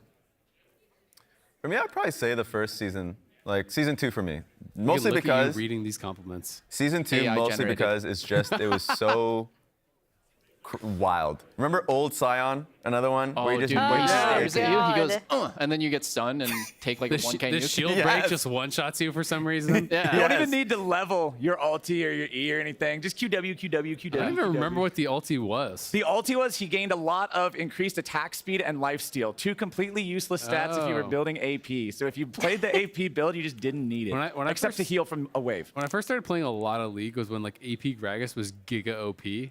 And like AP Gragas mid lane with like the Athene's rush and stuff. And like you could just 100-0 anyone if you hit your ulti into body slam. Yeah. No, there was so many crazy things, like the old guys, like you said. And one thing that Raz talking about season 2 reminded me. People ask me all the time on my stream, like, so what happened to all those old guys? Like, why are they not pros? You know, what's the difference between a pro now and a pro then? It's like you guys talking about Sion. Okay, so for people who don't know, Sion, his Q is a click stun. You just click it on him, and then you explode your shield, and that's his entire kit. That's 2 buttons, there's no skill shots. Okay, so that's what a pro player was doing Why in can't season that guy 2. play Gangplank now? Yeah. I just don't get it. Yeah. Put that pro player on Aphelios right now. Let's see what happens. Like, the game has just evolved so much. It's crazy. I mean, I remember a couple times I've gone back and watched like the World Finals from the early season. Back in season 1 when it wasn't World Finals, it was just the season 1 championship. Those games. The season 1 championship finals look like your average Diamond solo queue game these days. Probably even lower. But It's yeah, you're rough. totally right. Yeah, it's just the evolution of the skill required to play the game has just skyrocketed. I mean, you think about the Insec, right? Like the first time people are doing this Lee Sin play, like Insec is doing it, people are mind blowing. Now you can see that in silver games. Yeah. No, the first Mad Life, like predicting someone's dash with a hook. I think silver and gold players, when they started the game, they already knew that was possible. They've already been thinking about it. It's crazy stuff. Oh, we're getting unpaused, so we are going to be finally getting back into the game. Let's go! I see us unpaused. Hopefully this means it's going to be live for you guys. So we're back to it 24 minutes in. All right, let's do it. Energy having to hold the line here as the tier 3 turret is pressured by a C9 with a nearly 9,000 gold advantage. Mid lane inhibitor already down. C9 having the Baron ready to go. Let's see if they can really just break through this base all the way right now. Palafox does still have the ulti available. FBI, there's that damage from the Azir you guys were talking about. A couple of soldier autos, and he's forced down to half HP. The Cullen comes out, but Vulcan with the engage immediately with a dredge line. Fudge and JoJo trying to back away as Vulcan may be killed here. Energy not with enough damage so far. A massive Shurima shuffle coming out, keeping him back. It's a 1-for-1, a 1-for-2. It's about to be more, and C9 have made their way into the base. They've only lost Vulcan, and the front line is decimated on the side of Energy. Contracts and Dokla out of the picture, but C9 had to spend enough of their health to get it done that the game won't end just yet. Going to be going over to the dragon. Looks like they're just going to reset, gate back out, try to grab this dragon here. Very likely. Blabber taking away some of the camps, and it's going to be a third dragon here for C9. So the game doesn't end, but potentially game-ending damage here as they got both the inhibitors. Man, FBI has been getting rocked by this Nautilus. I feel bad for him. It's not easy to play. What do you think if anything, he's doing wrong then? Like, is there a different way you would like to see him play in this situation? No, I mean, that's the thing about playing Lucian, Nami, or Milio. Like, your team, it's not that your team is saying it, but your job is to, like, get in there, right? Because you have 500 range, otherwise, if you're not getting in there, you're doing nothing. So, it's so easy to have something like that happen. I think, basically, the margin for error on Lucian Nami, Lucian Milio is essentially nothing. Yeah, it's no margin for error. It's tough. I mean, the engage was actually really good. The wall from Palafox was really nice, but they couldn't get enough people into the backline to finish off JoJo, and that seemed like the problem, right? They committed a lot to try to get back there and kill him off. Couldn't make it happen. Blabber with the face check. Yep, not going to get caught there. Contracts So and clean. Palafox wanted it, but not close enough. And now just pushing in multiple waves here. You can see supers, double supers stacking up in bot. Supers coming out through mid. Blabber's just going to keep pushing in waves mid, and the other 4 C9 are going up top. Fudge threatens a wraparound on that tier 2 top lane. So NRG just going to have to defend in the base, but in about 20 seconds is when it's going to get super hard because 2 super minions are going to come through bot, 1 is coming through mid, and those are going to be on the Nexus towers. So NRG basically has to engage. C9 just has to stand here and wait for them to go back, and then they can step up. Fortunately for NRG, the top lane wave is not synced up with these in mid and bottom, so they can rotate everybody over to deal with these waves crashing into the Nexus turrets, keeping both of those still standing, at least for the time being. But that first one took a beating, and Jojo is now trying to move up and do the same thing to the tier 3 here in top lane with Dopa already down to 1/3 HP on Cassante. He cannot go forward any further. Palafox trying to clear things out on the top side. Jojo with a very defensive flash there. May have just been a misclick, throws up the thumbs up. I don't even think he was dodging to the SW with that flash. No, it was definitely a misclick. Contract's going in. He wants Berserker. Berserker flashes away, and the Jarvan is already down. This should be the end right here. Fudge keeping the rest of NRG zoned out. Contracts just looking for any possible angle. Every play is like a 1% chance of success at this point. And now with a 5v4 with another minion wave ready to crash into the top side tier 3. C9's gonna keep the aggro on. Vulcan and Fudge looking to lead the charge as Flabber jumps forward with a Spectral Maul. Won't find a target, but it does not matter. It's like you said, Doublelift, you don't even have to kill these guys. You can just force them back. NRG trying to see if they can wait the last 10 seconds for Contract, and it looks like C9 is not gonna go for the end just yet.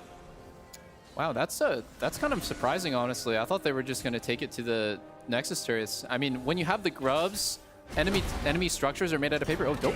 Ooh. Okay, that was a game of chicken. I thought Doka was just going to send it right there. Yeah, he doesn't really do a lot of damage, unfortunately, I don't feel like, at this point in the game. That is a very 1% chance of success is honestly pretty generous right now. Yeah, seriously. Well, it's going to be tough. We'll see if NRG can find any sort of a play to happen. But, I mean, you're triple inhibbed, 2 super spawning, every single wave, in every single lane. C9, if they want, could probably just walk it down mid with all the supers. But it looks like they're going to head over to Baron. NRG's probably going to contest, and that's probably going to be the end of the game. But we'll see if they can make something spectacular happen. I would love to see with the new changes to Baron, he has like all these different abilities. I'm pretty sure no pro player actually knows like what abilities are on what Baron. I definitely don't know. I would love to see like a wombo. Oh, okay. Yeah, Horn has a lightning because it's a yellow horn and it looks like a lightning bolt. That's how I remember it. Oh, okay. Yeah. I want to see a wombo combo with the new Baron abilities. Oh, Contracts. Oh! Contracts just got wombo comboed by C9 as he tries to engage. Fudge here on the front line, but he's tanky enough to not be traded in response. Baron down to 5,000 HP. The enemy jungler's already down. There should be no chance of a steal. Blabber with a secure as Palafox drives through on the Weaver's wall. He's, oh my god, he's out! Palafox with a cheeky exit, but the rest of NRG now under pressure as Jojo goes golden and Dokla goes down. FBI survives with 100 HP as Palafox shuts down the Emperor, but he'll be traded back. Meanwhile, Fudge has decided the game has gone on long enough. The Udyr TP's in on top of the Nexus turrets as another kill comes through. Palafox is out. Only FBI left standing. 14-5, 30 minutes in. C9 takes the dub. Honestly, sub 30-minute game against NRG, the defending champions, pretty damn good way to kick things off. Felt long, but mostly just because of the pause. Yeah. But C9 really in control. Yeah, I was going to make a joke that it took him a while to close out there. 20 minutes of stalling, but no, that was actually crazy fast. Now that you mentioned it, 29 minutes is very impressive. Well done for C9. The rumors appear to have been true. These guys look like the team to inspire fear in the hearts of all their opponents in this split if they keep playing like that. The expectations are going to be super high for him. Like, I'm looking at Berserker's face, and he's like, man, let me get a real challenge next time.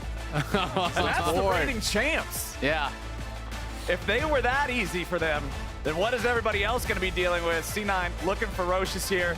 NRG obviously not the result that they were hoping for, but they'll look to bounce back here again tomorrow. Reminder to everybody out there, during the 2024 Spring Split, you can use your Mastercard to make a purchase from the in-client store and save that card on file to be entered for a chance to win a trip to a League of Legends event or a set of 8, count them 1, 2, 3, 4, 5, 6, 7, 8 Player of the Week statues. So some cool prizes available for that one. Take advantage of that. Runs from now, January 20th, up through February 11th.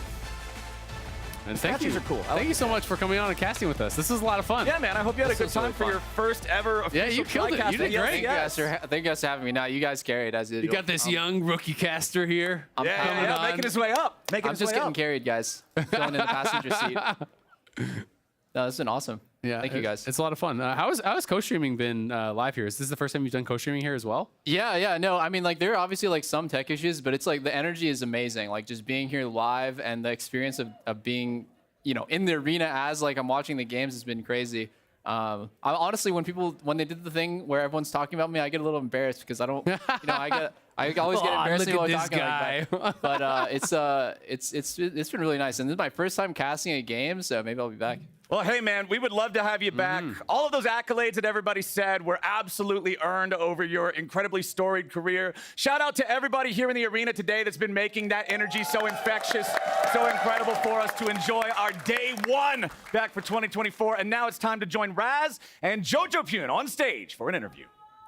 Hey, welcome. We asked the Twitch chatters at home who they wanted to interview, and they wanted to talk to you. I appreciate that. Thank you. There we go. You're on Cloud9 now. How's that feel? I mean, it feels great, honestly. In the offseason, and Cloud9 was like my #1 destination that I wanted to go to.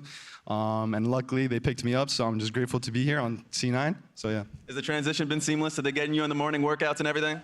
I mean, the morning workouts are pretty tough. I have to wake up pretty early, but, I guess it helps me. It is. Actually, a question that I wanted to ask you, and a lot of people wanted to ask you, is like, basically coming onto the team and working with Blabber. How has that been working with him? And also a side question is working with Vulcan, because you've been with him before, too.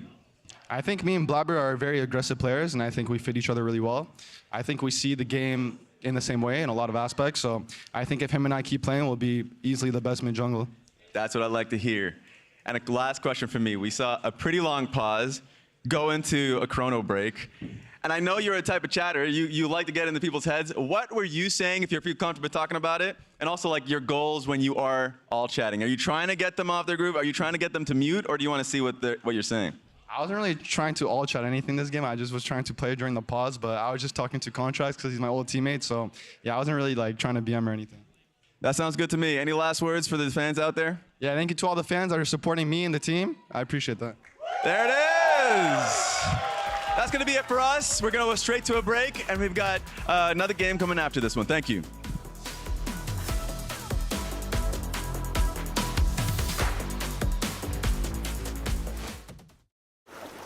Look what I've just made. The perfect pearl. Not too bad, but check this out.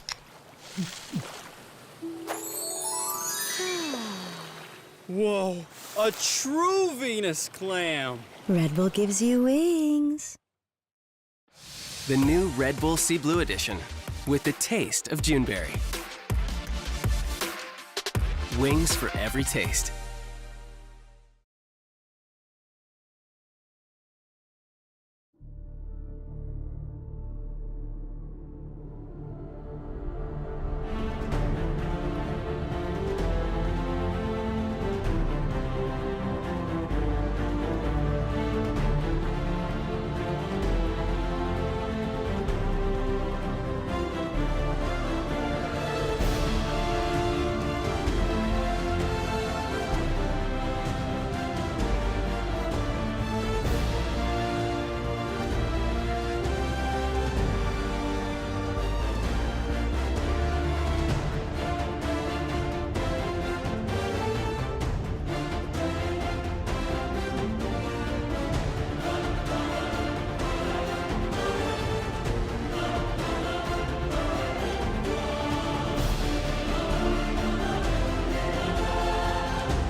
Here we go, boys.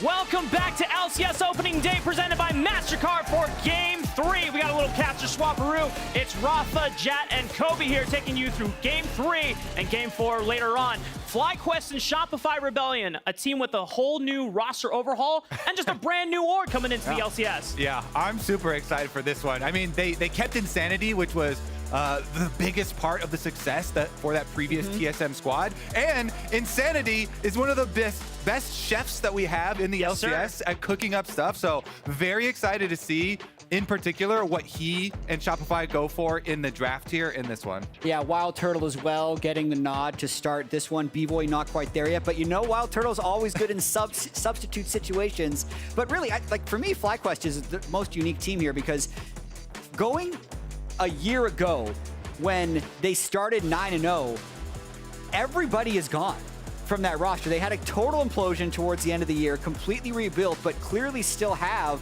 a lot of splash to this roster, right? Bwipo hasn't played in, what, like 500 days? Inspired wasn't playing last split. Jensen had an off split in Dignitas, so a lot of wild things for this FlyQuest team. Yeah, bringing back Inspired and Bwipo to pro play, definitely super big for them. Also, having those most valuable prospects as the duo lane for bottom lane in Masu and Busio. A lot of hype for the young talent coming in here. And back-to-back most valuable prospects you already mentioned here. I think that's going to be the contrast for FlyQuest's roster is you have a lot of experience on the top side of the map, but young, fresh, one rookie, and then a sophomore in Busio coming in to balance it out. Really looking forward to how well Inspired and Bwipo can lead this team. As for the draft phase here, too, as we get into it, there's been a lot of discussion about some of the strategies for these teams where there are some teams in scrims that have been just looking to smash bottom lane, go dive bottom lane, and ignore the grubs early on and focus your jungler down there. And then some are looking to scale. I really like that there's now multiple ways to path through and value these objectives depending on your team comp. You know, if you can play for plates, if you have a lot of range champions that are going to push up and get value out of that grub debuff versus the dragon stacking. And I just want to flag here with the first pick of Senna. Normally for other lanes and other teams, it might not be as, cool creative, but FlyQuest, Masu, and Busio, I believe these are going to be one of the most creative bot lanes in the entire league. Okay. We already saw a lot of cooking in Champs Queue between these two players, and they're ready to try something new. We're going to see what the pairing is going to be as Shopify Rebellion already lock in a Lucian for themselves. We're going to get some more Lucian Milio and some Seraphine Senna. Yeah, I mean, so the nice thing about first picking Senna here is you can maybe wait for a counter pick to try and parry support. So like Senna Tom is super good against other melees, but if you have a double range against you, you might want to go Senna Seraphine or something like that that can be a little more abusive in the late game if the team doesn't have hard engage. So they have a lot of options, and I think they're going to go with 2 support items in this lane as well for the Senna as well as whatever the support ends up being.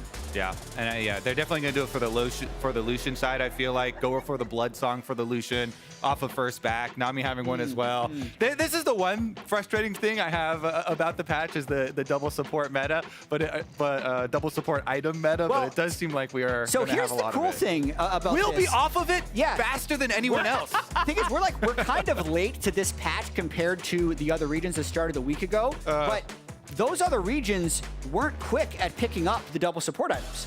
We're very quick at picking up the double support item. And I don't know if that's because it's not like other regions were doing it a lot. So we're already innovating even though we weren't even on the fastest patch. T1 did it as soon as Guma does it, like you got your twice, pass. 2 out of 6 games or something. I will say, though, like I was saying before, since we are going to move on the live patch, we will be on 14.2 as it releases next week.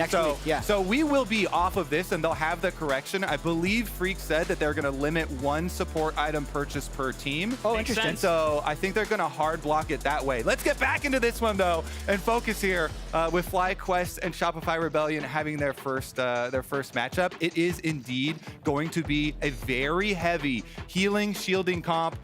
We already saw, iterations of this, but with Sarah Seraphine, they're also adding the Orianna on top of that. So massive, massive shields. And you're going to see that you want some melee champs to bounce the Seraphine ultimate off and to deliver the Orianna ball shockwave. So last 2 picks for FlyQuest, you can pretty much guarantee are going to be some melee champs for them to really get in there. Those first 3 are nasty. Like, that is such an insane 1-2-3 in terms of overall shielding and teamfight power, because it's not even like it's that low on damage. It's that to me is pretty close to Exodia if you're trying to build a teamfight comp. And it is a lot towards the scaling aspect too. So then Shopify is thinking, all right, maybe we need to make some early moves in here. And you also need to think, when you're playing against a Seraphine, Senna plus Orianna, you want to draft a champion that's going to be able to build the shield coating, the Serpent's Fang, so that you can reduce the effectiveness of all those massive shields. You get huge value out of that item. So that's another kind of angle here for the draft to keep in mind. Then all eyes are on most likely Insanity then, because it's not going to be really possible for FakeOut to lock in a champion unless he really cooks up something in that last pick of the draft if Shopify give him something. But Insanity, we saw something like a Graves in the last split that he played in. That is a lethality buyer that he can probably pivot to. But for FlyQuest, the most interesting thing to me is that there's still picks left up for Inspired and Whippo. So they're going to cook. Yeah, they are going to bring out something. And when you already have all these shields and heals, you want frontliners. You want bruisers that can stand and really abuse the fact that you're getting so much sustain in these late game teamfights. Exactly. And even though it's been a while since Whippo has played on stage, he loves going 4-5 with his pick. So even though I think it's Exodia 1-2-3 with the Senna, Seraphine, Orianna right now, I think for the rest of the split, Whippo is going to be waiting a long time to lock in his champions. Yeah, Whippo, and he's definitely one that will play these frontline champs. We're looking to round out the team comp. The Olaf, definitely a really big one for him. He's been on the Udyr train. He was actually playing a version of Udyr that I don't expect him to play in pro play, but he was playing the Titanic Trinity Force top lane Udyr with massive damage and Tiger backs, and it definitely, well, there's a Leandry's. It definitely worked wonders in solo queue. There's and a Leandry's variant too of Udyr. Yeah. Leandry's definitely for the Phoenix form, but we'll see. They have a lot of options open to them for that melee front line. So waiting on this next pickup from Shopify Rebellion. Do they want to save counter pick for Fake God in the top lane? Zach. Boogie. So Zach did get some really Zach got some nice compensation buffs because on release with new season was really struggling, but got some really good healing from your little bloblets and extra compensation buffs, and it gives them some initiation here to really get that fight started. So here's my bet. I think this is Zach mid. I mean, they have Xin. Yeah. So. Well, okay, but it could have been top lane Zach as well. But like, I really think I saw some solo queue win rates earlier today. Zach mid, really low play rate, but it had an insanely high win rate. And against someone like Orianna, you might just not get pushed out super early. I know that during Champs Queue, a lot of players, there's one player, TJ Command Attack, was playing a lot of tanks in the mid lane and just rushing the Kanik Rooker and all the other magic resist items so that you don't get pushed out. That might be a way to just be able to combat this Orianna. That's pretty fun.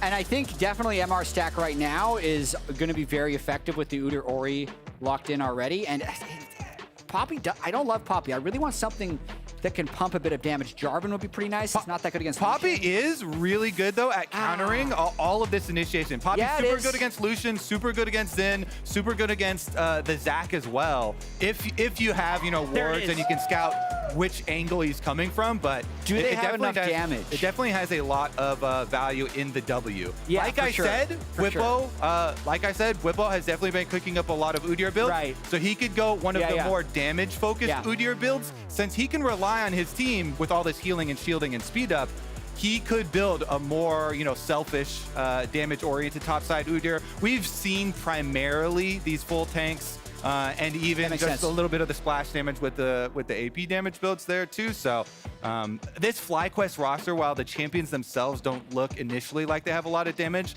there's a lot of ways to squeeze out damage from these champs with the builds. I'm so excited. We're getting Zach mid. What was that one player from Saigon Buffalo that played Zach mid at Worlds one year? I'm trying to remember. I think Froggy or something. Anyway, Insanity. So Jensen's played Zach mid before. Has he? I was trying to get him to play it in 2021 because it was really high win rate in solo queue, and he actually played it in a number of solo queue games, and we never found the angle to do it on stage. So he'll know a little bit about the laning phase, even though that is 2.5 years ago. But it's definitely not a complete curveball for Jensen. I'm very excited to get onto the Rift. I was trying to prod Insanity to see what kind of crazy stuff he would bring up before the game, and he said he's got a very deep roster of off-meta picks. So this is just the tip of the iceberg. Yeah. But very excited to see how what they go with. Obviously, people have seen a lot of the other things that they drafted here. We haven't really gone super deep on it, but the Lucian has been the most common bottom lane that has been really, really performing in scrims. Maybe not as much on stage in some of the other competitive regions thus far. Meanwhile, the Xin Zhao with the Titanic Hydra and your auto attack reset is just a match made in heaven. This is our first look at a whole new FlyQuest after what was a very disappointing run in all of 2023 towards the end of the summer. But they're bringing back Whippo and Inspired, players who we have been waiting to see when they were going to make their return to professional play. And now this could be the opportunity for them to make a statement performance. And this is actually one, because I know, Jack, you've been really talking a lot about the MVP vote, recently. Yeah. And Inspired, he obviously won both in Europe and in North America, and that was part of the big reason that it was such a shock that he did not end up on a team. I know. But how heavily do you feel like he has a good chance to grab another one this split, with Cloud9 presumably splitting a lot of MVP votes between all their stars? You're legitimately just going to have to be a really good team, I think. Like, if you're not within 2 or 3 wins of the first place team, I think it's going to be really hard to get an MVP. So Inspired, weirdly enough, like right now, I think it's really hard when I see him on Poppy, and I'm thinking, okay, this is 1 of 14 games, and it's hard to win player of the or MVP on Poppy. I would say if FlyQuest is hugely successful this split, the standout player might actually end up being Masu. Weirdly enough, just because like he's an unknown for most of the audience, even if he was the most valuable prospect over in Challengers, and AD carries on good teams are massively successful with the way they look. And his team is really hyping him up. They are very, very confident in him. In the promo, Whippo's like, I will personally ensure that Masu wins Rookie of the Year.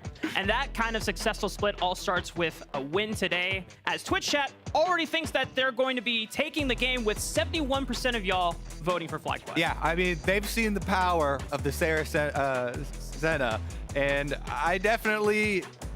even though it is one of the more frustrating things for me to watch, these comps that are built around so much healing and shielding, I cannot avoid the power of it. You know, it is definitely evident there. So the scaling of this comp definitely has a decent advantage for themselves. I'm curious about the actual build pass that they do go for. It's been one of the most fun parts about the new season, removing the mythic restriction on people's builds.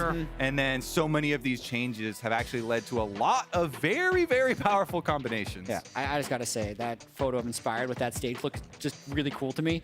But to get back to the game that we're about to load into, we can see Champion Select is kicking to like 5 seconds before they're about to load into the game. Boogie and Insanity, I think, have to pop off early on in this game. This is the first Zach mid we've seen in LCS. Yes. Kobe, have you seen it at all in Champions Queue with all the Champions Queue you've watched? I saw top Zach a lot in Champions Queue. I did not see a mid Zach. Okay. But I'm not super surprised about it. Yeah.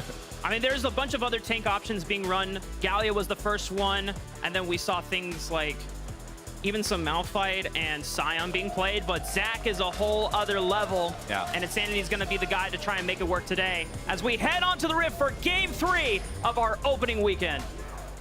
Especially now, because there are both AD and Magic Resist, or Armor and Magic Resist options for Sunfire builds.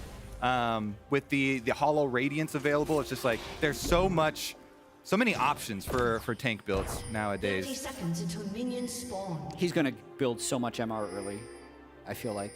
Insanity Zach. Oh, yeah.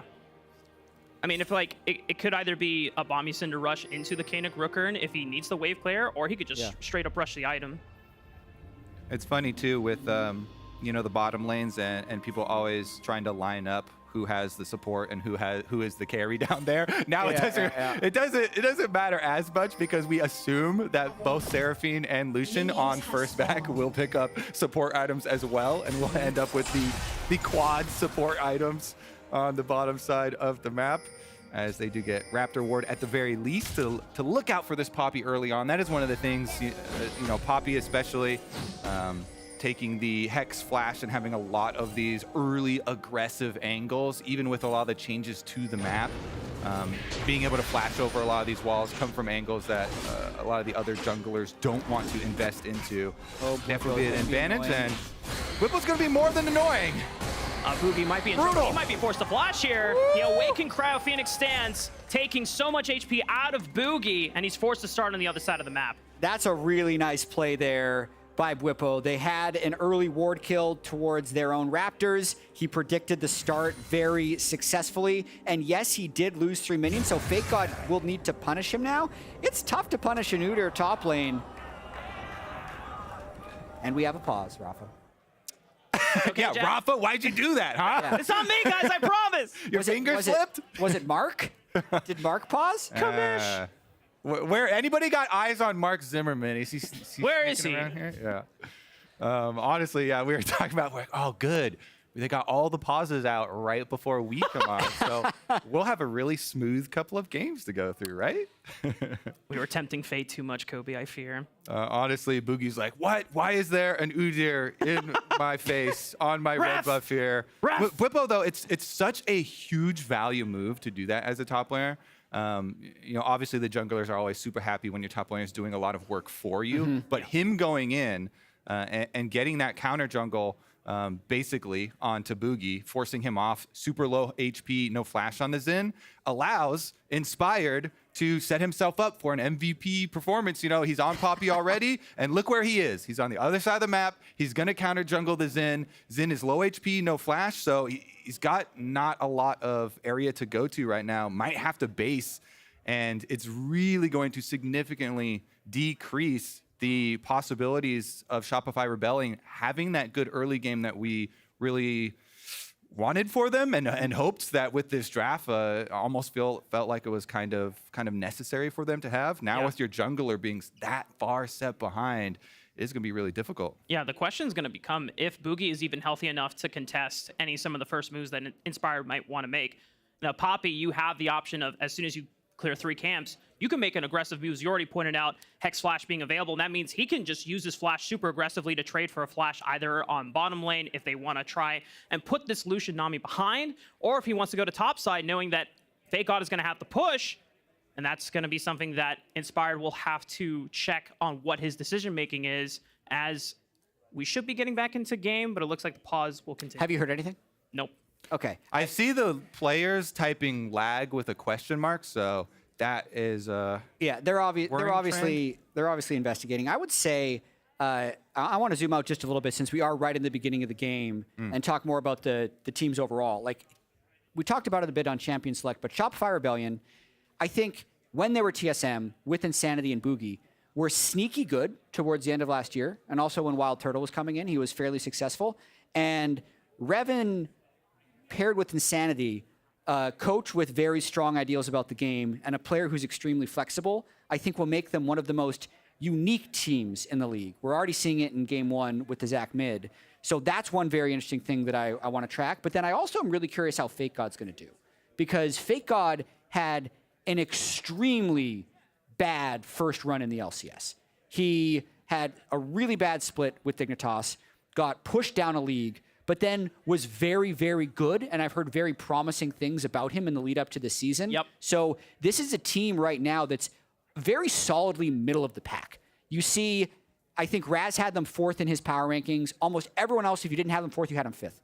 So they do have the ability to make that jump, and I'm just really curious to see if they can do it. Yeah, especially on the Fake God point in the story there. It seems like he's in a really good headspace. His interview that he gave, recognizing a lot of what happened the first time around in the LCS and having a good attitude towards it and a learning mentality and feeling like he is so much more confident now and he's not going to let a similar thing happen makes me very excited to see another chance here, because I do really like when you have these comeback stories. And it's true for a lot of the other players here too, even Zeyzal specifically.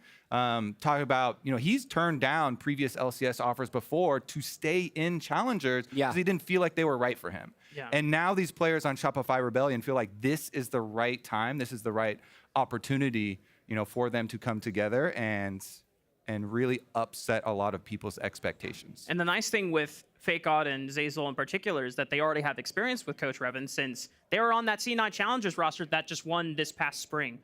So there's already a lot of trust built between a lot of the core members and the people that are going to be doing a lot of the talking in these game comms. So this Shopify Rebellion might not be flying high on anyone's radar, but like you said, Jad, they could have the ability to make that jump. Yeah, and I think there's a lot of second chance or last chance type things happening in this game and as well across the LCS. So you already mentioned Zeyzal wanting to turn down some previous LCS offers because he knows, like, once you have your first run in the LCS and you fall down and you get your second chance, if you fall down again, that is much harder to recover from. And it might end up being the end of your career. So FakeOdd needs to have a great year. Zeyzal needs to have a great year. And then the other guy that I feel like needs to have a great year is Jensen and Bwipo. Because Bwipo hasn't played in a professional league. I was shocked when I saw the stat. Over 500 days since he was last playing as a pro on stage. And then Jensen, who has been the best or the second best mid laner pretty much ever since he was in the LCS, had a really bad year on Dig last year. Yeah. They were, what, like 0-10 at one point? 0-9? So if he then switches teams again and has another bad result, who knows, right? Then it's really hard to justify signing Jensen and bring him on for another year. So there's a lot of pressure on these guys for this year in terms of their overall career arcs. Yeah. Not to quickly super break away from that point, but I wanted to mention that Twitch chat is actually blowing up about Wild Turtle's monitor. He's in windowed mode, and they're asking, I guess, can we why see? He's in windowed mode? I've done this. So I talked to him about it before, and he, because he's played League for so long, he's one of the, he was an original League of Legends player, and he just feels much more comfortable still on this size. Yeah, I can relate with this. Does no one else here play on windowed mode? Yeah, because I play on windowed mode for sure. Apparently, chat is very contentious about it. They are it's very split. Okay, well, listen, it's whatever you're comfortable with, and there's, especially if you play League in a variety of environments, it is better to play windowed mode because you can control your resolution and you can control how big your screen is. Like, if you're trying to switch from like a 23-inch monitor to a 30-inch monitor, you're done for. I'm looking at everyone shaking their head. You're all wrong. Like, I'm just laughing. You can make the window bigger. Like on some monitors, it can be full screen. But if that's the size, Jensen does it too. Anyone who used to play League a long time ago, before monitors became gargantuan, like these monstrosities, know how to play in windowed mode. I don't know, chat. Just wait until you show Twitch chat what some of the FPS players do with their setups. Yeah, they're like an inch from the screen. If you think this is weird, you're like, whoa, it's a little bit smaller, but it's the same proportions. Wait until you see some of these FPS players and no, I mean this is for. borderless, right? It's windowed borderless. It's not even windowed, which is fine. That's acceptable. I mean, windowed borderless is windowed. Okay, I play windowed. Oh, wow. That one I'm not willing to defend. Windowed? Why is there like a second windowed in there? What is the difference? Chad's getting booed. You can alt tab out. I'm booing him also. Yeah. Like I said, I'm not even defending it. I'm not even defending that stance. I'm just telling you what I do. I'm being honest. I love it. Honesty is a priority it's here. An underrated value, apparently. Last time I do that. It's okay, Jad. Not all of our eyes can adjust to the bigger and the new. Why would you want your eyes to have to go further away to the minimap? Like, I saw this picture online. It was from like some event that happened at Worlds, and they had like a 45-inch curved monitor, and the minimap was like in Narnia, but you could see the whole lane. So like, one of those like ultra widescreen. Yeah, exactly. You think maybe you're cheating because you're like, wait a minute, they actually get to see more on their screen than other people. But you also have such a hard time scanning to the minimap. I'd actually think it would be a disadvantage. Kobe's just checking the resolution. What resolution are you playing? Well, I mean, I have one of the like super wide curved ones. So you play in window? So I do a little bit different proportions. Okay. So I can it lets you see a little bit further vertically, And so I don't know. I just feel like I have better cognizance of people's positions in team fights and stuff. I also am one though who blows up the minimap to 100%. Yeah, that's fair. So You're a jungler. you have to get used to not clicking on it accidentally, but it definitely interface. It can be a useful tool to help if you have issues with map awareness and stuff like that. Yeah. Just so that everyone is aware, we're facing a similar issue from the Cloud9 NRG game. The QC is checking into the issue and trying to make a decision as fast as possible on how to proceed. I like the I chat. see Insanity typing in chat. He's like, if we lag, we lag. Whatever. Blame, and then there's star. So yeah. Well, first Jensen said, let's just play. And Wild Turtle's like, yeah, I think so. If we lag, we lag. If we lag, that reminds me. We can't both be missing these CS, bro. Well, we'll see. I did just get word. We're getting ours in chat. That both teams have agreed to play through the match. They were both given an option whether to remake the game or play through. And anytime it's a small lag spike, they just have to. If we lag, we lag. Whatever. Let's play. The show must go on. Appreciate these players. I love that. Let's play through the injuries. I mean, if everyone's lagging, then everyone's playing the same game. I mean, did you see the weather in some of the football playoff games last weekend? Like, you just play through. It's part of the sport, right? Yeah. Sure. It was like -30 in Kansas City. Is a little bit of lag is going to be so unplayable? Yeah. It's funny because, like, is the lag going to hit one team more than the other? It's like, oh, no, it started hailing, but the hail is only hitting the other player. Fair.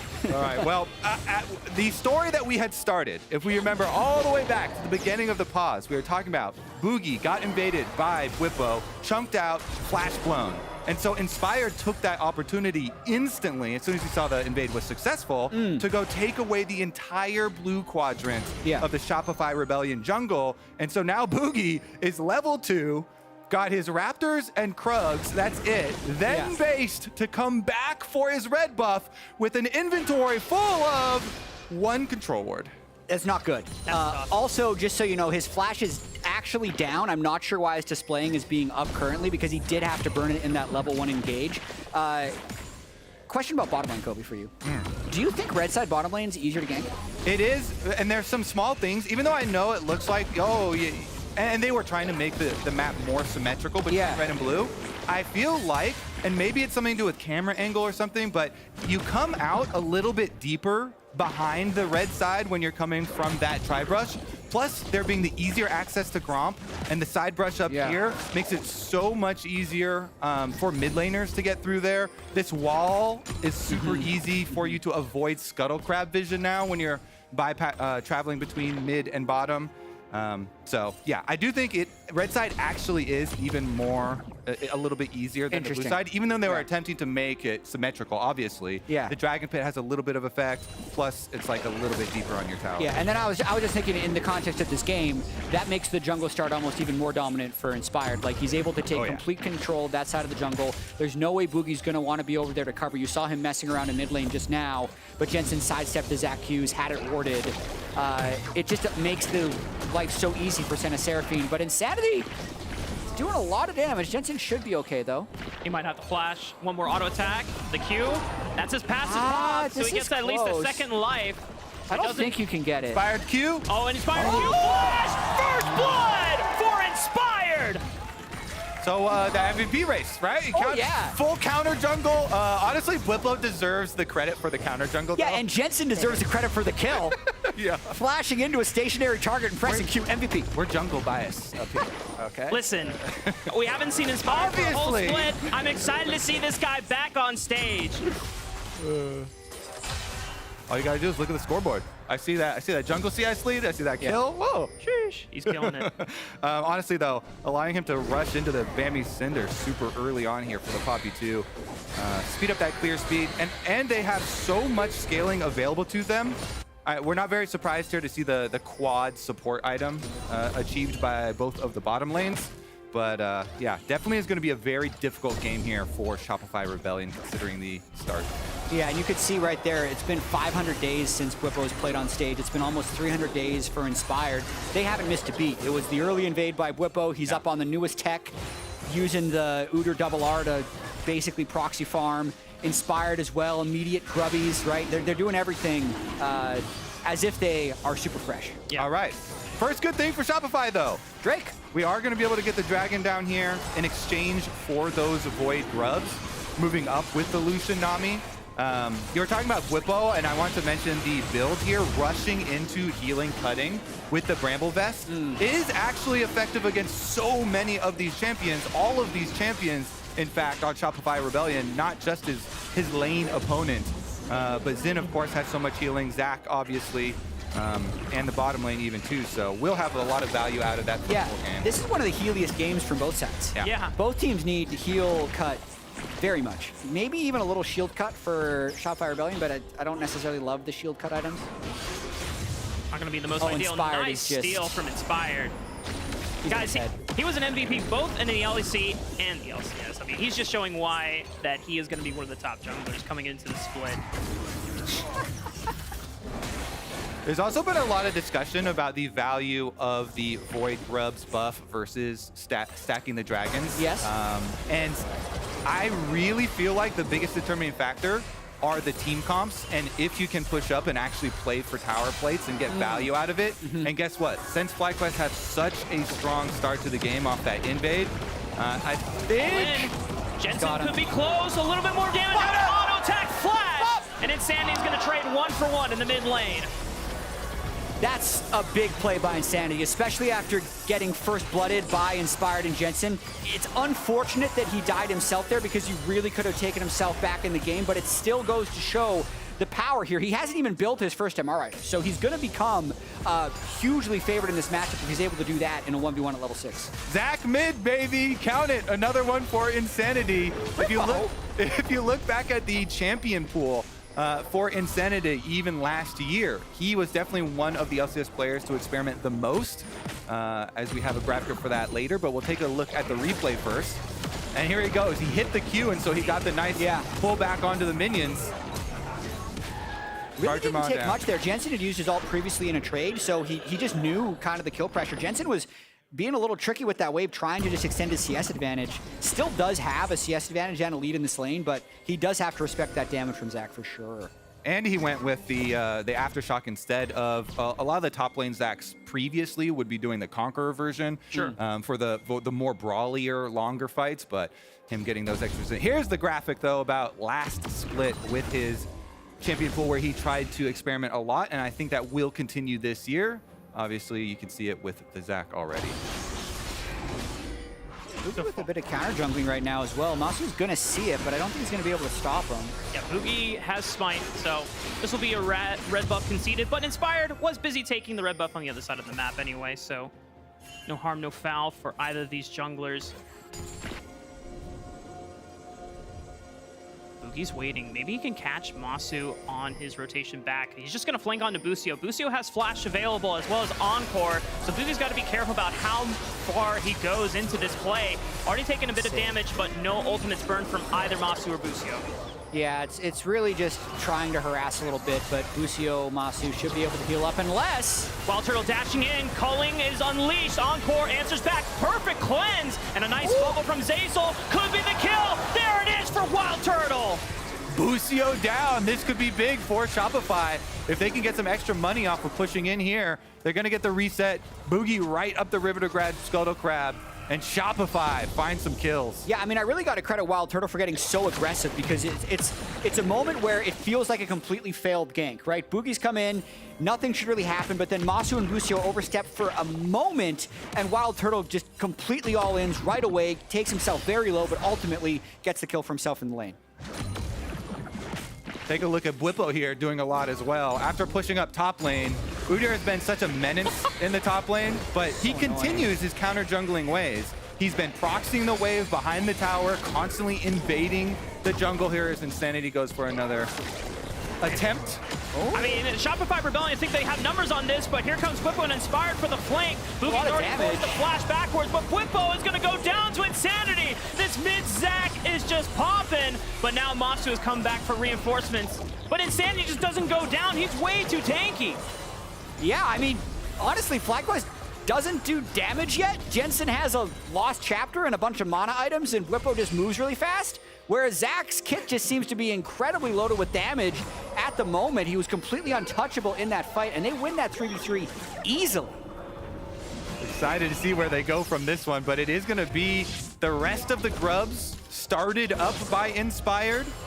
They did get all of the 3 original ones, so if he can get all 3 of these ones, they will be able to spawn the 2 Void Mites for the rest of the duration of the game, allowing them to push a lot easier. One thing with the design of the grubs is it looks like he'll be able to finish them out this time around. The rest of the team backing him up here, though, is that you can definitely always look for drive-by steals with the smites, since there are 3 of them, and your opponent can only have smite for securing a single one, but that's going to be all 6 here for FlyQuest. Yeah, and it's also going to be the second Drake for Shopify Rebellion, which is going to put this game in a really interesting state. So, like, we think that FlyQuest has better scaling because of the Orianna, Seraphine, Senna, but Shopify has the faster dragon stacking. So, like, one of the ways that FlyQuest will need to win the game is they'll need to get powerful enough by 4th Drake to stop the Soul from completing. But in the meantime, I feel like Shopify needs to continue to try and engage big-time fights with this Lucian, Nami,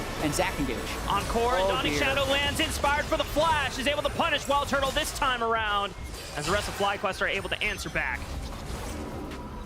Yeah, that one wasn't great. It was Wild Turtle seeing what happened. Well, bottom lane, he had no jungler near him, was just trying to get really aggressive with the 2v2 trade, didn't have a kill angle, and gives it up. That's kind of why I actually really like the late Poppy pick here, because they're going to have so much support from all these Enchanter / AP carries in the backline that he can charge in on the Lucian and just make it so difficult to play Lucian towards the later stages of the game, since he is so short range, even if he does end up going for the rapid fire build later on. It just is so frustrating to play that champion versus all this AoE and the W for denying your dashes. So we'll see if Shopify here can get anything out of this dragon stacking, but oftentimes it can be really rough if your opponents just group up by the time you get number 3, and then you're faced with, you know, having to charge into this brutal kind of death ball composition. Yeah, because Shopify Rebellion's comp is all about, we've got 3 divers that are just going to overload FlyQuest comp, and that opens up space for Lucian to operate. But if the Poppy and the Udyr are completely able to stiff those engages, then this Orianna, Senna, Seraphine backline can just operate freely and just whittle down Shopify Rebellion over time. An incredible amount of burst there on Amasu, though, so he's got to be very respectful. Here's Jensen top. Gonna make the dive happen with Bwippo. Shockwave should be available for this play. Flash from FakeGod is able to dodge on the Shockwave, but can't dodge away from the Cryo Phoenix burn damage. As the rest of Shopify Rebellion were trying to collapse. Wild Turtle looking for Matsu on the back line, finds the kill. He's gonna take him out. Turtle's gonna have to do a lot of work, and he is doing it right now. I love this graphic, though. Looking at the mid-diff and the success rates that they had when they were TSM, they're huge benefits there once they have Insanity with a winning lane. But he didn't win this lane. So fair enough, but he's playing Zac, so he's making plays. He'll have that value added with the initiation possibilities here, and he did rush for the magic resist Sunfire, the Hollow Radiance that we were talking about at the beginning of the game, which does also have the explosion on killing things, which is a bit underrated part of the item as well, since especially Zac lost splash damage, getting in there and being able to proc that and be able to push really, really fast. They rotated him into the side lane there versus Bwippo. It's definitely a more aggressive tank item than something like the straight-up Canuck Rickard, which is just pure magic resistant HP. I do want to point out Inspired's build at the moment, because with the Seraphine Senna comp, you can't just have pure tank front line. You want to have some damage splashed in there, and I love that Bomby Cinder for the clear of the jungle, and then rushing a Titanic Hydra so that this Poppy is actually a threat. And look at the other bruiser, baby. The Trinity Force for Udyr. The DPS Udyr build I was talking about for Bwippo. He's gonna play it in pro play with the defensive capabilities of his teammates, so he doesn't have to build full defense. He is going to have that extra damage threat for them as well. And the key word there when you're talking about the Titanic is the splash damage, Rafa. The splash damage is so good since Shopify are going to be pretty grouped up. They're very short-range comp. Yeah. And the cone damage from Titanic is actually super underrated as well. So yeah, Inspired going to be dishing out a whole bunch as well. Whipple going to be dishing out a whole bunch. And even though we kind of overlook sometimes the Seraphine damage, that plus the Senna plus the Orianna is all very much there too. So excited to see this clash for the Shopify side, because we're focusing so much though on this FlyQuest composition and how frustrating it can be. Shopify, and part of the reason why we're seeing Lucian be so prominent is all of this burst damage. He just got his Blood Song done, so now is going to be a nice little spike here from Turtle. We've already seen him get some kills with some nice aggressive plays and a bit of burst damage, but now it really goes through the roof because they've got the Imperial Mandate plus the Dreammaker spike damage combination coming from Zeyzal to buff him up. Now he's got the extra Sheen proc as well as the Expose from the Blood Song. Yeah. But I'd say if they can't get this Drake, even though Cloud Soul's not the most important thing, that's a really bad sign because we know that there's so much scaling on the FlyQuest side. Shopify Rebellion want to make plays right now, but they are down in gold. So it's a little bit difficult for them to actually force a good fight. FlyQuest has the first setup. The Zack's top lane, the Aatrox is pushed in. FlyQuest is first on the mid wave. Even though Lucian Nami is supposed to have the mid control, FlyQuest is here early for this dragon, and this is one that I think Shopify needs to fight. Whippo's already setting up line of scrimmage here on the right side. Gonna get pushed out by Fake God at the moment. The rest of FlyQuest have to retreat into their red side jungle. Shopify Rebellion do not want to overextend. Jensen is waiting, applying pressure on the top side of the map, has teleport available. There's some wards. It doesn't give him necessarily a huge flank, but now Shopify Rebellion are going to get cornered into Whippo. Wild Turtle opens up with the culling. Whippo is coming around to the right side. Great Keeper's Verdict from Insanity's in. Fake God, Insanity's in. Finds Jensen on the backline. He flashes over. Insanity's causing so much disruption into the backline, and FlyQuest is completely split. And Wild Turtle finishes off Jensen. It's huge! It's huge for Shopify! They're gonna be able to get their third dragon, Soul Point, and Insanity isn't done yet! He's still got the passive, I believe, so he can make this dive happen. Inspired is trying to buy as much time for Busio to live, but Shopify Rebellion got all that they needed. That is exactly what Shopify needed to have happen here. You could see maybe a bit of doubt in FlyQuest's mind, whether they're actually strong enough to come in there, because you could think Jensen, yeah, just get another plate, get a little bit more turret gold. But this is the gold injection that Shopify actually needs at this stage in the game. Like, not only are they trying to stack towards the Soul, they're trying to come back in the game, so they needed this fight. Let him cook indeed, and I like what Insanity has cooked up here. The Zack initiation on the backside of that dragon was the really big, crucial part of that team fight, of that replay. You see Turtle trying to dump damage into them, and then Poppy ultimate does not get Boogie, but Insanity flies into the back line. They get them both. The initiation just completely demolishes that backline for FlyQuest, which is supposed to be the safe bastion that is behind these two strong frontliners. But if Poppy and Udyr are towards this dragon and they're focusing on trying to Poppy ultimate and smite steal the dragon, they aren't focused on peeling for their backline. There was no inspired W to block the Zack engage there. So Insanity got the shot right in to the backline, and Blippo there trying to run away on Udyr. Not fast enough. Yeah, this has got to be a fortress comp for the side of FlyQuest. If you have your front line separated, and it's not going to do you great wonders here. Shopify Rebellion, just Insanity being in that line brush, one of the new geography changes, just taking advantage of how much time he has put in on the new map. Yeah, I mean, when you're playing a team comp like this, you have to be very cognizant. Oh! Right on to Busio. Encore is used, but it's not going to be enough. He just goes down. Yeah, I mean, that's the type of angle that Insanity's going to keep trying to pull off, and they're going to try, if they get one more pick, they're going to go Baron. I think that's what they're trying to get right now. They're trying to just find ways to keep Summoner spells down so Insanity can fly across the whole map with one jump, get a pick, and then accelerate the game. And you have to be cognizant of his positioning and keep your blockers in place. The whole reason we're hyping up this Poppy pick is for the W, to be able to block these engages from Shopify Rebellion. But if you don't have your front line in the front, you know, protecting those angles and trying to protect their back line, if they are split, they could continue to fall. I see a bunch of R's in chat. Were those the old ones? I feel like they're new. I hope this is quick. Kobe, I'm ready. Let us know. There's no time. There's no time. Teams are getting right back in the game. There's no timestamps on these. Let me add timestamps to the chat here. No, we're back in. We're back in. No worries. Yeah, we're even getting good at pauses. Yeah. Much quicker turnaround time now. Good job, Mark. Thanks, He's Commissioner. really speeding these up. Yeah, but also shout out to the players is just working through all the little lag spikes that may or may not be happening in this game. Oh, true. Yeah, We've got those built-in excuses every time. Any misplay is, we were hitting with the lag that time. Well, this is a bit tricky now because Shopify Rebellion are on Soul Point. FlyQuest did not do a great job of playing to their composition strengths and actually playing together. Are they in trouble at this point, or is there still a couple more fights to be played out for them?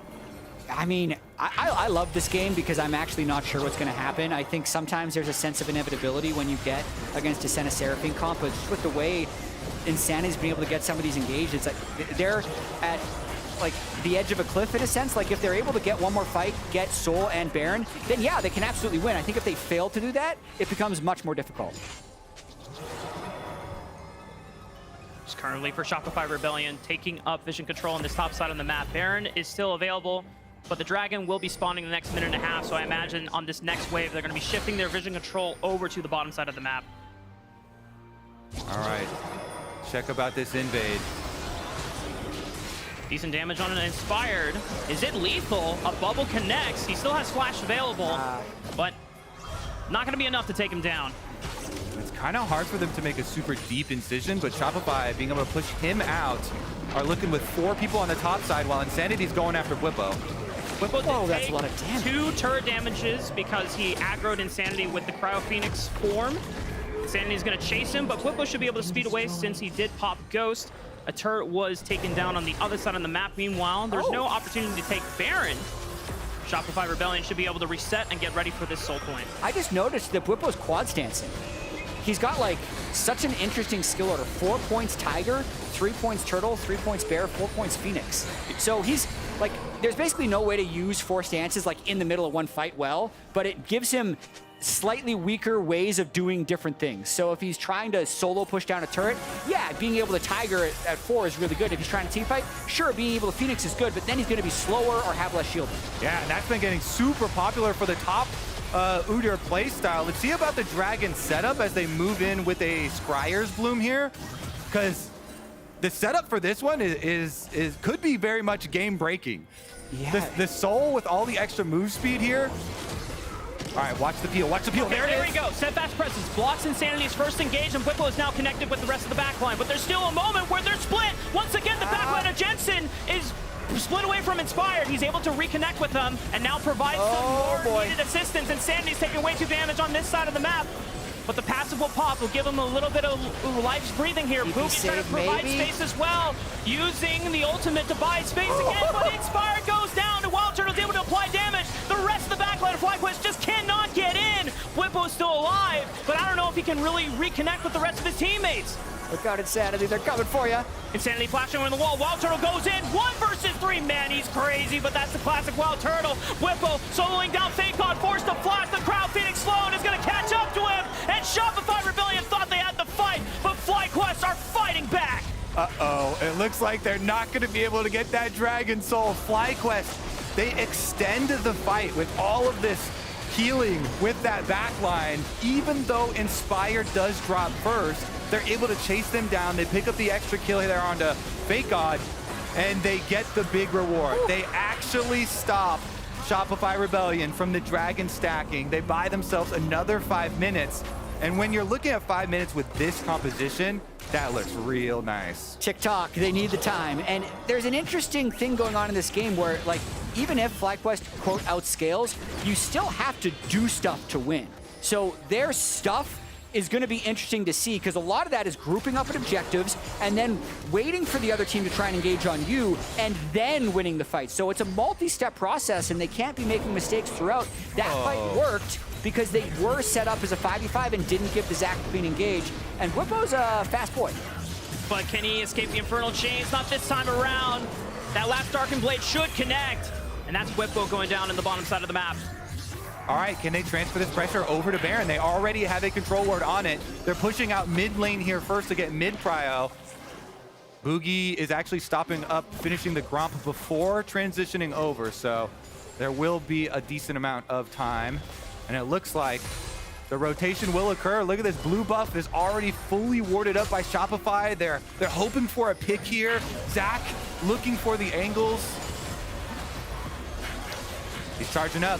Fired has Hex Flash as well. Insanity doesn't find Busio, gets clipped, the shockwave into the Encore. It's a lot of damage, and nice by Inspired to find that wall charge into the Keeper's Verdict for two-man knockup. Wild Turtle is forced to flash, and they shut down Insanity. Boogie tries to come in, but it's a little too late. If he goes out, this could be Baron for the side of FlyQuest. FlyQuest was ready for that one. That was an immediate firing of every ability. As soon as Insanity came in, there was no hesitation, there was no fear, and that's, I think, the turning point they need to pull ahead in this game. Yeah, as soon as he let go of that elastic slingshot, he was wanting that one back. Yeah. The rest of the team had already retreated down lane, and that's going to mean FlyQuest will at the very least start this Baron up, unless there is some crazy magic from Wild Turtle here over the back of the pit. Then FlyQuest should be able to get the Baron, should be able to take multiple towers with this Baron Siege too, because this squad is so good at just bullying down a lane, sieging up on a turret. A moment of reprieve for FlyQuest, as both of those past fights up until then had looked very skittish.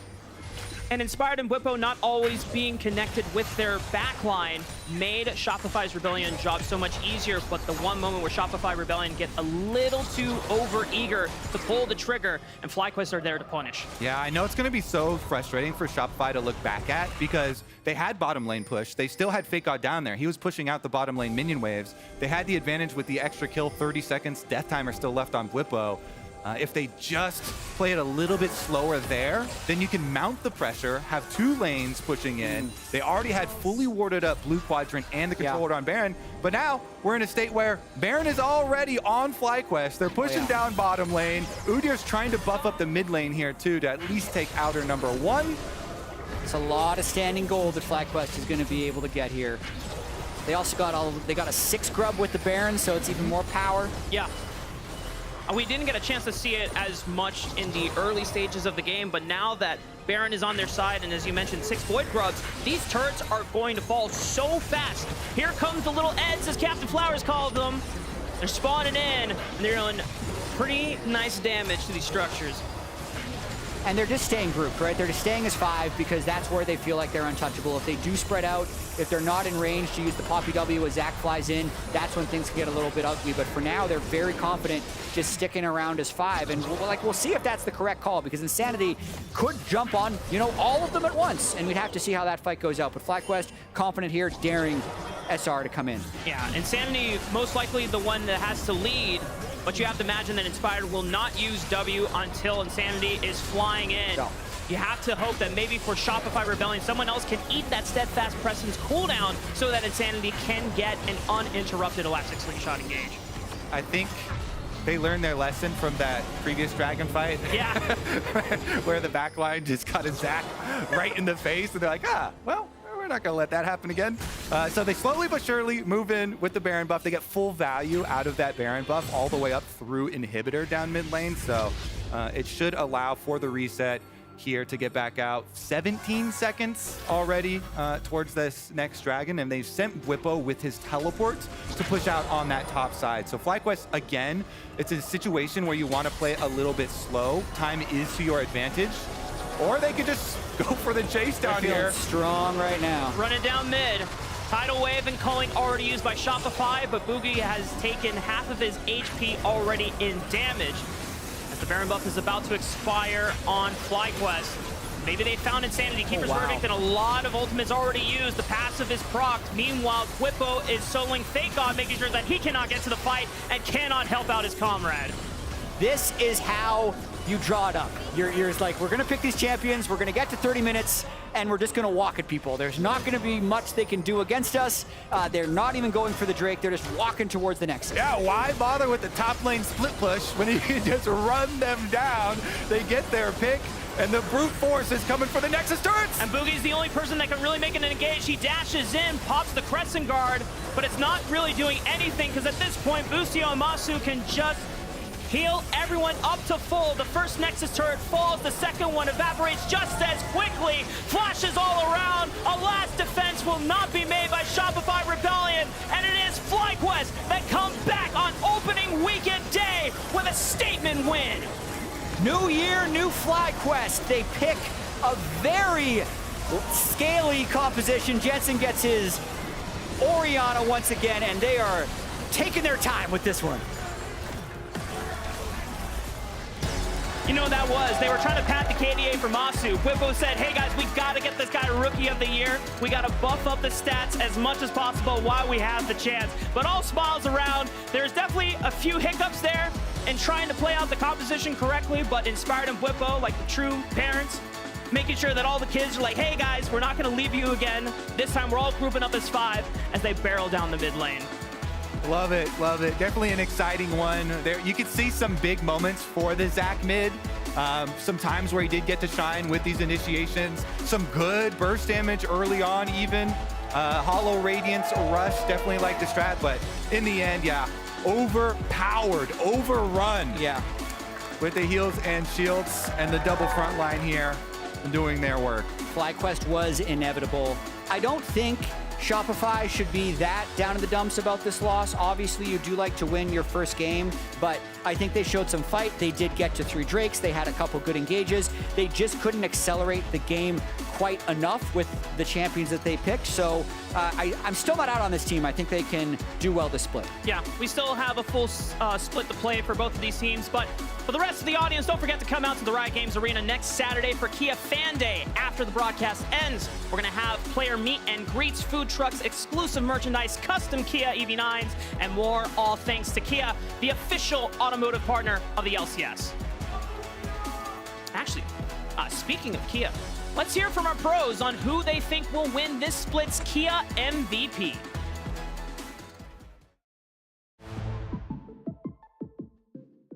My way too early Kia MVP prediction will be FBI. Mask. Yon. Rich. He's just the GOAT. The classic answer is always going to be, I think, Berserker or Blabber.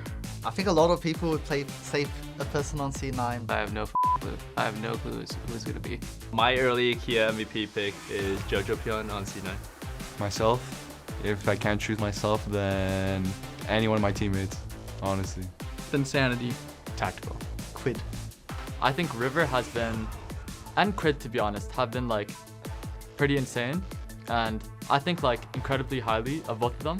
I'll probably just give it to Quid just because I feel like he already kind of got like the experience he needs, although he still needs like a little more for sure, just so he can like mature into an even better player, you know?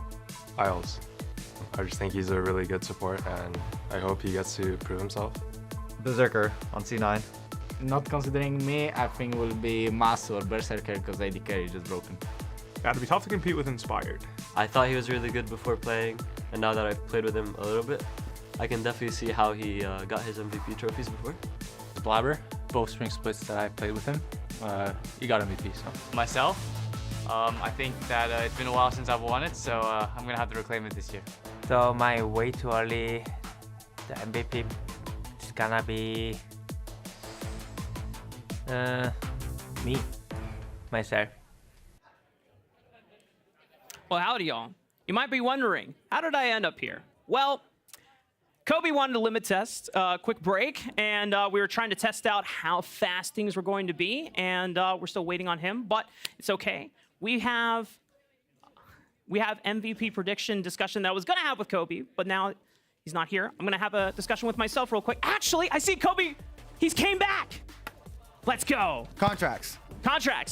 Nice. I was going to say River. Off of the 100 Thieves game performance today, like if there's anyone on that team that's going to really elevate, you know, it's got to be him. But we're going to be heading for a quick break before Dignitas versus Immortals. But first, we're going to take a look at how Samsung SSDs help power the LCS broadcast and how players on and off the stage can get the same power, speed, and reliability on their own setup.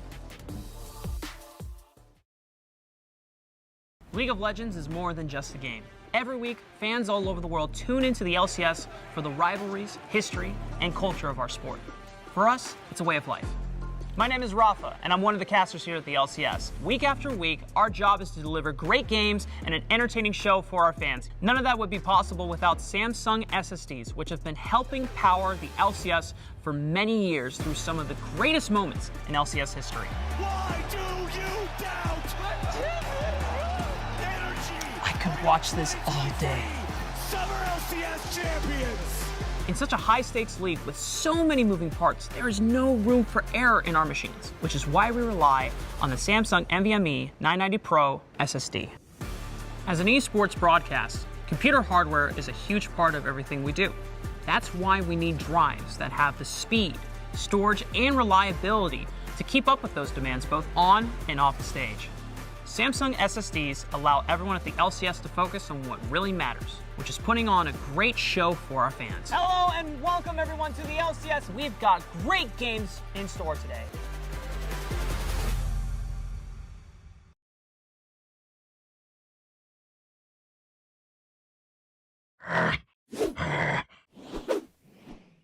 Red Bull gives you wings.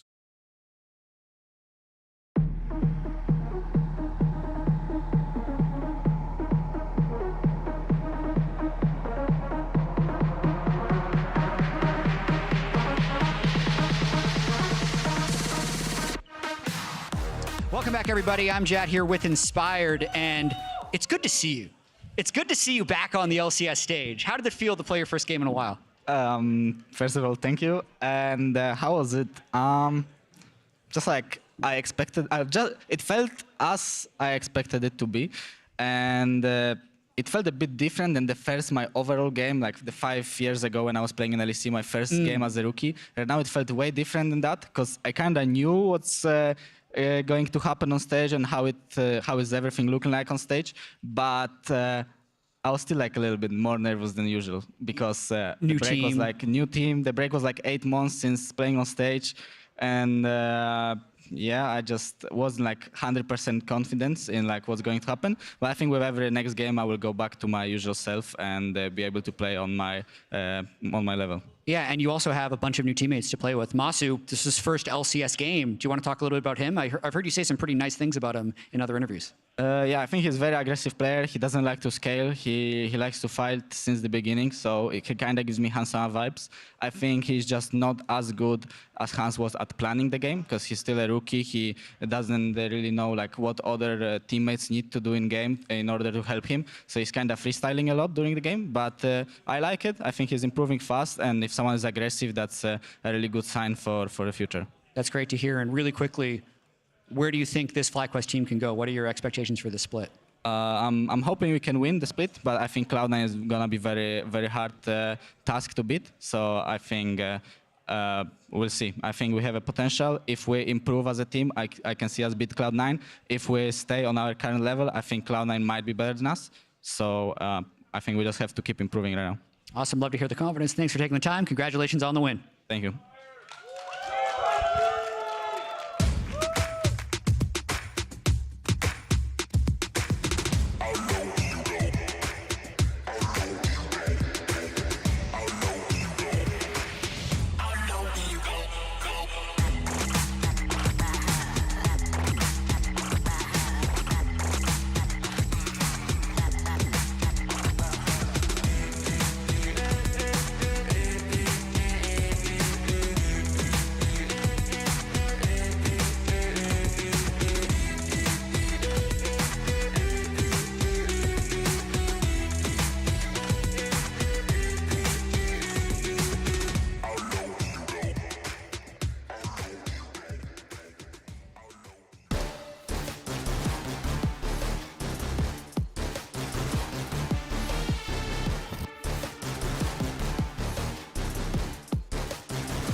Welcome back to LCS Opening Day, presented by Mastercard. We've got our last game, Dignitas versus Immortals. And both of these teams, interesting stories coming in. We have some returning players, Tomo and Rich for Dignitas, Tactical for Immortals, but then a bunch of new faces to both of these teams. Yeah, I'm really actually super excited for this one because I also, just a few days ago, was hearing so many rumors about Dignitas being scrim gods.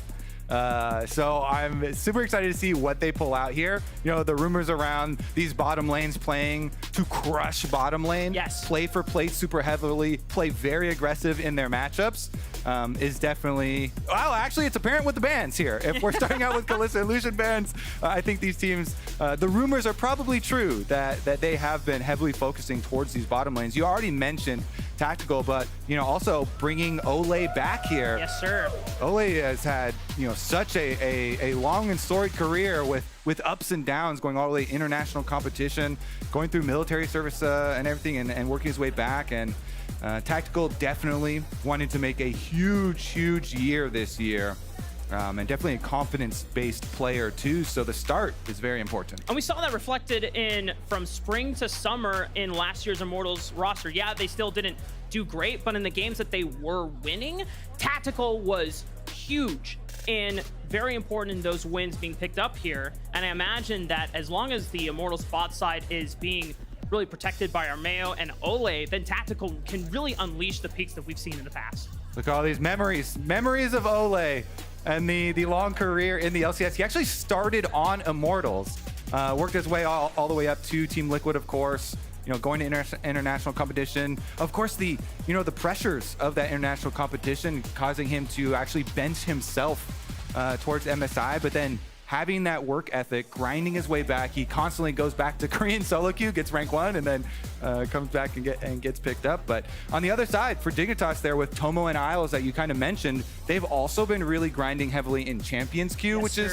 definitely one of my favorite things. They've been putting in a lot of work, having a lot of success there as well. And again, those bottom lanes, they get the Varus, one of the most sought after bottom lane pickups here. Yeah, I think early on when we were watching Champions Queue, a lot of the pro bot lanes kind of picked up, hey, lethality is really busted right now, and the marksman that really uses that to great effect is that Varus. Yeah, and the reason why lethality is so good right now is because they changed it back from being 0.6 to 0.1 scaling armor penetration to just being a whole armor penetration flat.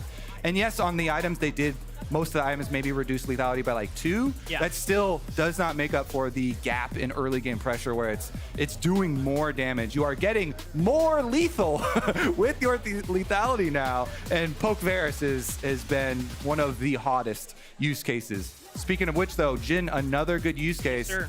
Jin burst damage right now with the lethality builds. Definitely through the roof as well. So both of these bottom lanes kind of as expected as we're hyping them up here.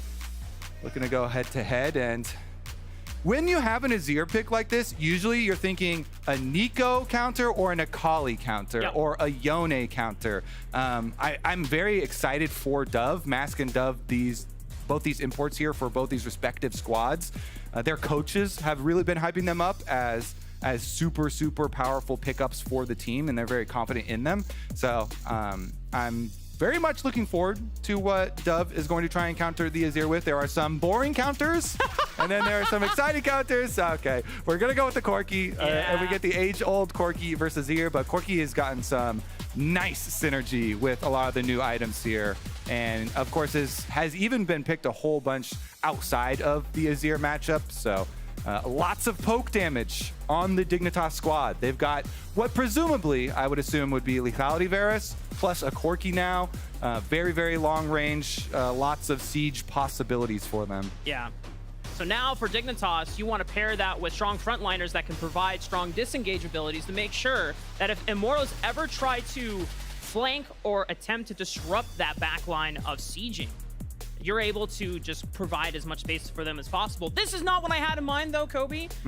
XU locking in the Vi for himself. This means that they want to go all in. They want to find one target and blow them up.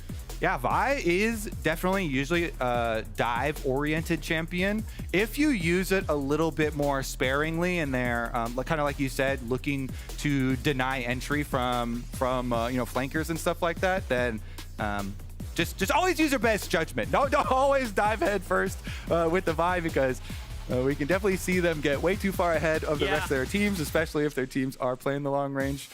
So we'll see about the execution, but Rel picked up, super popular for jungle as well, so very much a flex pick here. At this stage, I would actually even assume that it is more towards the jungle for Armeo than it is for Ole, but Ole loves playing initiation. He loves playing for kill lanes, so very much could go into his hand. And then it just gives you so much powerful accessibility to the rest of the map if you want to start roaming early on. If you get ahead with this Jhin lane, and then Ole is unlocked from the shackles of bot lane, then you start playing towards that top side, especially when the Void Grub starts spawning in the first and the second rotation. That shield breaker on Rel's Q helps a lot in making that Void Grub clear so much faster as well.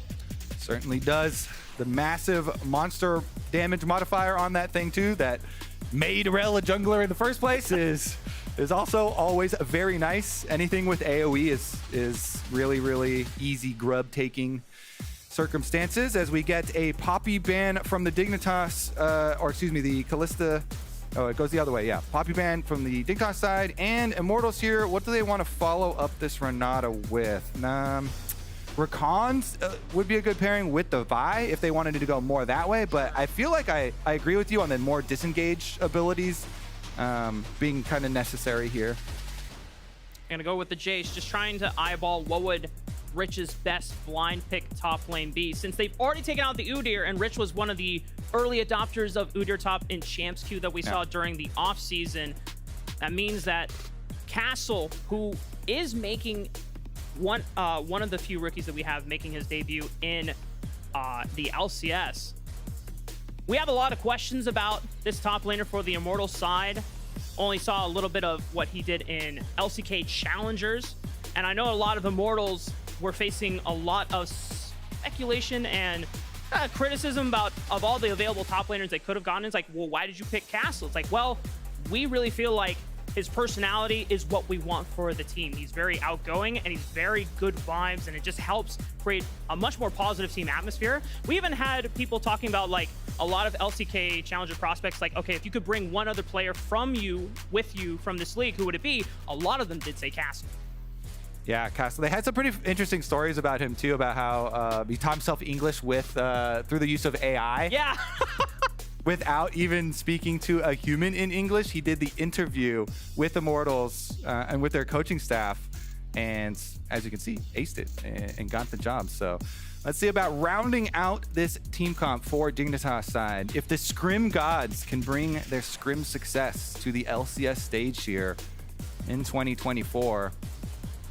I mean, with the Jax blind pick, they are masking whether this Rel is going to the jungle or the support side of the map. So they're really giving priority over to Ole and Agency to say, hey, we're going to give you last say in whether you want this Rel or you want something to counter what Dignitas places. And they did actually end up going with that Rakan combo as well with the Vi. So that opens up some more interesting things. I believe that is just a shout out, although we have seen some really spicy cooking thus far. But Rich, I really want to see if he's going to continue with these specific counter picks, or Cassante is definitely a champion that he had very high mastery of last year and became a very feared pick from him. Gragas is a counter pick. I know that there's some mixed reactions to this lock-in. It definitely is a counter pick, but it's a little bit less exciting and more of the denial counter pick to the Jax, which by the way is one of Castle's main champions. Yeah. Perhaps his strongest main champion.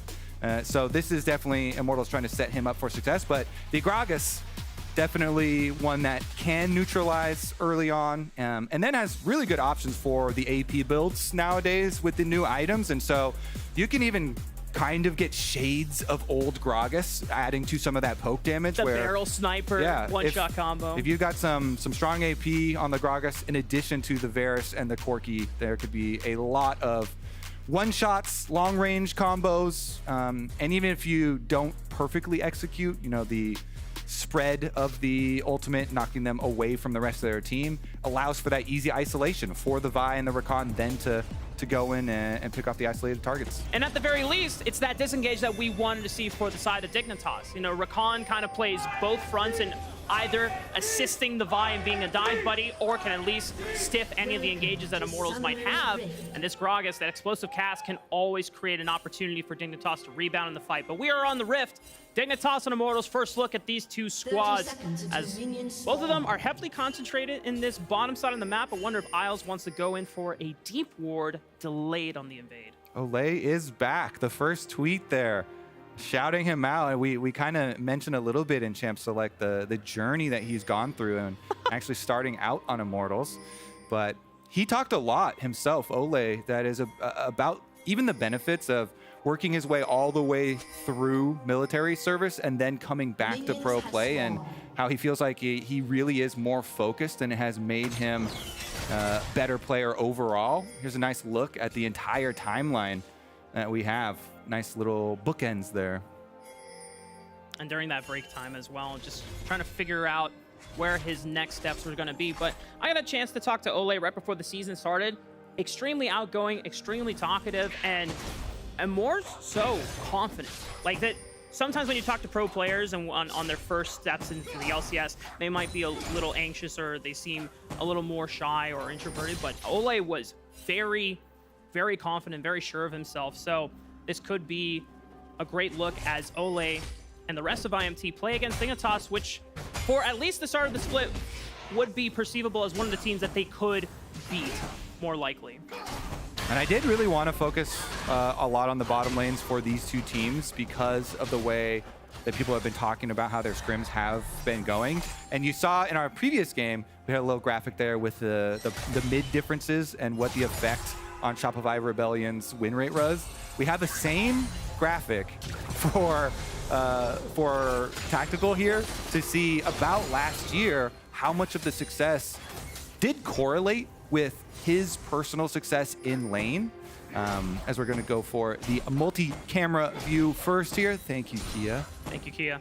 Beautiful multi-camera setup here as we can keep track of all of them. But for Tactical himself, so much of the team's success really did depend on them doing well in lane and then be able to snowball that they actually won 0 games in which their bottom lane was behind. Well, it's a good thing we're already talking about bot lane, Kobe, because we had a poll in Twitch chat on which lane you wanted to focus on, and so we have decided that we're going to be focusing on bot lane. Already talking a little bit about Tactical and those games last split where if Tactical was winning or doing well, that's where Immortals got a majority of their wins. If he was not ahead... In fact, all of them. Yeah, every single one. All of them is the majority. That is true.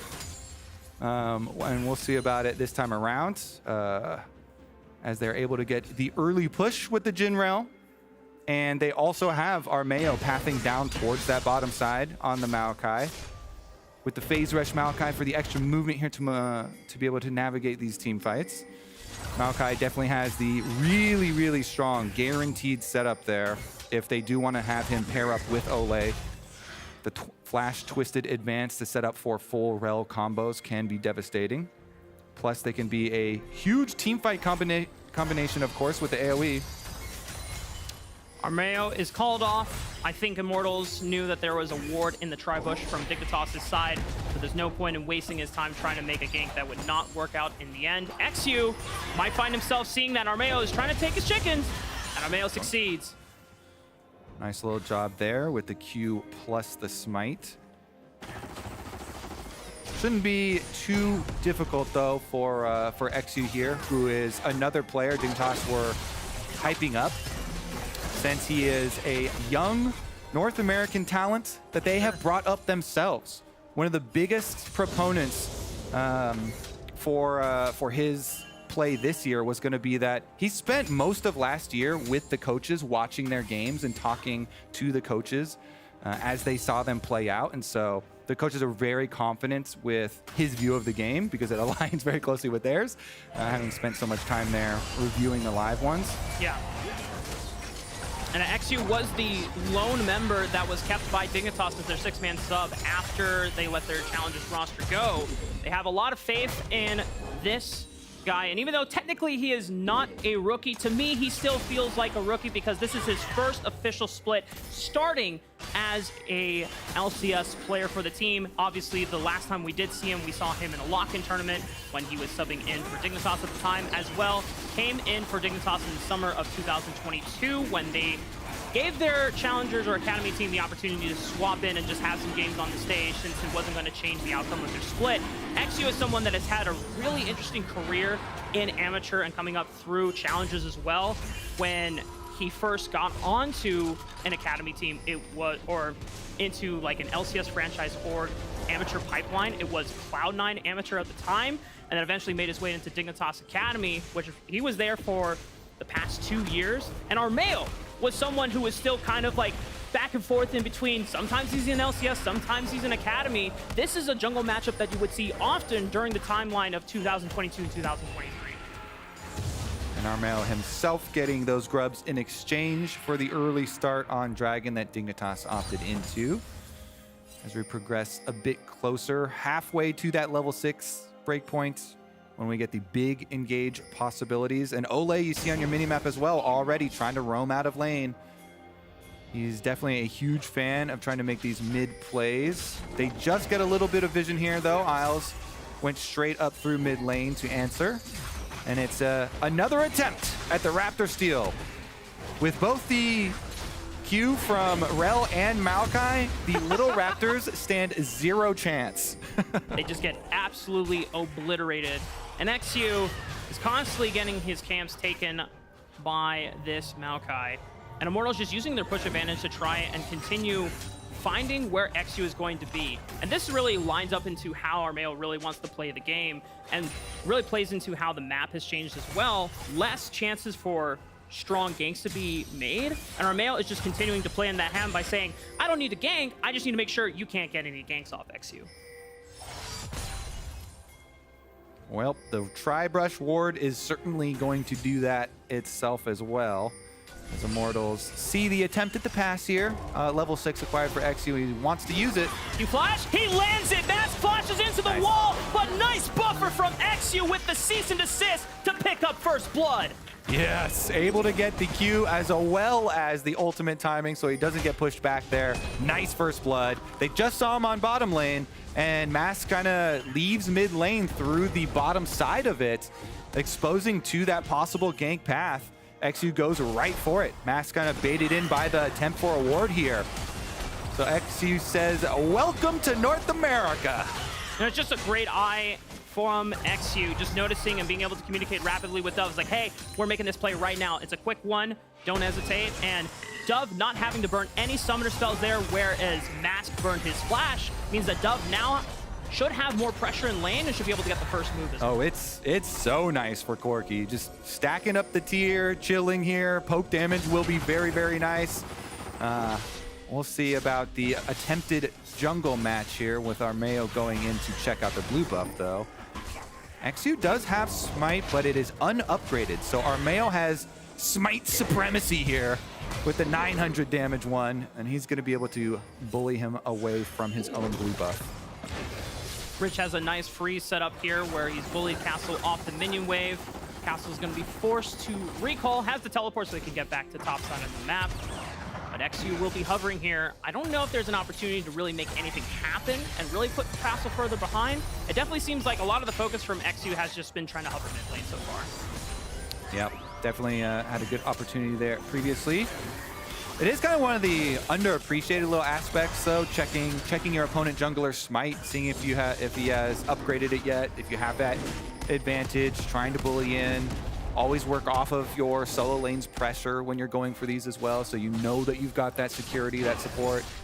But as we said, talk about the supports and the support roam timer here for Isles. Just gets the one little control ward here, so no extra aggravation just yet. And we'll look towards the next dragon spawn instead. The second dragon of the game. In the next 45 seconds, Dignitas were able to pick up that first one, whereas Immortals traded the first rotation of Void Grubs. The question is, do Dignitas want to interfere with that second rotation of Void Grubs and ensure that Immortals don't get all 6? I mean, honestly, yeah, because if you're looking at what Immortals are running here with the Jax, already mentioning, you know, it is one of, if not the most prominent champion for Castle, one he's most confident in. It does scale into a very nice split pusher, and those Void Grubs actually help a lot with the split pushers, being able to take down the towers quicker, being able to push in if they want to try and get that side lane advantage. So dragon stacking is still an issue, but the 6 Void Grubs is such a big deal with the double Void Might spawning. Even if you can only get 5 for the single one, still a very big power spike as well. Yeah. We'll say, though, that even if Immortals do get those Void Grubs, they have to make sure that they have somewhere that they can absolutely push. And if Castle is far behind here, then it's not going to amount to anything, as Dignitas already on the second dragon. Yeah, they're going to start it up. I thought that Castle might even invest his own time to try and solo one of the Void Grubs. As a top laner, you can invest a decent amount of time to try and get the single one and not have to deal with the shield, but... Oh, one more auto attack. Oh, just maybe one more. Rich has flash available, but I don't think he can get a range. Body slam to connect the distance, and it is the barrel that takes out Castle. Ooh, so much for that Jack split push. Rich is going to put him in the dirt. Still going to have XU come over and counter now as well. So guess what? They get the dragon stacking to continue, and they can stop the Void Grubs here. He gets one by hand.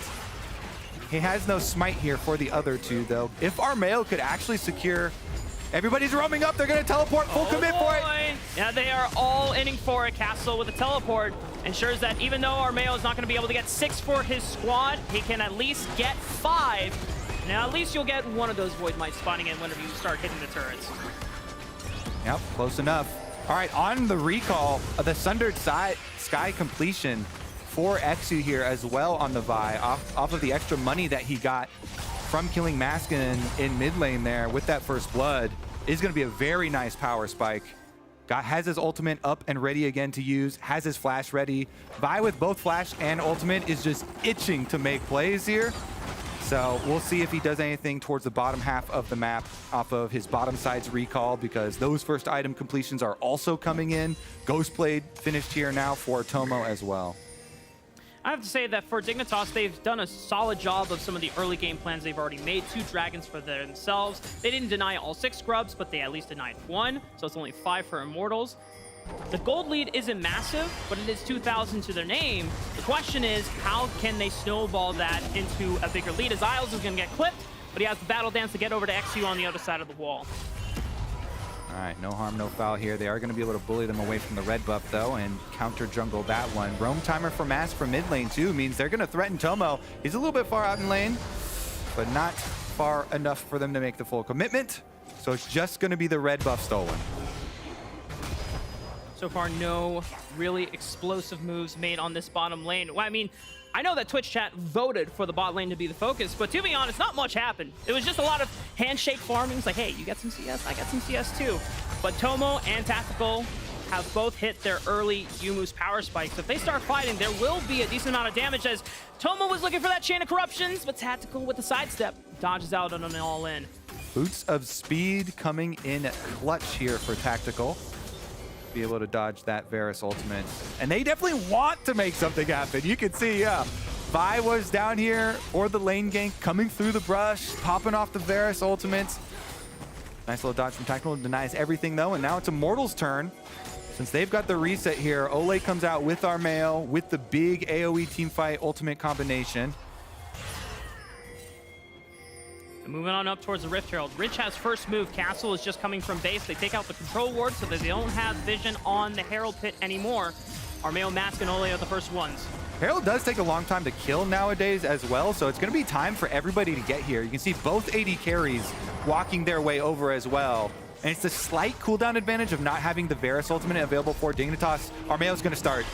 Nice flank ult from Armeo. It resets the Rift Herald. Castle is pinching on the top side. Dove is forced to retreat, and Isles is the first one to fall. But they all turn on their Armeo, and as XU tries to isolate him from the rest of the team, Armeo buys some time using the passive to heal up from Tomo, and Tactical steps forward, zoning him off. XU with the Q flash lands the damage, but it's not enough as Armeo is able to step away thanks to Ole.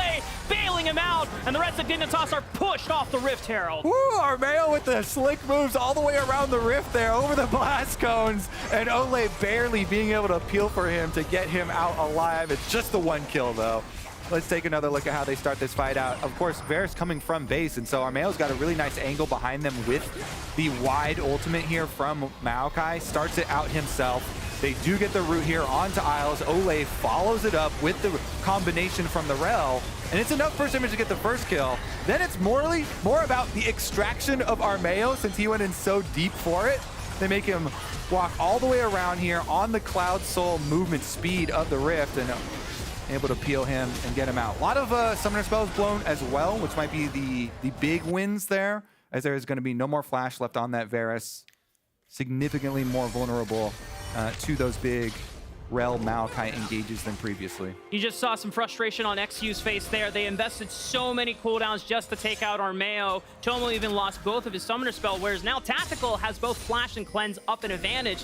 So anytime that they're matching in lane, he gets to play up with more aggression. I think they know. Because of that team fight, there goes their dragon stacking. Oh, they're gonna fight it. Rich teleporting in. He's got Flash. He can make the plays still. Can Castle answer? I have no idea. He has teleport available. He's gonna match it now through the red buff jungle. The rest of Immortals are going to play this one slow. Rich is the first one that engages 2,000 HP on the Dragon. It's going to be close. A spite was already used, but Armeo secures it. Dignitas trade for 2 kills on the Tactical and Ole. They have a 5-3 advantage. They take out Armeo as well. Castle's able to trade one back onto Rich, but the rest of the Immortals is a lost cause as Mask is on the run from Tomo. Castle is sniped out, and Mask falls. And Dig, it's huge for them. Even though they lose the dragon stacking, they get 4 kills. And they can push up on both outer towers, mid and bottom afterwards.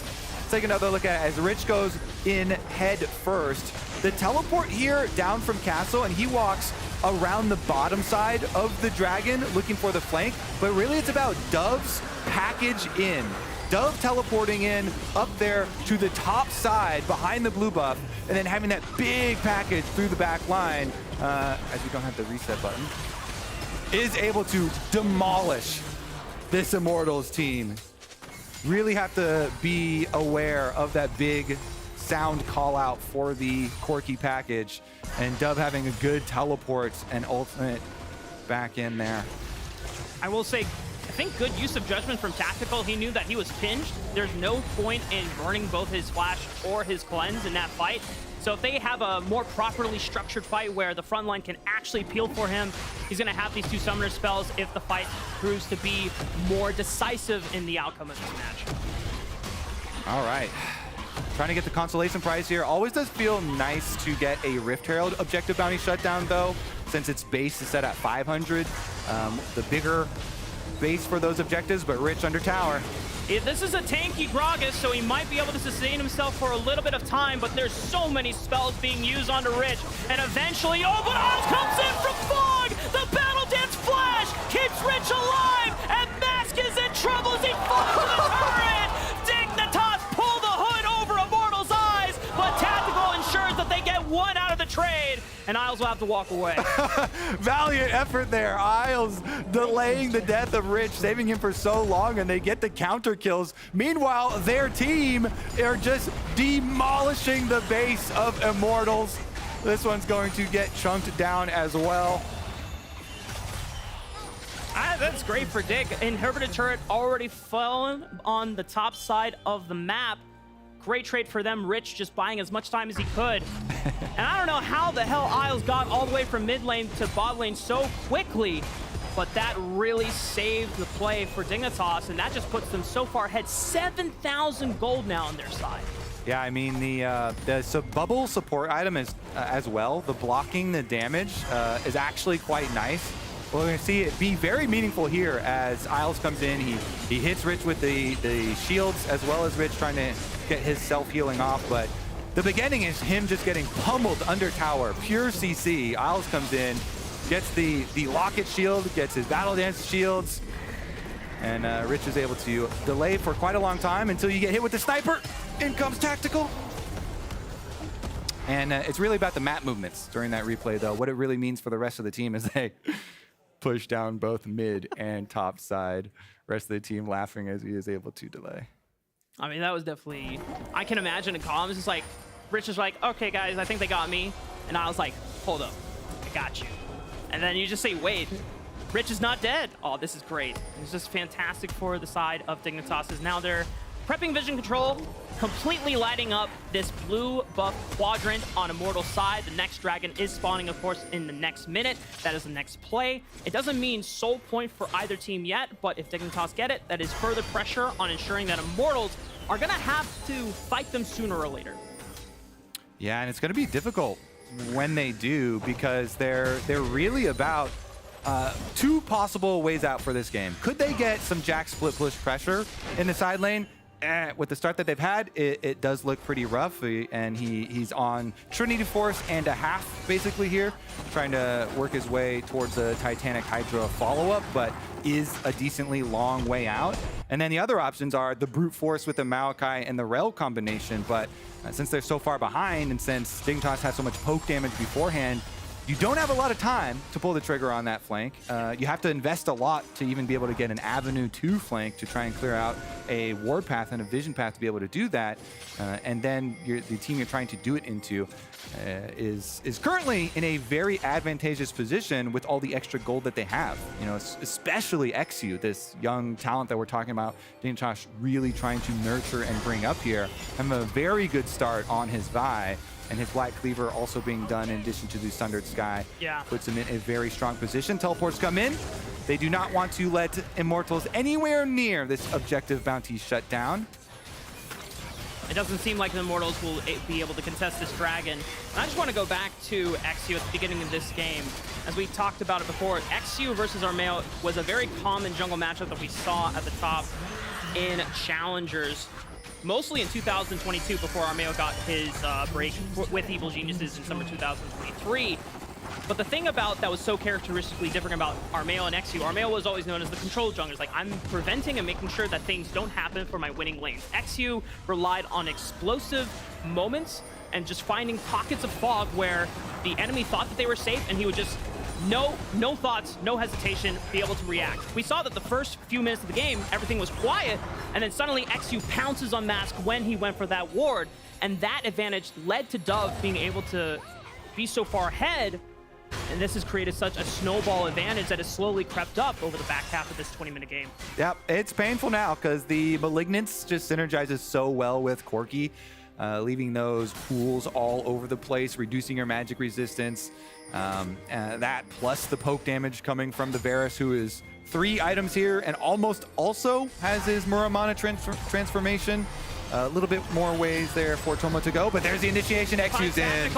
And he can't even get a chance to pop Flash. He uses the cleanse, but it's to no avail. He still goes down. And Immortals, they've lost out on a major damage source, and as you called it, Kobe, they're just going to run it down mid. All right, they've got 2 little range minions there trying to push with.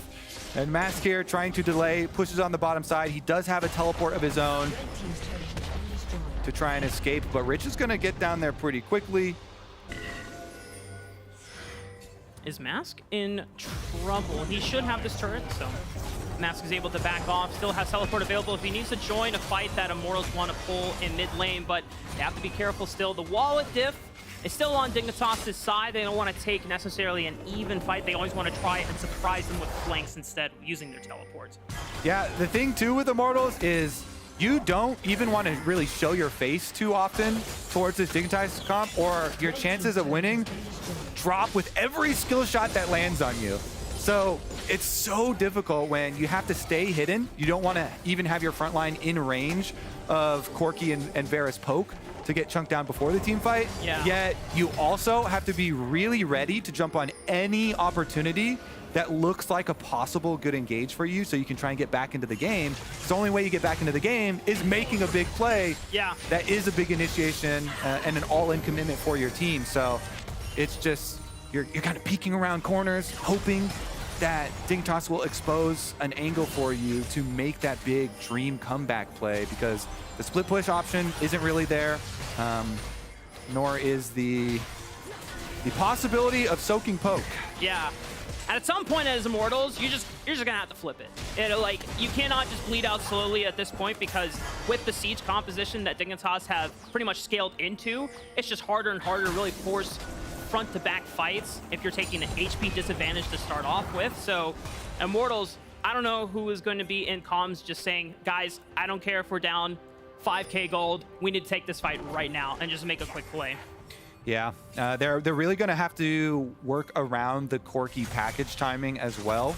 That's the benefit here for Dignitas. They can leisurely take away. Oh, never mind. They're going to go right now. They're going right onto Armeo, but XU is diving deep onto Tactical, flashes away as he realizes that he overextended too far, and he gets punished. Can the rest of Dignitas salvage this play? It's still 4-on-5 against Immortals. Castle tries to flash, but misses the Counter-Strike stun. Tactical opening up with the Curtain Call, gets some decent damage onto Dignitas. With the Dragon spawning in 1 minute, it doesn't mean that Dignitas cannot contest, because XU will still be back up. That is definitely a huge kill here for Immortals, though.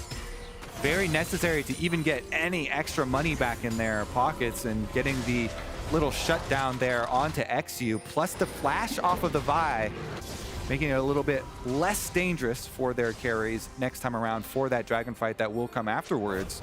With Mask and Tactical this time around both having their flashes, and not having to worry about the Rakan regular flash, although it is half Hex flash, or the Vi flash. Maybe they can actually set something up here. So sent Jax to the top side here. Again, Castle used his teleport there, so won't have the teleport to delay his arrival to the dragon, and is going to have to roam down first. Rich already trying to be the front line to buy space and see if they can get into the river. Ole engages on the Isles and Rich. Explosive cast, punts Tactical away so he cannot put damage into the front line. XU is here looking for Ole as he's in dismounted form. Armeo's going to throw out the ultimate. Rich tries to engage on the Castle, but now he's really far away, forced to flash, but he just might burn down. Max turns around with a great Emperor's Divide. Rich is back into the play, but the rest of Dignitas are on the retreat. Armeo's leading the charge, and they bully Dignitas out of their own jungle. Really good decision making from Immortals. They know they don't want to wait for Dignitas to set up. They don't want to take any poke damage. So Ole, they start out the fight towards mid lane. Immortals are going to get that shutdown. They're going to deny the Dragon Soul, unless XE does something truly crazy. Very much doubt he goes in there, though, and it is. Immortals get the objective bounty shutdown. They deny the soul point, or they deny the soul again, and they take this opportunity before fully set up here for Dig, before Dig can get any poke damage off. They force the fight, and then Dignitas kind of go for the re-engage themselves. I think they probably should have backed off here, Dig, but Rich actually goes in on Castle during the Maokai ultimate, and then he kind of has to flash backwards. But Immortals have really good positioning for their carries to be able to hit, and Mask just goes in with the Azir, gets the swipe back on the key target there. They take down Dove, they take down the Corki. Mask being the sacrificial lamb there for the play. Yeah, he goes down, but it ensures that Dignitas do not get soul for themselves, and Immortals buy themselves a little bit more time. But Dignitas now have started up this Baron. Immortals have decreased the gold lead that they were trying to surmount. It may seem a little more playable now as they're wrapping on up. This is the territorial Baron. It's got to be careful whenever they are grouping up, as they could be pulled right back into the Baron Asher itself, as Armeo throws out the ultimate, and that's going to reset the Baron. Good non-committal defense here from Immortals, because they are still wary of Corki package. They don't want to dive headlong in. Oh, package used on the Castle. He's caught out. He has no flash. Rich can zone him with the barrel. Castle's only choice is to go back in, but he's got nowhere else to run. Great pickup by Dignitas. All right, they're going to restart Baron then. That's a really big pick. No Jax down for a good 40+ seconds here. They're already heading back over to the Baron. Immortals make a beeline towards mid lane. The idea to push out the minion wave here and try and set themselves up with a way to enter towards Baron and contest. Try and go for the 4v5. No Armeo ultimate available. It's up to Ole with a Magnus Storm, or if Mask makes a hero play with the Emperor's Divide, they turn right onto Armeo. Isles looks for Mask. He's able to distance himself away. Armeo is frontlining and absorbing as much damage as he can. Rich almost critical onto Armeo. Ole taking a lot of damage from Dove. These rockets are pelting and putting in a number onto Immortals' frontline, but they stop the Baron and Dignitas don't get anything out of it. Defense for Immortals is the name of the game. They make another strong defensive stand here. 4v5. They delay, and even with the guaranteed engage of the Vi, they're still able to back out and kite long enough, stop the Baron without any extra casualties. It's good for Immortals. I mean, they're just continuing to buy themselves more time. And it's not like they don't have scaling beneficial on their side. Mask is slowly acquiring more items. He is 3 items on this Azir. He's matching almost Dove, not quite at item parity. But this Azir will hurt as long as Armeo and Castle can stand in front of this squad. All right, probably should be the same game plan here for Dignitas, though. Stack up, take over vision control here through the red quadrant, start trying to poke them down. Dove, level 16 on the Corki, has his fully operational rockets, the big ones coming through and leaving a mark for sure. Isles here trying to creep his way up as he waits for the rest of the team to fully pressure them out of the jungle.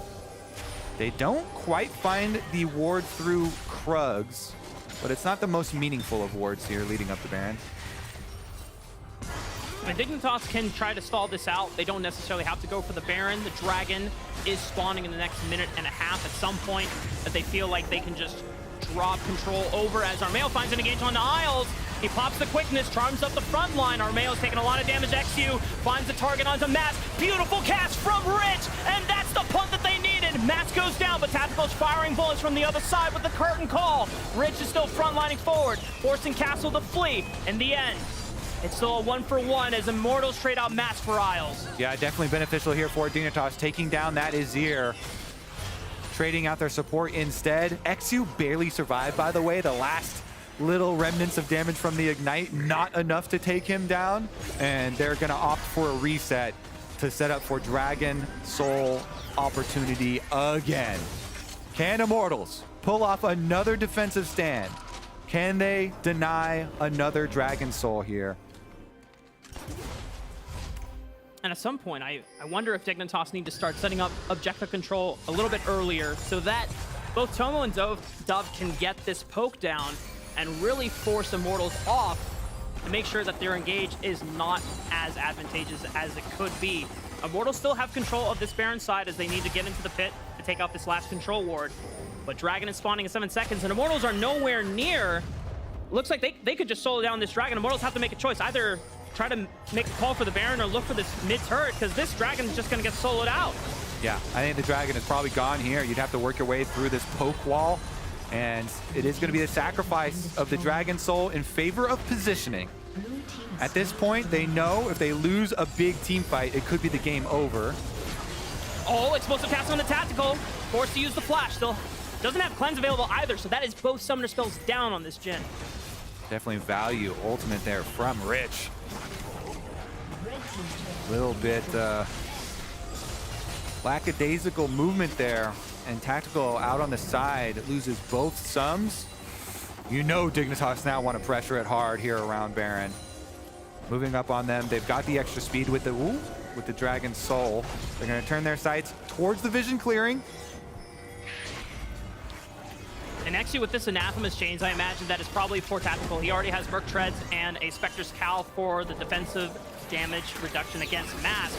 The Anathema's Chains will ensure that a lot of his CC will land and try and give Tactical as much time being stunned and locked down for the rest of his team to follow up and try to prevent that damage reduction so that he doesn't get blown up on pawn entry.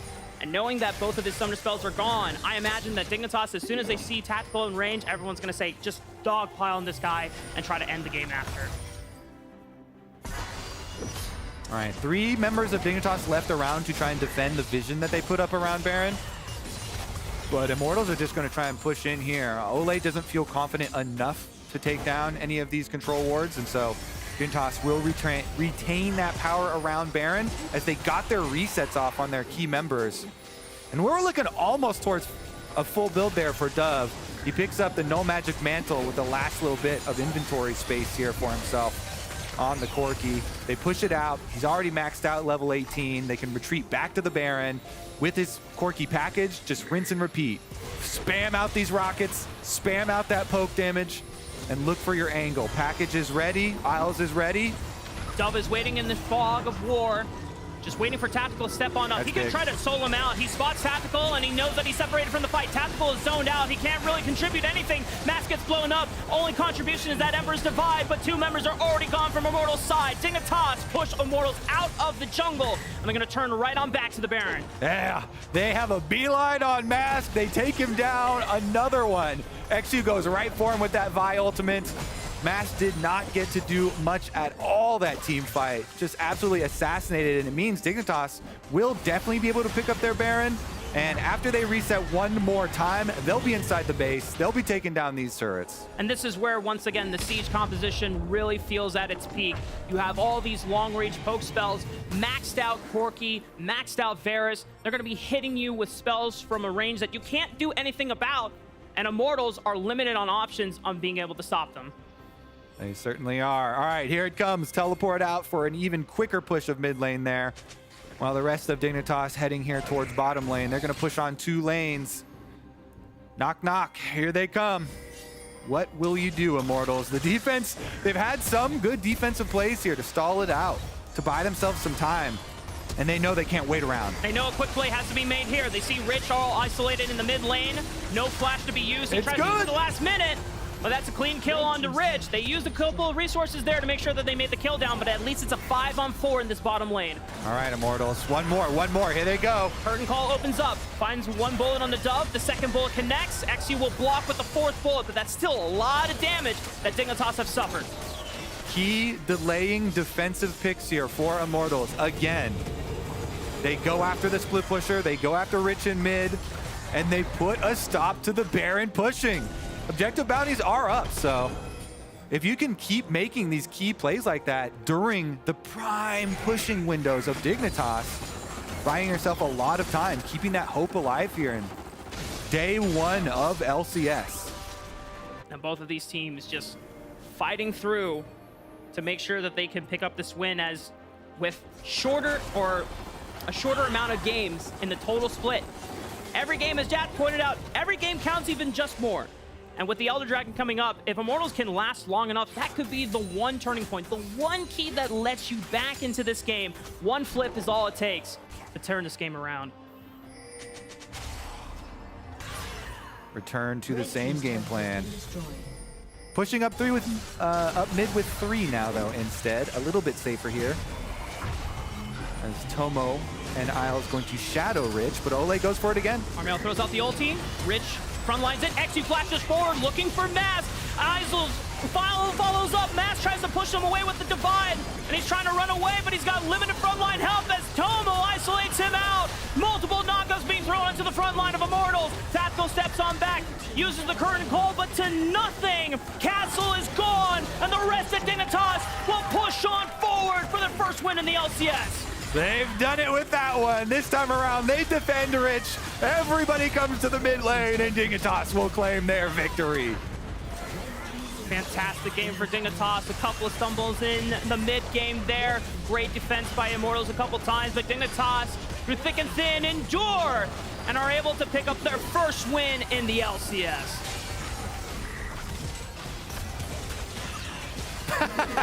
Shooting gallery here. The poke team looking for another one. Trying to avoid all the pokes. Like, guys, just end the game already. Come on, leave me alone in peace. But smiles all around from the Dignitas squad.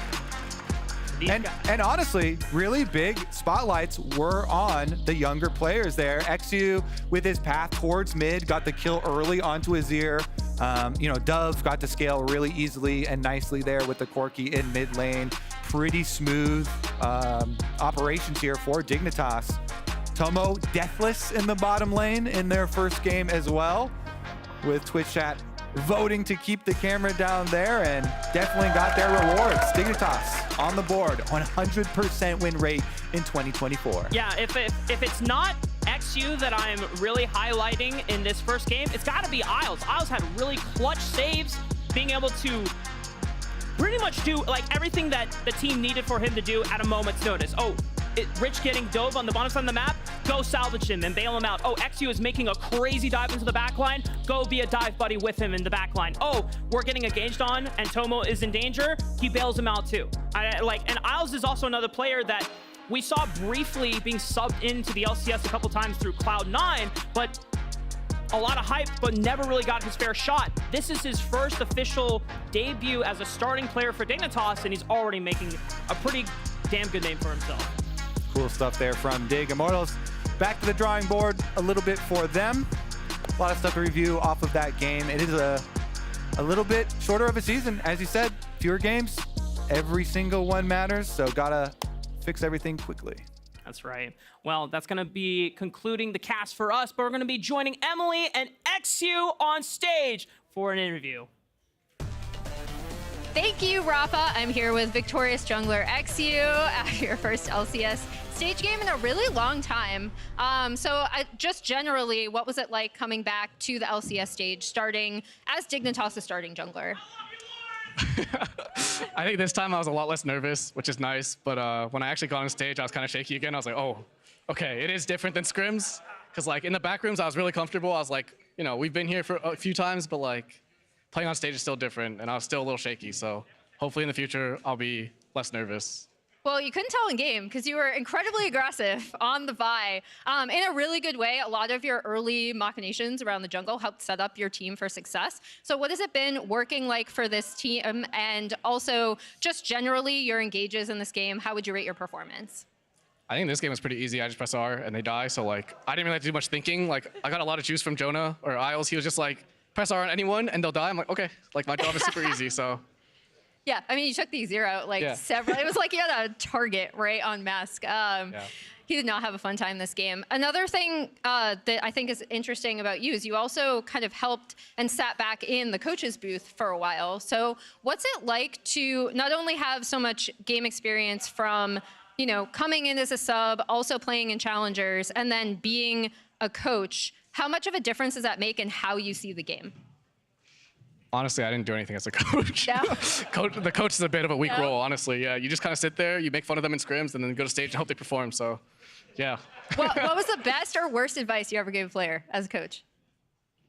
Honestly, I didn't give any advice. I think it was like gank mid. Oh yeah, it was gank mid because Santorin wouldn't go mids and Jensen was complaining, so I was just go mid. Nice. Did he do it? No. I mean, that's why they're not here anymore. But I'm just kidding. Gosh. I love Santorin. If Lucas is watching, That's at my him boy. afterwards. Just generally looking towards the rest of the season, obviously, Dignitas slightly lower in overall power rankings. You made a really funny tweet that was like, I can almost promise we're not 8th. Just generally, what are your expectations for this team and how well have you guys been performing in scrims? Oh, we're terrible in scrims. So that tweet was genuine. But today we performed. So hopefully we perform tomorrow and like we can be like NRG and just lose scrims and win on stage and it's good. There you go. It'll work. Well, speaking of NRG, you're playing them tomorrow. Do you have any words for your opponent in contracts? I think I said something in the teaser, but I don't actually hate him. I have no beef, but he's going to lose, so. You heard it here first. Back to the lounge. Thank you very much, Emily. She will be joining us. We have a seat saved for Emily. We got to when she comes sabotage back. But that's it. That's day one. Let's check out the player of the games. It's been so fast in between games, we haven't had a chance to reveal the Pogs. So let's get right to that. True. Game 1, 2, 3, 4. As I sabotage her Today's seat. Pogs. As I continue Emily's to coming back. Oh, yeah, she will. I'm told it's coming. And she's going to have problems with this. Emily might beat the Pog graphic. Oh, true. Yeah, I voted for XU in that last game. Oh, yeah, actually. You voted for XU. I voted for XU. It was a tough one. I thought that Rich had a really good game. So, honestly, if you're going to the chat, a lot of people are probably going to be What do you supposed see to about know. this graphic, Raz? Oh, my God. A lot of mid laners. No, there's 3 junglers. Oh, look, fair. No, fair. I want to talk more specifically. River really enhanced Quid, I feel like, in game 1. JoJo had a great debut with Cloud9. Inspired, even though Poppy didn't seem like he would be able to do that much, did a lot that game. And then XU in that last one on bye. Yeah, like Jungle I think River came out and showed people how strong he was. I think the question was always going to be like, okay, this is a younger roster, a roster that needs to prove themselves. He's somebody that's coming off of a pretty strong core team that went to the finals in Spring Split with Golden Guardians, right? So like him on that team, I was wondering how hard he needed to carry or do, like how much he needed to do on the map. Yeah. He was doing really well. Like I felt like his solo laners in particular were just strong. Quid had a strong game. Sniper had a strong game. He didn't have to do too much. He still actually did quite a bit. So big thumbs up to River. And to the 100 Thieves as a whole. That was a big surprise today. As we get into overall highlights, the player I actually wanted to call out was Quid. Because obviously we were like super down on him last year. He did not have the greatest LCS debut last summer, but he looked really strong today. And part of that's River. Part of it is probably just also having worked with this team maybe a little bit more. Maybe some of the nerves are gone.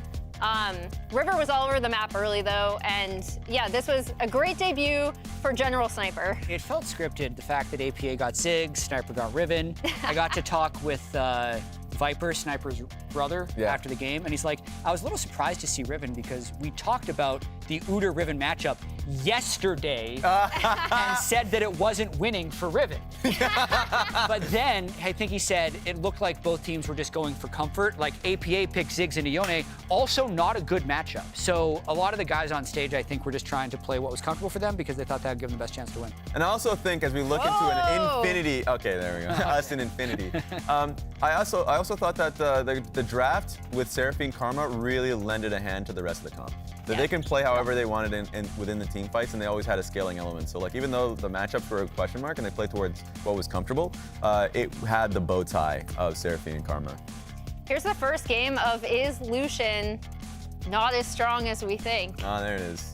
Because I know over in LCK they've been talking about how you obviously get the early laning prio and you can go double support item in the bot lane, but obviously as Doublelift kind of talked through, this lane did not go. The Talia ulti incident. The Talia wall, the correct. Wow, that Talia stayed wall. up for 24 minutes. It seemed like so much less time. Yeah. Oh my God. You know, sometimes you just lose track of time when you're having fun, Jet. It was a fast game. Yeah.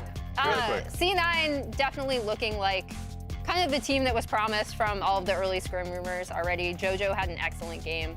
Yeah, Doublelift puts their chance of winning the split at 50%. Oh, nice. Yeah. Where are you at? Oh my God, I think it's always a little lower. I would Lower give than 50? Yeah. So you take the field over C9? God, I feel like yes, because anytime I try and take one team over the field, I'm just embarrassingly wrong because playoffs is a different beast, and one team overperforms or something like that. So I would take the field. All right, I'll take C9. Next game was Shopify versus FlyQuest. This was a banger actually. I feel like Shopify had some good engages throughout, but the game was in control for FlyQuest for a lot of it. Yeah, I think in especially this team fight where you do have that engage coming in from Insanity, but it's not necessarily coordinated with the rest of the team. The Zac mid was really interesting. The Seraphine Senna, though, taking over. Yeah. I feel like NA, we just have to accept we are the Seraphine region. Yeah. You know, we have to own it. Why not? We have to own it. Because it's great for the itemization right now. I was kind of surprised we hadn't seen it yet because of how much Senna can open up your bot lane partner. And then it enables other carries around the map, so. Also, one small thing on that matchup, I just felt like Whippo was all over the map early, which was great. He was right? a second jungler. Yes, he was. He was holding mid, got turret play, base at the right times. I thought he had a really good game. So going into the last one, which is Dignitas versus Immortals. Ole's return, spoiled by Rich and XU. Rich had a really good game. Wow! Yes, I'm gonna say You gotta it. give Rich his props. Finally, Rich. Rich We've been waiting. Had a great tank Gragas game in the top side of the map. I think Jax is just gonna have a really tough time because he's not gonna be able to take turret in front of Gragas, obviously. And then in team fights, he's just gonna get pelted with Malignant Torsky, which I'm happy to finally see in the LCS. Are you? Yes. Corky's here, baby. I am happy. I love the pick. I mean, I don't have a problem with the Malignant going on Corky. I just have a problem with Corky Azir being It's going to wear me down. I'm sure at week 5 what it's has going to wear me happened with down. Raz? Just in the last 30 seconds, you said Rich had a good game, and I'm excited to see. He's excited to see Corky. Look, it's a new Have you been thing. replaced with Is a it new? bot? Corky with Malignance is the new build. I actually like the fact that it's new, but obviously the novelty will run out. All the items changed. Are you sure about that? Yeah. He shoots rockets out. Every build is different. He's chunking But I'm just you to saying, death from after the far away. After the third week, I'm going to be tired with everyone else, okay? Okay. But for now, I'm going to be happy with it. All right. And then we'll have No a break, Corky so you'll be able to lover, refresh and Raz. everything again. Somebody who was not having a good time though was Mask. He was getting bullied. You Oh my mentioned it God. in the meantime. It was such cyberbullying. Like every time XU was in range to ult him, Yeah. he would die. Yeah. Yep. That was 8 times. Yep. 8 times. A few times I was like, It was maybe Mask has a chance to live. He flashed it right next to his teammates, but it didn't matter. He was instantly out of the team fight before it really even Please started. take one of them, not me. Yeah. Xy's like, no. I'm going straight for you. Day one in the books. Let's check out the standings. 4 teams have 4 wins. 4 teams have 4 of the losses. I'm going to try to read this one. Oh, this is it. This is the standings. Yep, this is the standings. Yep. So as you can see, the first 4 things that you can read are the 100 Thieves, Cloud9, Dignitas, FlyQuest. Yeah, Immortals, NRG, Shopify, and TL are all 0-1. Perfect. Those are the surprises. Let's check out the schedule for tomorrow. Starting at the same time as today. LCS Week 1, Day 2. Boom. But yeah, I'm trying to think of what the matchup tomorrow that I would be excited for. I think a team that I'm looking forward to is 100 Thieves. Okay. 100 Thieves just because of like how they shocked us today. So who are they going up against? Oh, I'm sorry. I'm sorry. Oh, my bad. I mean, you can still be excited. If they 2-0'd, that's true. Then that would be shocking. Yep. Yeah, up first, Shopify versus TL, then the game rest. Talked about Immortals Progressive versus FlyQuest Game 3, and NRG versus Dignitas to close out the day.